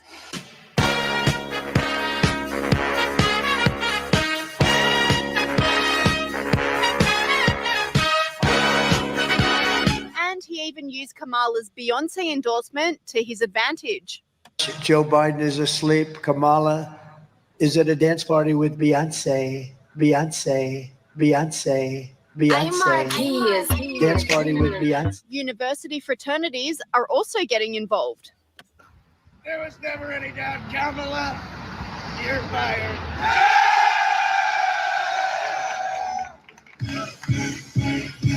And so are TV hosts across the world. Young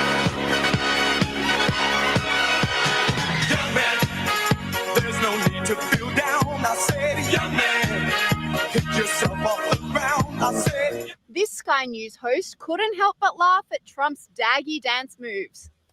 Roman, it's just so funny that one of those awkward daggy dad dance moves can take off like that, and it's on football fields. And even this Greek politician busted out some dance moves while she was a guest on Greek television.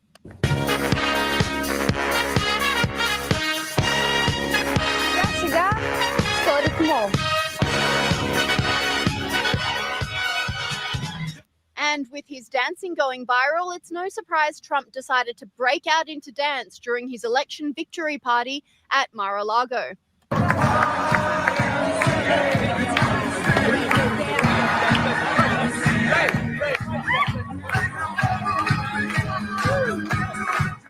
this Trump impersonator used his signature dance moves to hilariously troll pro-Palestine protesters. Palestine will live forever. When people are occupied, resistance is justified.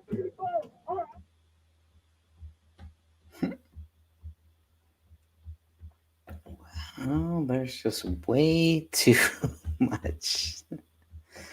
Yeah, I'll just go back to the greatest one ever. I swear to God, if you idiots elect that demented man, I will burn this whole fucking place to the ground. How did we get here? I'm done. I'm done. I'm done. Nice to meet ya. Having a little trouble with the fact I beat ya? I guess so. Music to my ears got me thirsty though. Ooh, good gushing. You done got me buzzing. Nothing hits the spot like an arrogant twat balling on TikTok. Raise a shot. Oh, I've been sipping. Nothing satisfies like the taste of the glass they're flipping, tipping. Went to my soul, but I never get full. Bottomless glass, no empty cups. Bathe in the rain of pretentious fucks who don't listen.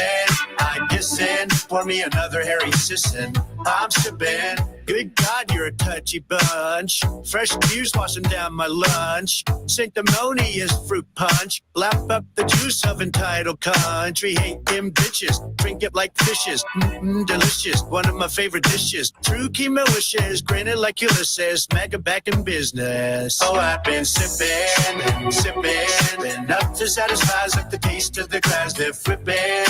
Tipping. Went to my soul, but I never get full. Bottomless glass, no empty cups. Bathe in the rain of pretentious fucks who don't listen. I guess in, send that around to Kathy Griffin. I'm sipping, just knowing that they're flowing really gets my motor going. I can't help it. I can't help it. They're crying and denying, say they're leaving, but they're lying, throwing nothing. Looking at you, JoJo from Cheers, you're dumb. It's just so good. Oh, I've been sipping. Enough to satisfy like the taste of the glass they're flipping, tipping. Went to my soul, but I never get full. Bottomless glass, no empty cups. Bathe in the rain of these baited cups who don't listen. I guess in, pour me another Harry Sisson. I'm sipping, knowing that they're flowing really gets my motor going. I can't help it. I can't help it. They're crying and denying, say they're leaving, but they're lying, throwing nothing. Double crescent time, please. I'm sipping. That's too much. All right. Again, that is Adventures with Iggy and Mr. Kirk.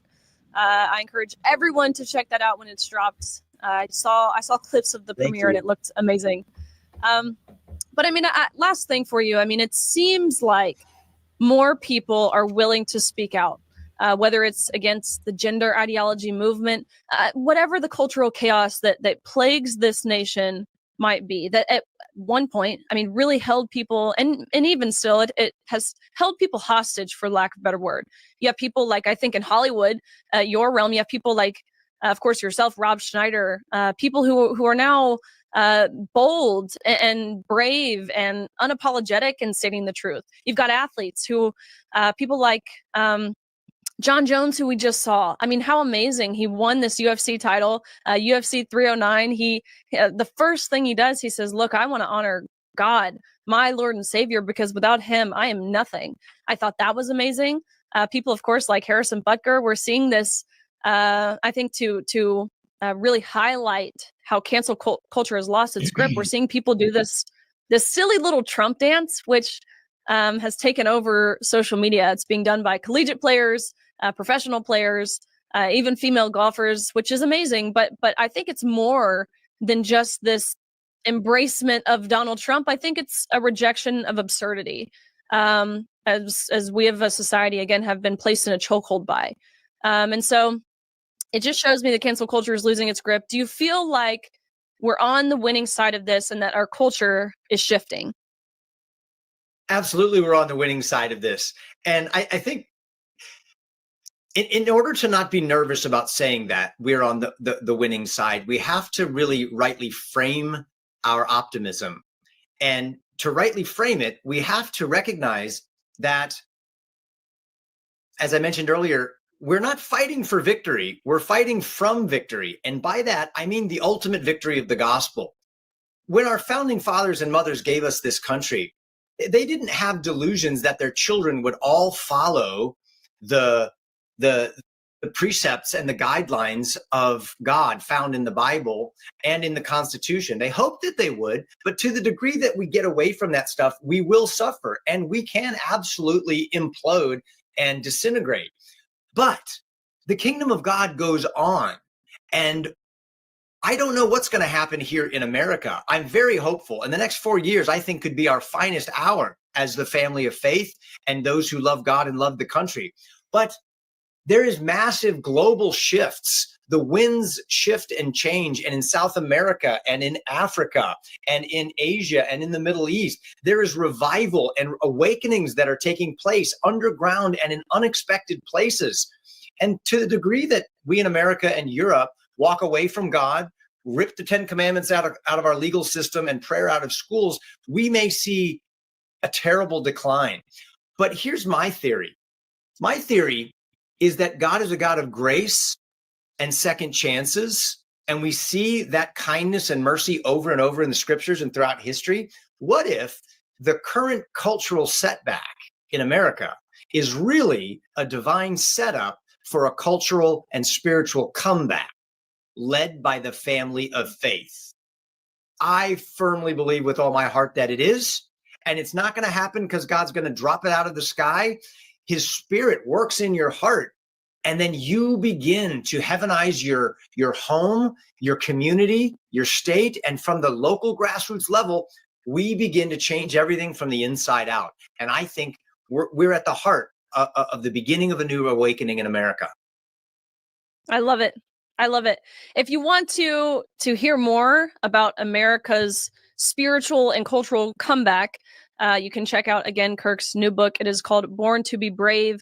If you want amazing resources and guidance and these wonderful virtuous lessons for your children, you can check out Brave Books at bravebooks.com. You can get my book, Happy No Snakes Day, but they have tons of amazing authors. It's a monthly subscription, again, in total contrast to what Scholastic is pushing for, putting in your children's school libraries.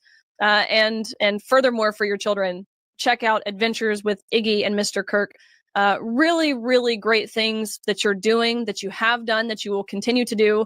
We will certainly be looking out at what is next for you, because I know you're not done. It is always thing after thing after thing. How can you restore traditional biblical values? And we appreciate you for it. You've got an amazing team of people around you. I got to spend some time with your sister also, by the way, a few months ago, and she's just as amazing. So what a wonderful family you guys have. But just couldn't be more grateful for everything you've done, for me personally, for the movement, for the country. So thank you, Kirk.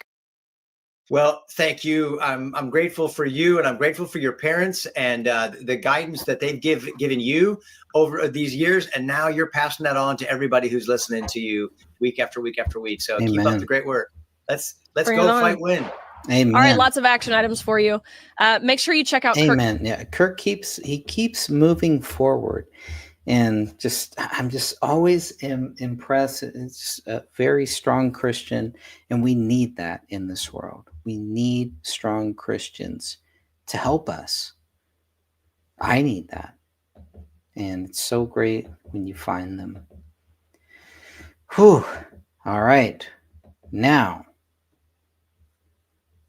because of Eric Spitfire Wilkinson, this is my song to him, to my brother. In Springfield, they're eating the dogs, they're eating the cats. Eat the cat, eat the cat. They're eating the dogs, they're eating the cats. Eat the cat, eat the cat. They're eating the cats, they're eating the dogs. Eat the cat, eat the cat, eat the cat, eat the cat. Seeing red, so don't push me. Ain't Donald Trump trying to grab him by the... Said it was some Haitians, somewhere out in Springfield. Women doing cartwheels. Have you seen Garfield? Have you seen Snowball? This about to snowball. I'm about to go off. I can't let this go on. Miss me like an airball. Tell me where my cat is, cough it up like a hairball. I gotta tell them if they even put the fingernail on Santa's little helper to turn them to hamburger helper. Somebody better help them, cause I'm going to jail for showing them fellas helter skelter. Usually I'm content, but if you touch my dog, then I'm turning into John Wick. I'm lit. Bird better drop it. If you touch my pet, then I'm pulling up like CrossFit. They're eating the dogs. They're eating the cats. Eat the cat.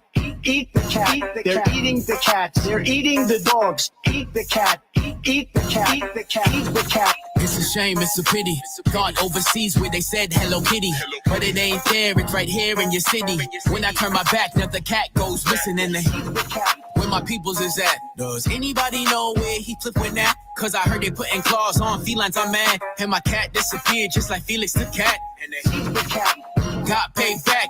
Thought she was a goner, but the cat came back. If you ain't a pussy cat, say drop that cat. Drop that cat. Drop that cat. Got paid back. Thought she was a goner, but the cat came back. If you ain't a pussy cat, say drop that cat. Drop that cat. Drop that cat. They're eating the dogs. They're eating the cats. Eat the cat. Eat the cat. They're eating the cats. They're eating the dogs. Eat the cat. Drop that cat.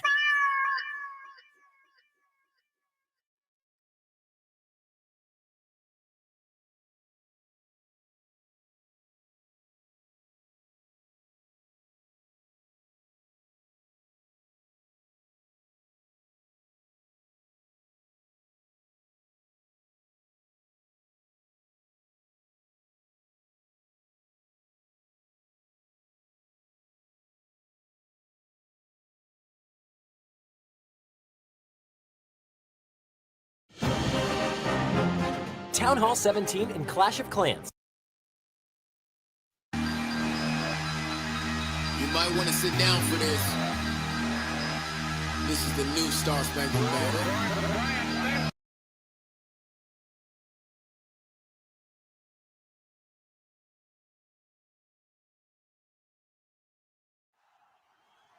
We gon' make our country great again, great again, great again, great again, great again, great again, great again, great again. We gon' make our country great again, make our country great again, With a record of new impeachment, no conviction, weighing in at a stern 215 pounds from the streets of Queens, New York, the two-time leader and defender of the free world. The Teflon Don, Donald Tulsi, Elon, RFK, bench, we sweated up. Democrats played dirty, but we got the dub. It's been a long campaign from Queens to Tampa Bay, but I praise God that he let me live to see this precious day. From Israel to Iran and Russia to Ukraine, Joe made us a joke. They don't see us the same. How close we've come to World War III is insane, but now I'm back. I'm about to put some more respect on our name. The deep state run out of time, now they're terrified. They couldn't get a case of stick, but Lord knows that they tried. Bulletproof from built to thrive, that's just my vibe. 2 attempts of my life, yet I'm still alive. Now I'm walking around with balls bigger than the Nephilim, protected by the king that was born back in Bethlehem. New leader of the free world, I'm fighting for my citizens. With God as my witness, we gon' make this country great again. We gon' make our country great again. Make our country great again. Make our country, make our country, make our country great again. We'll make our country great again. Make our country great again. Make our country, make our country, make our country great again. We locking in and set to spin the block on all my foes again. Have mercy, Lord, on many men, cause my patience is wearing thin. My Avengers assembling. We got the deep state trembling, cause now they know we stepping in to make our country great again. You know what it is, the Teflon Don, just do what I do. I hope that everyone's good, I hope everyone's excited. We're about to do some great things, some great, great things. My new album, Get Elected or Die Trying, coming out 2026. Get ready, it's gonna be the greatest album of all time. All the hits.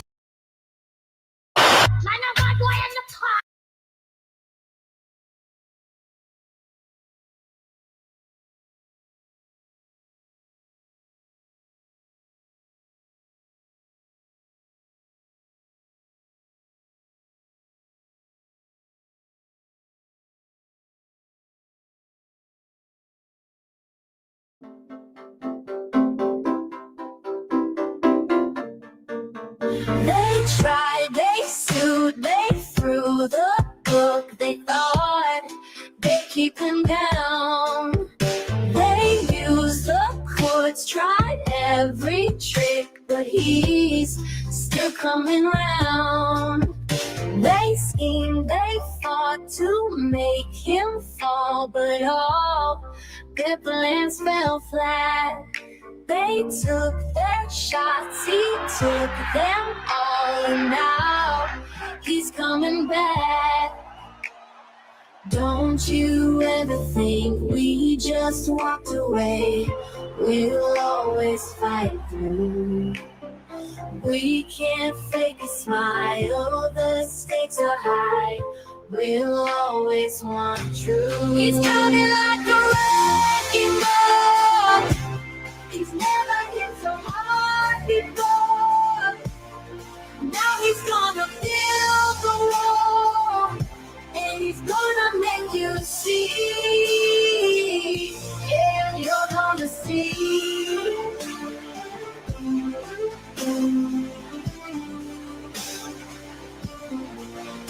Now Elon's here to cut the cost. The budget's coming down, and Robert's cleaning FDA while the CDC's unwound.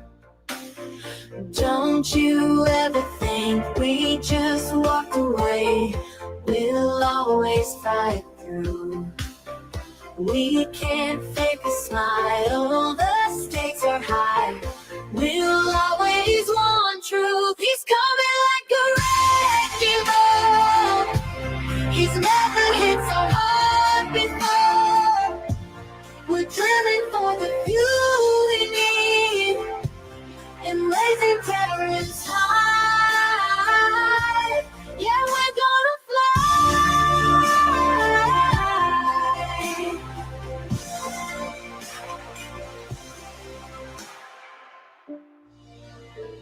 He never meant to start a fight. He just wanted us to win. Instead of going down, we'll rise and bring back pride within.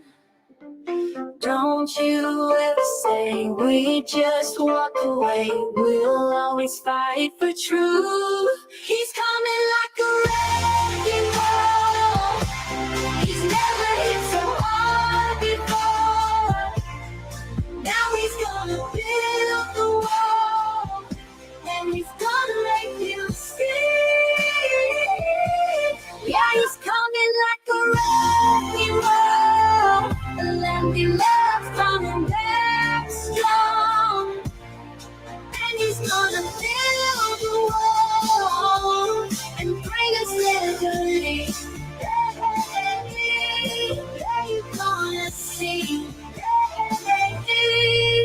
We set him free.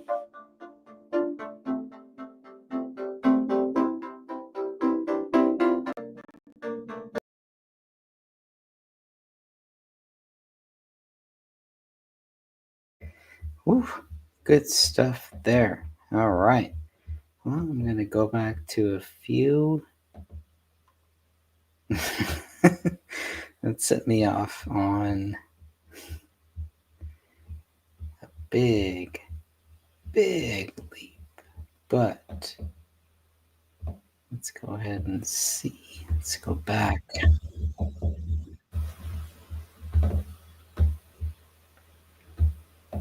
Let's go back.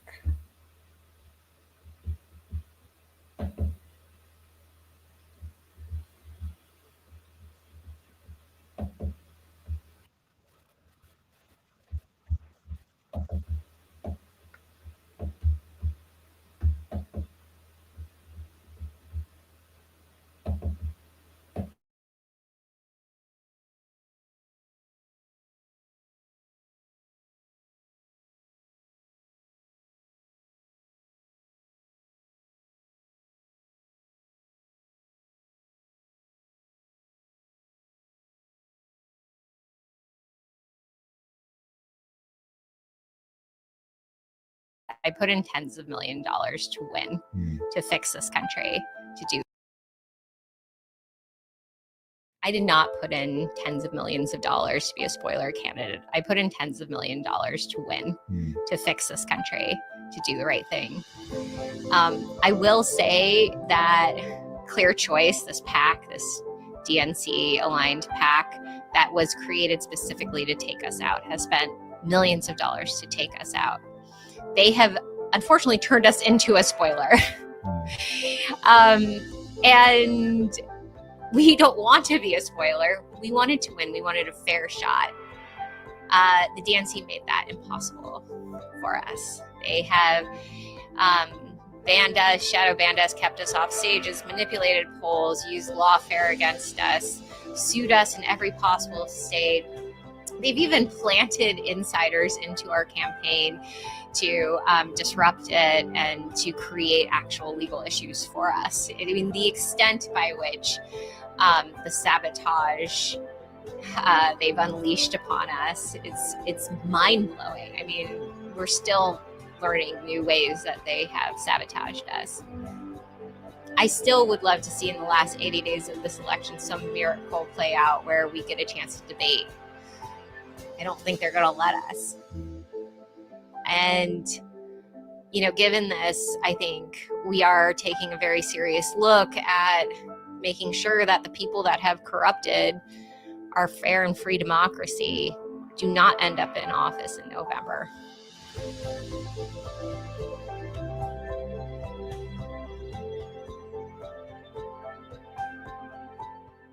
Can I ask you about RFK? Because just moments ago, his running mate said that they were considering endorsing you.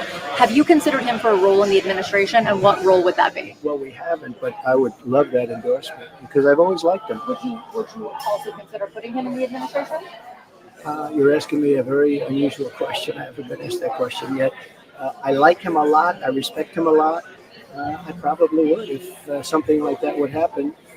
He's a very different kind of a guy, very smart guy. And yeah, I would be honored by that endorsement, certainly. You said that you would consider him for an administration post. Yesterday you said you would consider Elon Musk for an administration post. That would be a very untraditional administration. What would you say to Republicans that might turn off? Well, I like smart people, and Republicans like me. You know, we had the quickest approval process in the history of the nominating process. We went through it very quickly, and they like me, and I like them, and we want to do a great job. But you're just asking me a question. I mean, I didn't know about RFK, but I like him and I respect him. And you're saying, would I think about him for something? And the answer is yes. He's a brilliant guy. He's a very smart guy. I've known him for a long time. I didn't know he was thinking about getting out, but if he is thinking about getting out, certainly I'd be open to it. And with Elon, I would think Elon's pretty busy, but you know, Elon's a super genius, and I like this idea of a people. unity party, an idea of us coming around these principles of fighting for liberty in this country, fighting for our children's health. We have the worst chronic health crisis in the world right now. Over 50% of children are diagnosed with some chronic disease. This is unconscionable. Yeah. And we are willing to work with anyone who is sincere in their endeavor to fix and address this issue. Do you believe the Trump campaign and Trump himself is sincere? Do you see a home? You talk about this as being Bobby's decision. Do you see a home for RFK Jr. in the Trump administration, Health and Human Services, something to that extent? I would fully support it. I would fully support a strong partnership dedicated to this issue. A lot of people comment that in his first term, he didn't accomplish many of the things that mothers really were hoping he would do, made some big mistakes around the pandemic. However, I think that he is sincere. Former President Trump's campaign countering the DNC in full swing today. He's barnstorming through North Carolina with his running mate, J.D. Vance, in the Battleground Blitz this week. We got Grady Trimble live at the rally in Asheboro, North Carolina with the latest. You know, Grady, this is President Trump's first outdoor rally since he was shot in Pennsylvania, right, Grady? I mean, it looked like security was really tight and he was protected by bulletproof glass. Yeah, exactly, Liz. There was bulletproof glass in front of and behind the podium where both he and Senator J.D. Vance spoke. That reflects the changes that the Secret Service have made since that attempted assassination in Butler, Pennsylvania. I actually had a chance to speak with the former president after the event. He seemed in good spirits, didn't seem fazed by being back to outdoor rallies. And the big news that was breaking today while he was speaking was that RFK Jr. could drop out of the race potentially by the end of this week. I got his reaction to that. Have you spoken to him in the last 24 hours? I haven't, but I respect him. I've respected him for a long time. I mean, I know where he's coming from, and it's a little different philosophy. Very smart guy, however, and I had heard he was thinking about it for a period of time, but no, I have not heard this, what you're telling me. He's going to be in Arizona on Friday. Would you have him on stage with you at your rally? Well, I think I'm going to be there on Friday. We have a big crowd. I would always be honored to. I mean, if he endorsed me, would I be honored by that? Absolutely. The DNC Right. aligned PACs are suing us to get us off the ballots right now. These are frivolous lawsuits. We've had some of the best people involved in our ballot petitions, some of the most precise, signature packages ever submitted to any of the Secretary of States. We've overcome so much to get to this point. So to even be contemplating this is tough. It's a really hard decision, and we don't come to this moment lightly. We come to this moment because in every single decision we make, first and foremost, we want to make sure that we are representing the best interests of health and wellness of young people, children, and future generations. Mr. President, yesterday there was a big announcement or big rumors spreading that RFK Jr. might be dropping out, might be endorsing you. His spokesperson said they will give a live address tomorrow about his path forward. And now there are rumors that he might join you at this rally in Arizona tomorrow to announce that he's supporting you. What's the truth? Have you talked to him? So I've known him for a long time. He's as you know, he's a little different kind of a guy. Very smart guy, a very good person. If he endorsed me, I would be honored by it. I would be very honored by it. He really has his heart in the right place. He is a respected person. Women love some of his policies, and I guess some people don't like some of his policies. But overall, I thought the Democrats, he was a Democrat. I don't know what he is right now, but he was a Democrat. They treated him very badly. I think he would have, he goes around saying he would have beaten Biden in the primary. I think there was a good chance. What they did to him was what they did to Biden. They really were harsh and threw him out. They wouldn't let him go to the vote. I mean, they made it impossible for him to compete in primaries because he was doing so well. And they basically made it impossible for him to do what I think he would have been successful. I think he would have overthrown Biden because Biden is so bad as a president. When I hear this talk about Mount Rushmore, I turn off your television. If I have to read an article, I just throw it down.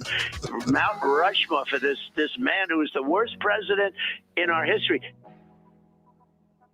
The question is the risk of a Harris-Walz presidency worth us staying in? And that's the question we have to ask ourselves right now is, do we trust Trump and in his personal sincerity to really do the right thing for our country and chronic disease, balance the budget, end these forever wars? Is he somebody that's going to continue to invite people like Bobby and I into the conversation? Or is he going to fall victim again to the things he fell victim to in his first administration? There's two options that we're looking at. And one is staying in, forming that new party, but we run the risk of a Kamala Harris and Walz presidency because we draw votes from Trump, or we draw somehow more votes from Trump, or we walk away right now and join forces with Donald Trump and we walk away from that and we explain to our base why we're making this decision. We're expecting RFK Jr. to make an announcement about the fate of his campaign, see if that means he drops out of the race, which, of course, as you know, former President Trump, the polling shows, stands to gain more from that than Vice President Kamala Harris. This is a spiritual journey for me. I reached my decision through deep prayer, through hard-nosed logic, and I asked myself, what choices must I make to maximize my chances to save America's children and restore national health? I felt that if I refused this opportunity, I would not be able to look myself in the mirror, knowing that I could have saved lives of countless children and reversed this country's chronic disease epidemic. I'm 70 years old. I may have a decade to be effective. I can't imagine that President Harris would allow me or anyone to solve these dire problems. After 8 years of President Harris, any opportunity for me to fix the problem will be out of my reach forever. President Trump has told me that he wants this to be his legacy. I'm choosing to believe that this time he will follow through. His son, his biggest donors, his closest friends, and all support this objective. My joining the Trump campaign will be a difficult sacrifice for my wife and children, but worthwhile if there's even a small chance of saving these kids. Ultimately, the only thing that will save our country and our children is if we choose to love our kids more than we hate each other. That's why I launched my campaign to unify America. My dad and uncle made such an enduring mark on the character of our nation, not so much because of any particular policies that they promoted, but because they were able to inspire profound love for our country and to fortify our sense of ourselves as a national community held together by ideals. They were able to put their love into the intentions and hearts of ordinary Americans and to unify a national populist movement of Americans, blacks and whites, Hispanics, urban and rural Americans. They inspired affection and love and high hopes and a culture of kindness that continue to radiate among Americans from their memory. That's the spirit on which I ran my campaign and that I intend to bring into the campaign of President Trump. Instead of vitriol and polarization, I will appeal to the values that unite us, the goals that we could achieve if only we weren't at each other's throats. The most unifying theme for all Americans is that we all love our children. If we all unite around that issue now, we can finally give them the protection, the health, and the future that they deserve. Thank you all very much.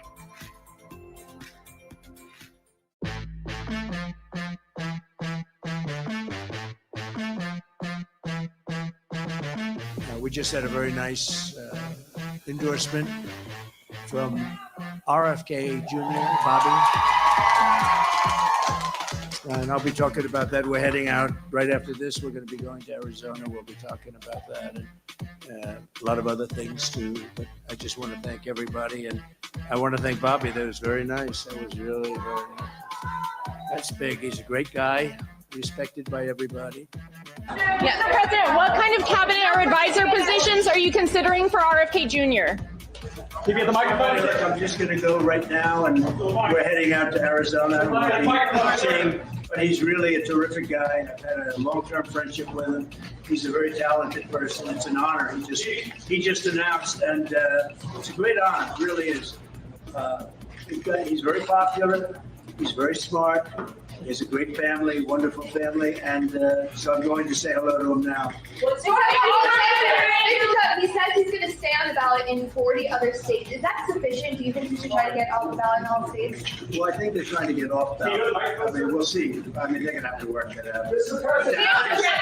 please. I think having his support is. Mr. President, RFK, his words about your policies and praising your policies, is that to help you beyond affiliated, like the North Carolina Unit vote and the Jewish vote?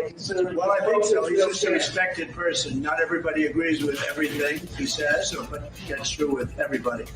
But he's a very respected person. He's really a very beloved person in many ways. I mean, he's beyond. I think, frankly, if the Democrats had treated him very badly, and then they ended up treating Biden the same way as they treated him, but they treated him very badly. I think if he ran in the Democrat primary, he would have beaten Biden. That's my opinion. But they wouldn't let him run. I mean, they came up with obstacles that were impossible. Like you have to have 60% of the vote to run, and they came up with things that were crazy. But they didn't want him running. I think if he would have run in the Democrat primary, I think he would have won. I think he would have beaten Biden. RFK Jr. has falsely said that the COVID vaccine is the deadliest vaccine ever made. What is your response to that? Well, I'm going to have to see, because I haven't seen him yet. I'm going to see him in a little while. The DNC waged continual legal warfare against both President Trump and myself. Then, when a predictably bungled debate performance precipitated the palace coup against President Biden, the same shadowy DNC operatives appointed his successor, Vice President Harris, has not appeared in a single interview or an unscripted encounter with voters for 35 days. This is profoundly undemocratic. How are people to choose when they don't know whom they are choosing? And how can this look to the rest of the world? My father and my uncle were always conscious of America's image abroad because of our nation's role as the template for democracy, the role model for democratic processes, and the leader of the free world. Instead of showing us her substance and character, the DNC and its media organs engineered a surge of popularity for Vice President Harris based upon, well, nothing. No policies, no interviews, no debates, only smoke and mirrors and balloons in a highly produced Chicago circus. How did the Democratic Party choose a candidate that has never done an interview or debate during the entire election cycle? We know the answers. They did it by weaponizing the government agencies. They did it by abandoning democracy. They did it by suing the opposition and by disenfranchising American voters. What most alarms me isn't how the Democratic Party conducts its internal affairs or runs its candidates. What alarms me is the resort to censorship and media control and the weaponization of the federal agencies.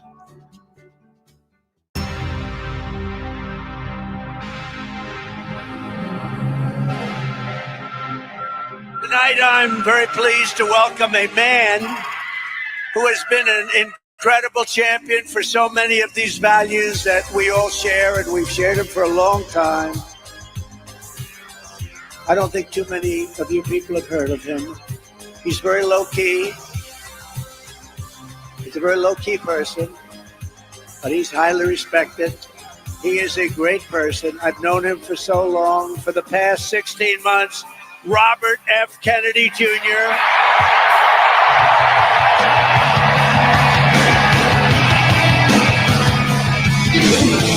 There goes my hero. Watch him as he goes.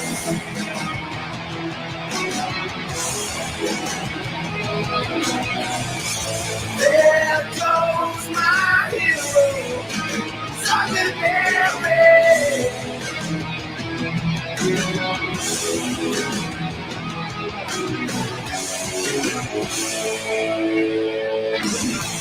There goes my hero. Man. Whoa!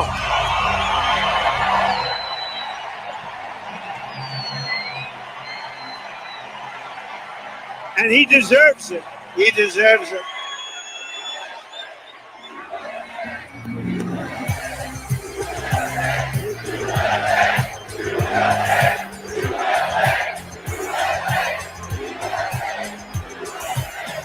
For the past 16 months, Bobby has run an extraordinary campaign for President of the United States. I know, because he also went after me a couple of times. I didn't like it. And I mean this sincerely. Had he been allowed to enter the Democrat primary, he would have easily beaten Joe Biden, but they wouldn't let him in. They put up rules. I've never seen rules like you had to have 65% of the vote in order to run, little things like that. His candidacy has inspired millions and millions of Americans, raised critical issues that have been too long ignored in this country, and brought together people from across the political spectrum in a positive campaign, grounded in the American values of his father, Robert Kennedy, a great man, and his uncle, President John F. Kennedy. And I know that they are looking down right now, and they are very, very proud of Bobby. I'm proud of Bobby. You want to know the truth?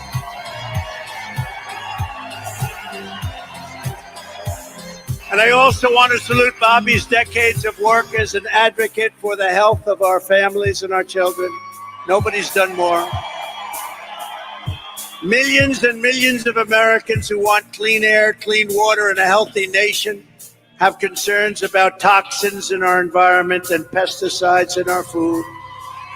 That's why today I'm repeating my pledge to establish a panel of top experts working with Bobby to investigate what is causing the decades-long increase in chronic health problems and childhood diseases, including autoimmune disorders, autism, obesity, infertility, and many more. We want every child in America to grow up and to live a long and healthy life. Thank you. Thank you, President Trump.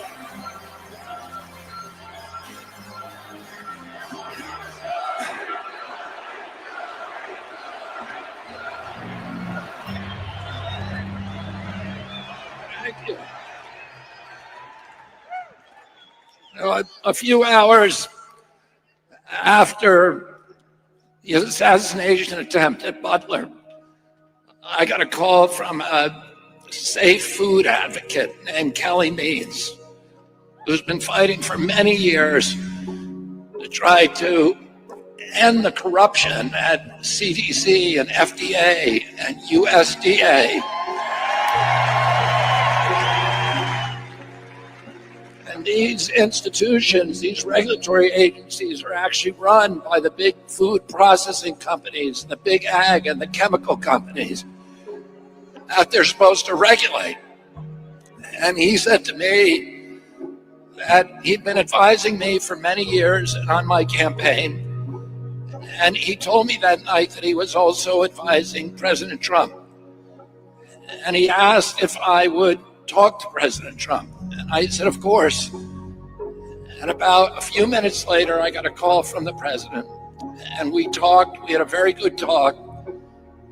And then he invited me to come see him the next day. And I went to Minneapolis and saw him. We met again a couple of weeks later in Florida. And we talked about, not about the things that separate us because we don't agree on everything, but on the values and the issues that bind us together. And one of the issues that he talked about was having safe food and ending the chronic disease epidemic.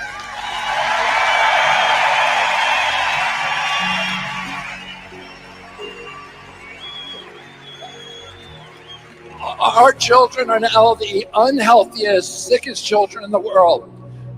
Don't you want healthy children? And don't you want the chemicals out of our food? And don't you want the regulatory agencies to be free from corporate corruption? And that's what President Trump told me that he wanted. He also told me that he wanted to end the grip of the neocons on U.S. foreign policy.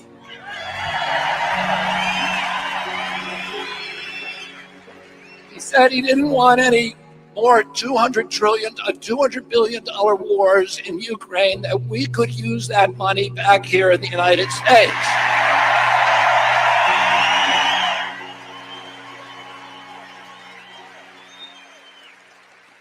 And the best way to build a safe America is to rebuild our industrial base and rebuild the middle class in this country. And don't you want a president who's going to get us out of the wars and who's going to rebuild the middle class in this country?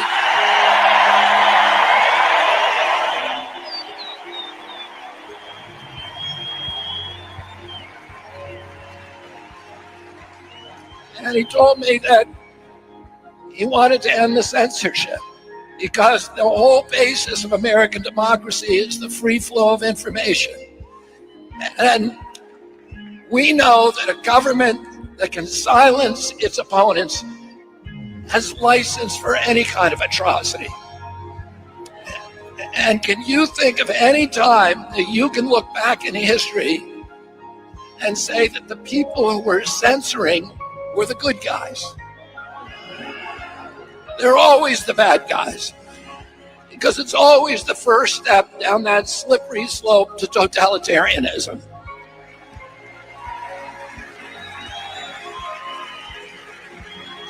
And don't you want a president who's going to protect America's freedoms?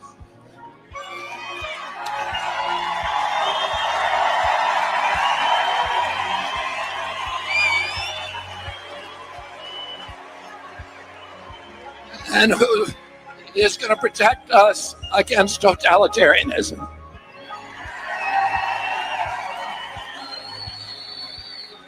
And I want to ask you again, don't you want a safe environment for your children?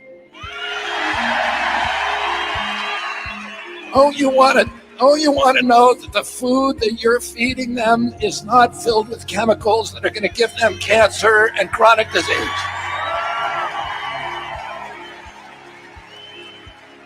And don't you want a president that's going to make America healthy again?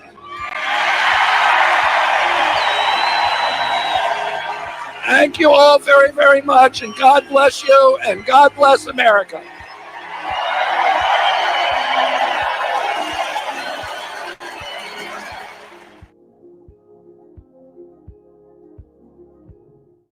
And it is because of my love for our country, and specifically because of the leadership that President Trump has brought to transform the Republican Party and bring it back to the party of the people and the party of peace, that I'm proud to stand here with you today, President Trump, and announce that I'm joining the Republican Party.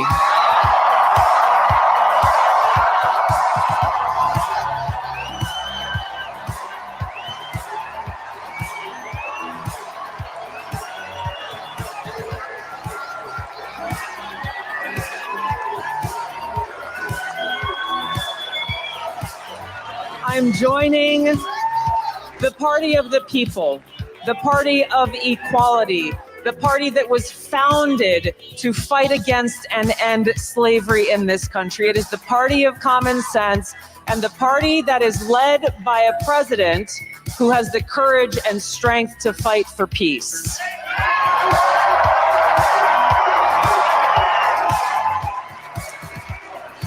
So, as we stand here today, we have 14 days until the most historic election of our lives. And my message to my fellow Americans, regardless of your political affiliation, now is the time for us to stand together to save our country. There is nothing less than that that's on the line. A vote for